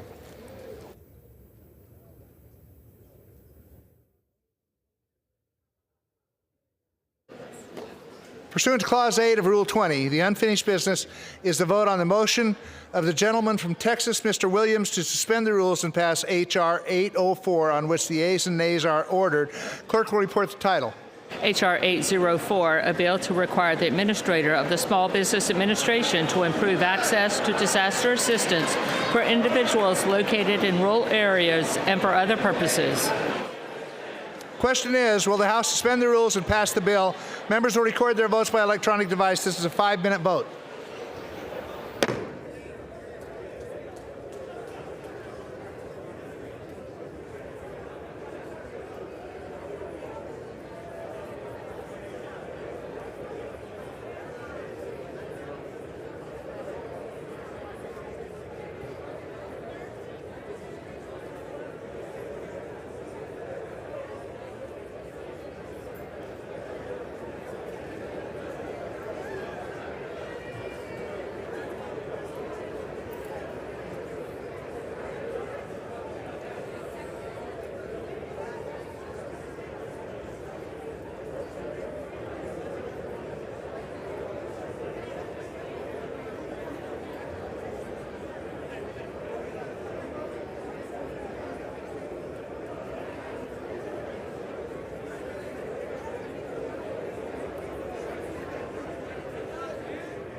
This vote, the ayes are 415, the nays are 8, 2/3 being in the affirmative. The rules are suspended. The bill is passed, and without objection, the motion to reconsider is laid on the table. Pursuant to Clause 1C of Rule 19, further proceedings on House Concurrent Resolution 14 will now resume. The clerk will report the title. Union Calendar Number 1, House Concurrent Resolution 14, Concurrent Resolution establishing the Congressional budget for the United States government for fiscal year 2025 and setting forth the appropriate budgetary levels for fiscal years 2026 through 2034. Pursuant to Clause 1C of Rule 19, further proceedings on House Concurrent Resolution 14. The question is on concurrent. Yeah, we already did The question is on adoption of the concurrent resolution. Under Clause 10 of Rule 20, the ayes and nays are ordered. Members will record their votes by electronic device. This will be a 15-minute vote.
vote, the ayes are 217, the nays are 215.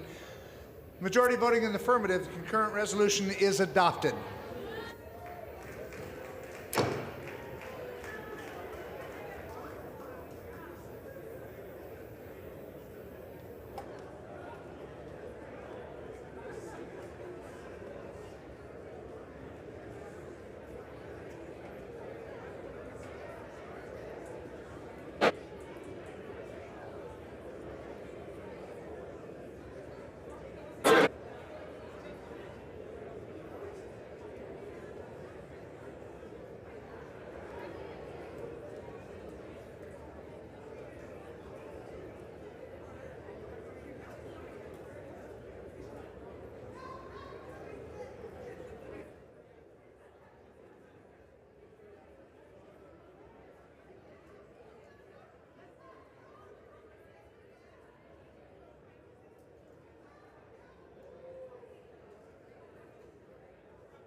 The House will be in order. Members, please take conversations off the floor.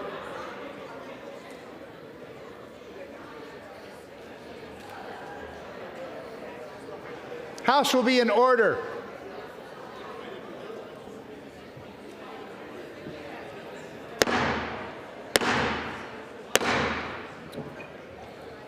The House will be in order.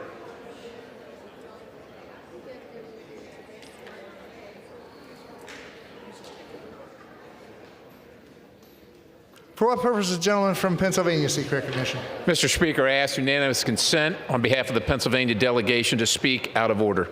Without objection, the gentleman is recognized. Mr. Speaker, this past Saturday, February 22nd, 2025, beautiful York County, Pennsylvania was shaken by a horrific act of violence. Officer Andrew Duarte of the West York Borough Police Department was killed in the line of duty while responding to an active shooter at UPMC Memorial Hospital in York, which also included a hostage situation that wounded 5 other individuals. Officer Duarte demonstrated extraordinary courage with no regard for his own personal safety as he ran to the sound of the guns, as he put himself in harm's way to protect others. He paid the ultimate price to protect the innocent and serves as yet another stark reminder of the selfless and tireless dedication of our law enforcement officers who put their lives on the line each day to keep us safe. On Monday, I spoke to the Chief Millsaps, who told me that Officer Duarte's last act, as he lied, dying and bleeding out, was to pull one of his injured fellow officers to safety and behind the line of fire. Thank you will never be enough.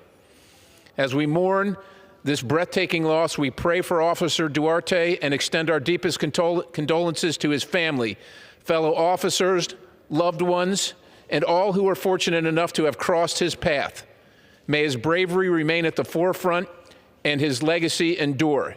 His dedication to duty, tireless service, and selfless sacrifice set the standard by which we all should be judged.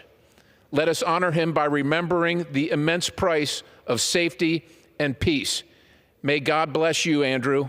At this time, I ask the House to observe a moment of silence.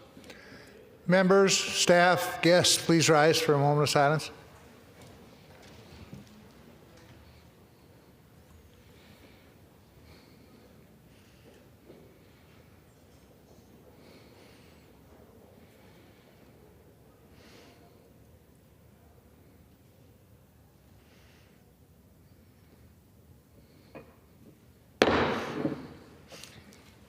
Thanks, guys. Good work. Thanks.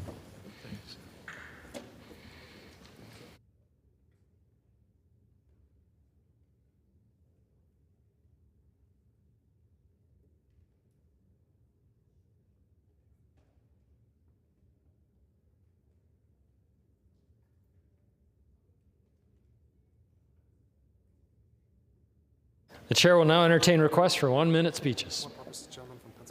For what purposes the gentleman from Pennsylvania seek recognition?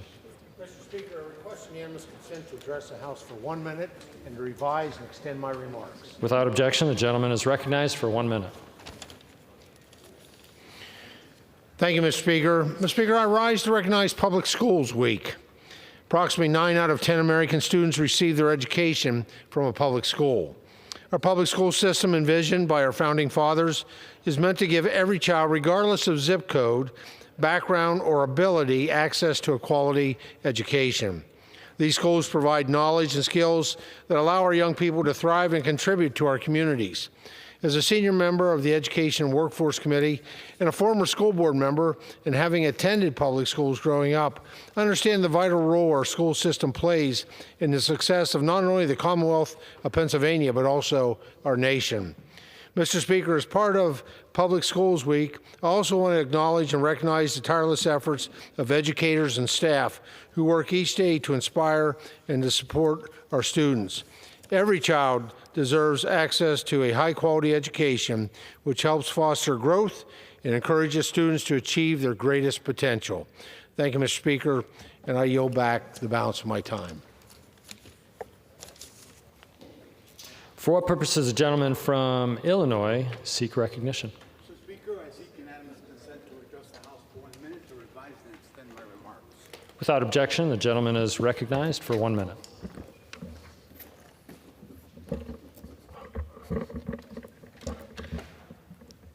Mr. Speaker, during Black History Month, I rise to honor Ronell Mustin, a fearless champion for justice whose activism has shaped movements and transformed communities.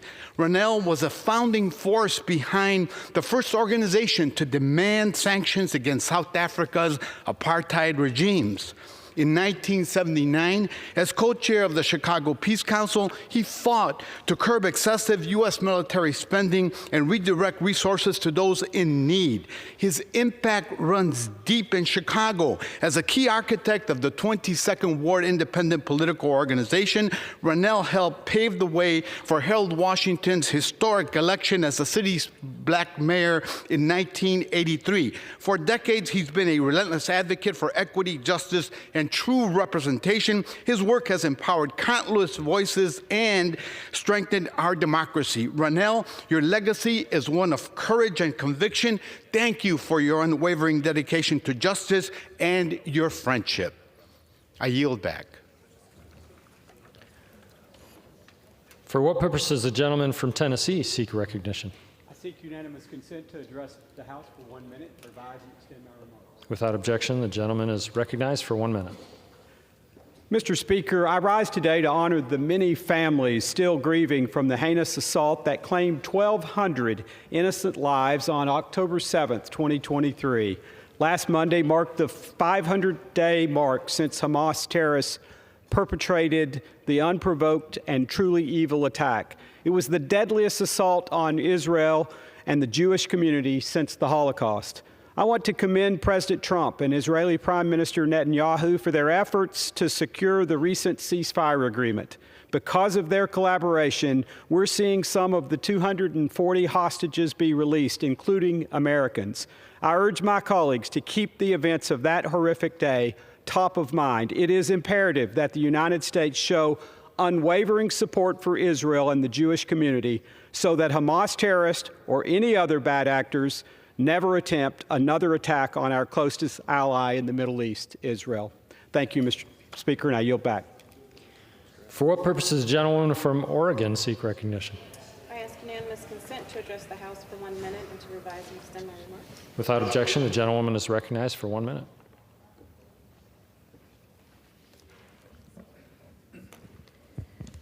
Mr. Speaker, I rise today to ask, when are prices going down?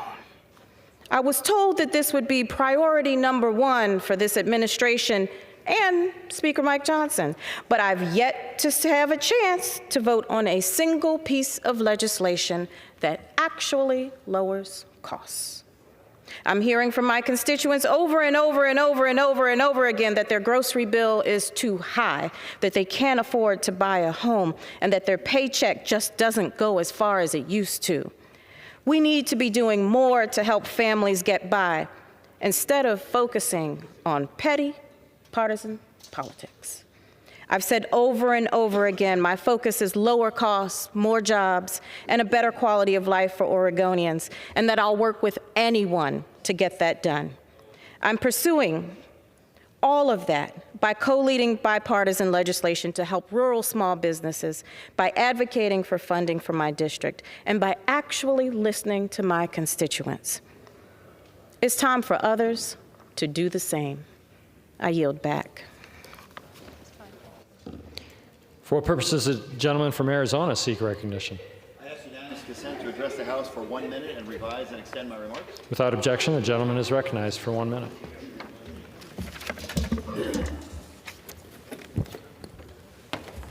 Mr. Speaker, today is bittersweet.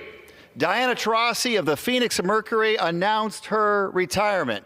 DT is the greatest professional athlete in Arizona sports history. Fight me on that one. 3 NCAA championships, 3 WNBA championships, 6 Olympic gold medals, the WNBA's all-time leading scorer. There's a reason. When I was mayor, I named a street in front of the arena Taurasi Way. A world-class and hilarious trash talker on the court. She could have been a professional comedian. She lights up every room that she is in, constantly uplifting others. And Brittany Griner could not have asked for a more loyal friend during her detainment in Russia. I had a courtside seat to her entire 21-year career in Phoenix. I saw her grow as a basketball player and as a tremendous leader in our community. My son, Trevor, he grew up idolizing Diana Taurasi. He wanted to be her when he grew up, but I had to tell him one day, son, you can't grow up to be Diana Taurasi. Her jump shot is just too darn good. Dee, on behalf of a grateful city, Godspeed on your retirement. I yield back. For what purpose does the gentleman from Florida seek recognition? Mr. Speaker, I ask unanimous consent to address the House for 1 minute and to revise and extend my remarks. Without objection, the gentleman is recognized for 1 minute. Mr. Speaker, today I rise with a heavy heart to honor the loss of a giant, Florida State Senator Geraldine Thompson. She was a trailblazer, a historian, and a fierce advocate who worked every day to uplift Floridians, ensuring that nobody was left behind. For nearly 20 years in the Florida legislature, she broke barriers and created opportunities, especially for Black communities and those often overlooked. Senator Thompson was unapologetic, courageous, and a force for good like no other. She paved the path for people like me to be in a job like this. She believed in the promise of this country and fought to make it a reality for everybody. Senator Thompson's contributions to Florida and really to this country will never be forgotten, and her spirit will live on in the work she championed and in all of us that she inspired. May she rest in power. Thank you so much, Senator Thompson. I yield back. For what purposes, gentleman from California seek recognition? Mr. Speaker, I ask unanimous consent to address the House for 1 minute and to revise and extend my remarks. Without objection, the gentleman is recognized for 1 minute. Mr. Speaker, Black history has shaped our country, and I'm proud to celebrate Black History Month with my Congressional Asian Pacific American Caucus colleagues. The Coalition of Asian American, Native Hawaiian, Pacific Islanders, and Black Americans have worked hand in hand for generations to advance racial equality. That coalition was on full display during Martin Luther King Jr.'s historic march from Selma to Montgomery in 1965, when he wore a lei gifted to him by Reverend Abraham Akaka of Hawaii. It existed even on the battlefield. Senator Daniel Inouye was a proud and decorated member of the legendary 442nd Infantry Regiment. He recalled how he sustained injuries in combat, which resulted in the loss of his arm, and that it was soldiers from the 92nd Division, a segregated African-American unit, who provided him with the blood for the 17 transfusions that kept him alive. AANHPI history and Black history are inextricably tied together, and in the case of Senator Inouye, a blood bond uniting our two communities together. I yield back, Mr. Speaker. For what purposes the gentleman from Virginia seek recognition? I rise for unanimous consent to 1-minute remarks and revise and extend my remarks. Without objection, the gentleman is recognized for 1 minute. Thank you, Mr. Speaker. I rise today as we honor February as Black History Month. I think of the students at Waterford 2nd Street School in my district, a one-room schoolhouse established 2 years ago after the end of the Civil War where kids studied under segregation. I think of Barbara Rose Johns, a civil rights icon from Virginia. Barbara's high school was dilapidated and overcrowded, and at just 16, she led her classmates in a walkout, inspiring the Virginia NAACP to sue for integration. The walkout sparked one of 5 cases reviewed by the Supreme Court in the landmark Brown versus Board of Education decision. Mr. Speaker, I'm proud to say that Barbara Johns will soon have a statue just steps from this chamber, alongside George Washington, representing the Commonwealth of Virginia. As a country, we've come a long way since Barbara Rose Johns' high school was integrated, but we can't let our country slide back. We will continue to fight and honor the work and legacies of Barbara Johns and all who fought for a more perfect union. Mr. Speaker, I yield back.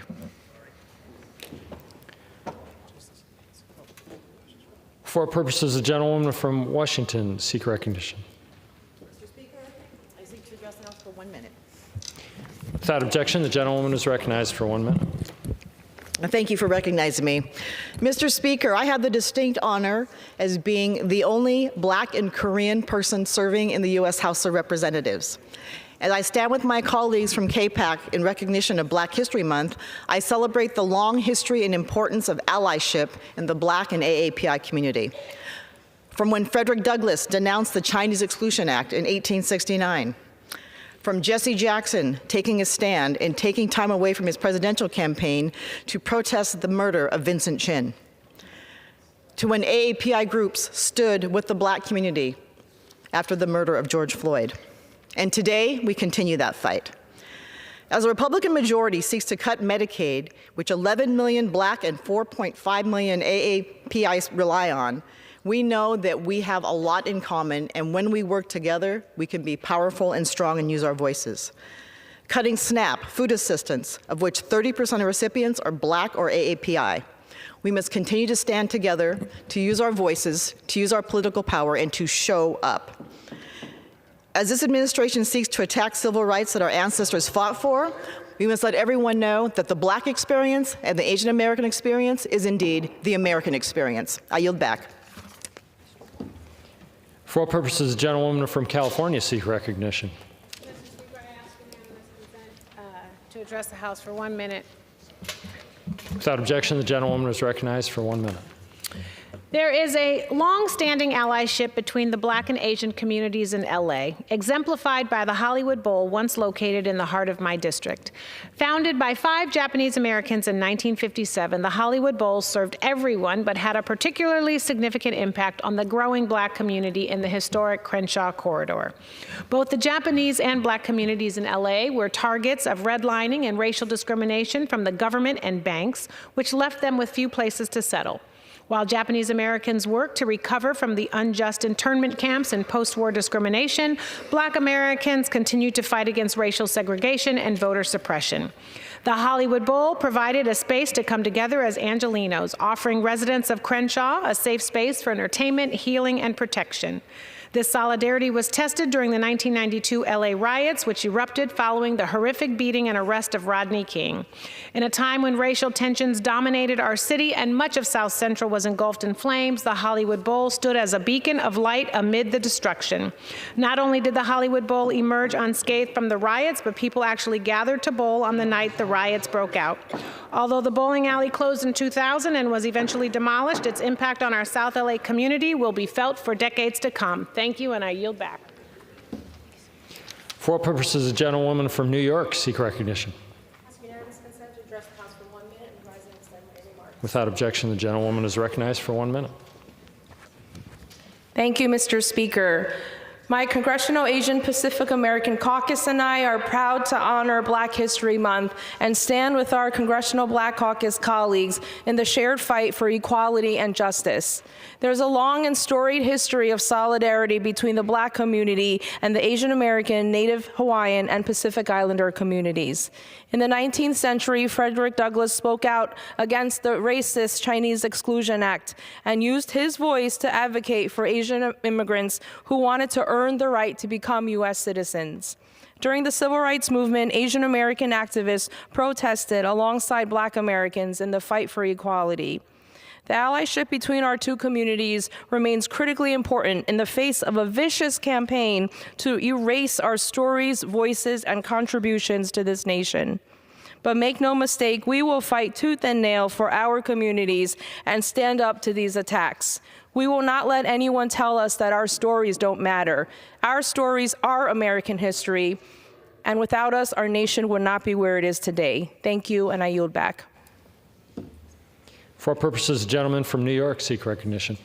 Mr. Speaker, I ask for unanimous consent to address the House and for 1 minute and to revise and extend my remarks. Without objection, the gentleman is recognized for 1 minute. Sir. Thank you, Mr. Speaker. House Republicans just passed their budget plan. Like many House Democrats, I am clear-eyed about this plan and how it will affect families in Westchester and in the Bronx. This budget is a direct attack on the working and the middle class, all while handling more than $4.5 trillion in tax breaks for the wealthiest in our society. The cuts needed for these tax breaks will mean over 196,000 residents in my district are at risk of losing Medicaid coverage. This includes 73,000 children and 27,000 seniors. This budget plan also threatens 74,000 people who count on SNAP to put food on the table. Republicans have promised to lower costs for everyday Americans, but this budget won't do that at all. Instead, it will make life harder and more expensive for constituents and Americans across the country. As this process moves forward, I will join with Americans to fight for fairness and opportunity for every American. Mr. Speaker, I yield back. For what purposes, gentleman from Virginia seek recognition? Speak for 1 minute. Respond. Without objection, the gentleman is recognized for 1 minute. Mr. Speaker, I join my colleagues in honoring Black History Month and uplifting the connection between the Black and Asian community. As a member of Congress who was part of both Black and Asian community and the Civil Rights Task Force chair of CAPAC, I want to acknowledge the long history of solidarity between our two communities. For example, American abolitionist Frederick Douglass spoke out against the Chinese Exclusion Act in 1869 in his Composite Nation speech, and our communities have shared struggles against systemic racism during the Civil Rights Movement. In the 1960s, for example, Japanese Americans worked alongside Malcolm X during the Civil Rights Movement. During Black History Month, we're reminded that civil rights and Asian American movements have all gone hand by hand in seeking justice against systemic racism. So as we celebrate progress this Black History Month and fight against the Trump administration, we must remember that we cannot abandon our commitment to achieving racial equity for all people. Thank you, Mr. Speaker. I yield back. For what purposes, gentlewoman from Colorado seek recognition?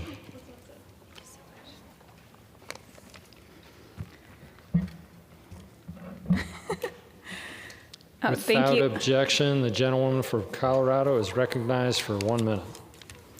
Thank you, Mr. Speaker. I rise today with my newborn Sam, who's just 4 weeks old.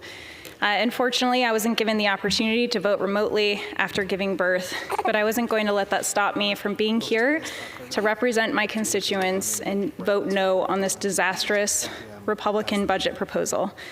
Republicans and Trump promised to lower costs on day one, and instead their priorities have been focused on ripping health care away from kids, seniors, moms, and others who need it most.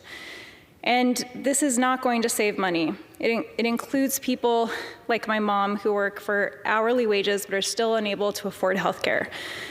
When you don't have access to health care, you show up in the ER. This is going to have a huge burden on our hospitals and unfortunately will have skyrocketing costs. I agree, Sam. Hospitals will bear this burden. It also slashes SNAP, taking food off the plates for seniors, veterans, and kids, all to fund tax breaks for billionaires like Elon Musk while increasing our national deficit by trillions of dollars.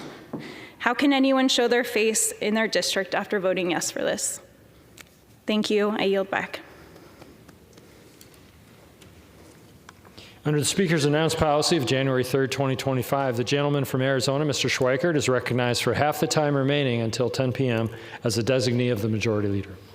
Thank you, Mr. Speaker Pro Tem. I'm going to yield as much time as he may consume to my good friend. Now you're supposed to head to the mic. Ms. Wilson. You're fine. Thank you very much for the opportunity, and thank you, Mr. Speaker. Under the Biden-Harris administration, America experienced wasteful spending, harming families and destroying jobs. Tonight, in a very historic vote that we just completed, in order to combat the destructive impacts, House Republicans have voted to establish the congressional budget for the United States government for 2025 and set forth the appropriate budgetary levels for 2026 through 2034. Introduced by the very capable House Budget Committee Chairman Jody Arrington, this bill will pave the way for the passage of a single comprehensive bill which will deliver on the agenda of President Donald Trump. Again, it's Donald Trump, promises made, promises kept. This budget resolution provides a framework for Congress to secure the border, unleash American energy, prevent the largest tax hike in history, create jobs, and bring common sense back to the government. Unnecessary and wasteful government spending will be eliminated, putting the American people first. I am grateful for the leadership of Speaker Mike Johnson working closely with President Donald Trump for economic opportunity and jobs for all American families. The Trump tax cuts have been proven to energize small businesses to create jobs across the United States. The National Federation of Independent Business, NFIB, has made a difference to work with the administration for this progress tonight. Additionally, large companies have expanded in my home state of South Carolina, anticipating the tax cuts which provide for citizens to have more money which they can use to improve their lives. In the district I represent, I'm very grateful that Michelin Tire Corporation of Lexington is the largest facility in the world, and this is producing tires for energy production across North America. President Trump has provided for all the above energy, which will create jobs. It's also encouraging that Boeing Aircraft Corporation in Charleston is doubling its size. Already, it's been announced a sale of $39 billion of 787-10 jets to Saudi Arabia, as Saudi Arabia is developing a new airline, Riyadh Airways, which we know will be successful with our friends and allies of Saudi Arabia. It's additionally encouraging, and I'm grateful that we have BMW success in South Carolina with the largest BMW manufacturing facility in the world, and along with Volvo in Somerville, it makes South Carolina the leading exporter of tires and automobiles of any state in the Union. In addition to Michelin, we have Continental Tire, which is obviously German. We're grateful for their investment. And Bridgestone is a very important Japanese investment in the district I represent, along with GT of Singapore. So over and over, we have investments that are being made because of, I believe, significantly anticipating the vote that just occurred tonight. In conclusion, God bless our troops as the global war on terrorism continues, while the people of Ukraine continue to successfully stop war criminal Putin, who is trying to resurrect the failed Soviet Union, killing so many people in Ukraine, additionally in Georgia, and threatening the people of Moldova. We know that what war criminal Putin has done to oppress the people of Belarus and to address and try to disrupt the elections in Romania and in the Republic of Georgia. Open borders for dictators puts all Americans at risk of more 9/11 attacks imminent, as warned by the FBI. President Donald Trump is reinstituting existing laws, which is successfully securing our border to protect American families with peace through strength. Today also marks the 100th day of the inspiring protest in Tbilisi, the capital of the Republic of Georgia, where the people are protesting the rigged election that occurred on October 26, where war criminal Putin interfered in the elections and provided for, sadly, the institution of a new government which is not legitimate. The legitimate government of Georgia, led by President Salome Zurabishvili, is so important to recognize as she courageously stands as a patriot for the people of Georgia. I yield back. Thank you, Mr. Wilson. Mr. Speaker, first, is there a chance to get the amount of time that we're splitting so we have a sense of the runtime here? The gentleman has 36 and a half minutes. All right, thank you. And if we're all blessed, I won't use it all. Mr. Speaker, have you ever had a moment where the first words in your head are, I'm damned if I do and damned if I do, or damned if I do, damned if I don't, but there's a chance. Okay, for a decade, I've been coming behind this very microphone and walking through demographics, debt, and the deficit,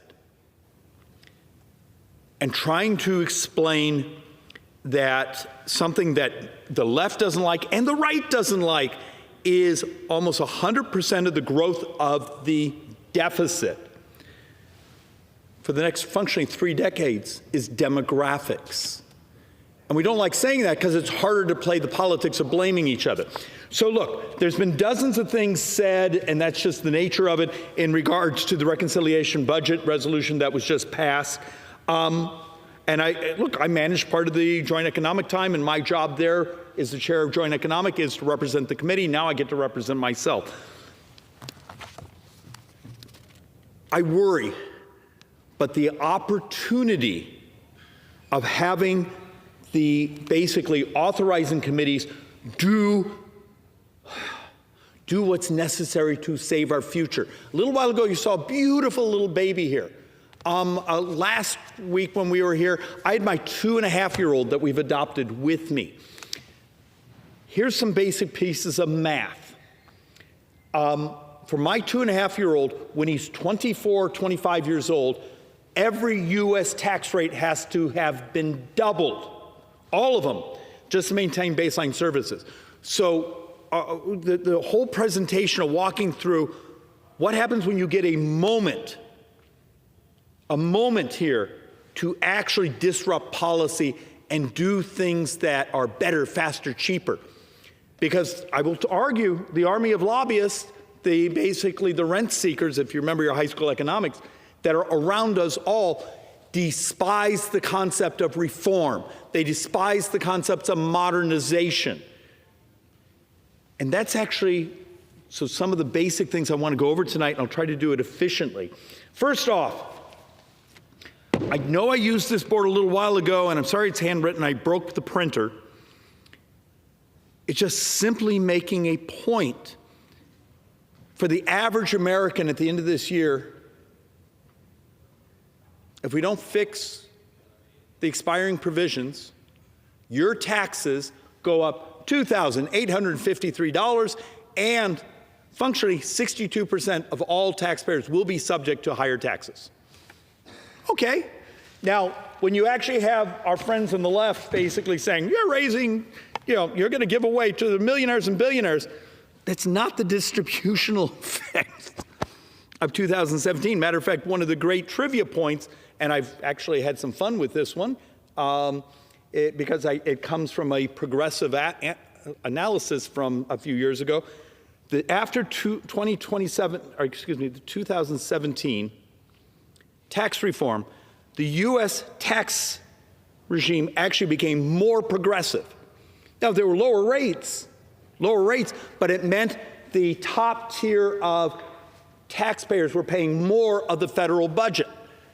And you walk through saying, okay, can I show you on the, well, you gave money to corporations. Yes, but we can show you that the vast majority of that actually went to wages.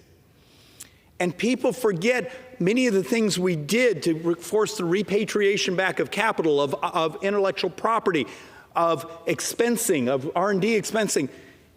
Don't, as a Republican, I beg of you, don't actually ever tell anyone this. A bunch of that was in the Obama budgets. Yes, they were in many ways bipartisan ideas from back then because we were bleeding out productive capacity in this country. We were transferring productive capacity in our assets overseas because of our tax regime and the ability to compete.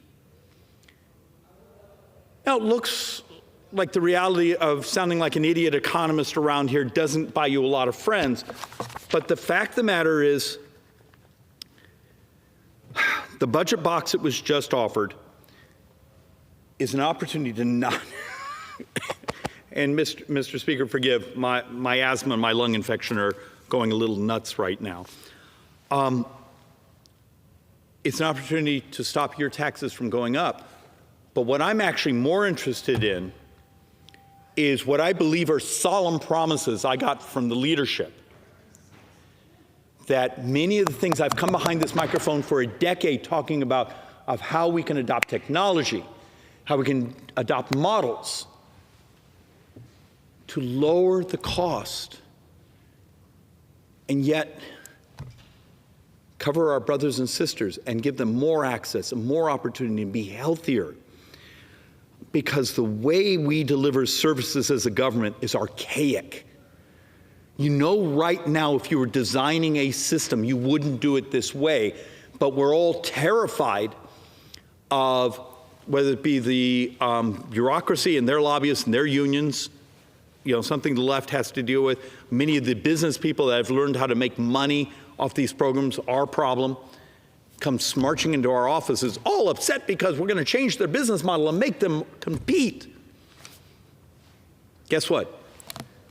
That might be what we just accomplished in this vote, is less about fixing the expiring tax provisions, which we're going to do, but maybe it will also give us that window where we can change, prove the way we deliver these services. Because I can't figure out why this place is so intellectually calcified that it doesn't, that they're terrified of changing it. So, Mr. Speaker, let's once again walk through some of our basic math. This is just a pie chart. Yes, it's a pie chart. Yay, we love pie charts. For the estimates for this fiscal year. Basically, I want you to take a look at it. It's a little less than 75%, but it's close. Actually, it looks like that may be. What you see in red is mandatory spending. Well, guess what? The blue is all I get to vote on as member of Congress. And every dime of the blue is borrowed. So what happens if I come to you and say, well, net interest, well, we don't get to vote on interest. And my personal math is closer to almost 1.2 trillion in interest coming in this year, but I've been doing a running calculation of the higher interest rate. We don't get to touch Social Security. Social Security has its own trust fund, which is gone in 8 years. And then all of a sudden, we got to figure out, what is it, the first full year of Social Security trust fund being empty is 609 billion, something of that nature. Depends on workforce participation at the time you do that. That makes the dollars we were talking about today tiny. Well, we have Medicare, Medicaid, and some other mandatory programs. So why am I showing you this? What's so difficult here, and I know this is geeky stuff, but this is why there's such a fraud in the debates that happen around this place, is we don't treat the voters like they have an IQ. Stop talking down to America. I will argue many of them are a hell of a lot smarter than people like me. Is we don't get to actually put net interest into a reconciliation budget. Matter of fact, there's nothing we get to do about it. There's some things we could have if we could actually work together on the way we sell debt, maybe the types of interests Professor Schuler, Yale, 10 years ago wrote an article about trills, which is an equity interest in tax receipts. Other things, there's ways to break up the concentration on debt, making your society less fragile, are subject to possibly bond vigilantes. Social Security, well, it's illegal. It's part of the 1974 Budget Control Act. You can't touch it. Yet I saw half a dozen members on the other side go behind their microphone and say, well, Social Security, that's, what's a good word for an absolute untruth? Oh, okay, I'll work on that. So what we have is less than half of the red portion we can even work on in a reconciliation budget. So this is an incredibly important moment. Will the standing committees, which have gone years and years and years and years and not been able to actually provide improvements, redesigns, modernization, be able to look at things like the Wall Street Journal 5-article series, and you all saw the ones this weekend on Medicare Advantage. Well, one of their headlines said, and I think it was actually more than a single year period, but $50 billion of fraud. Are we allowed to work on that? Is that Republican or Democrat? Or is it just time to find a better way to actually think about these things? That's maybe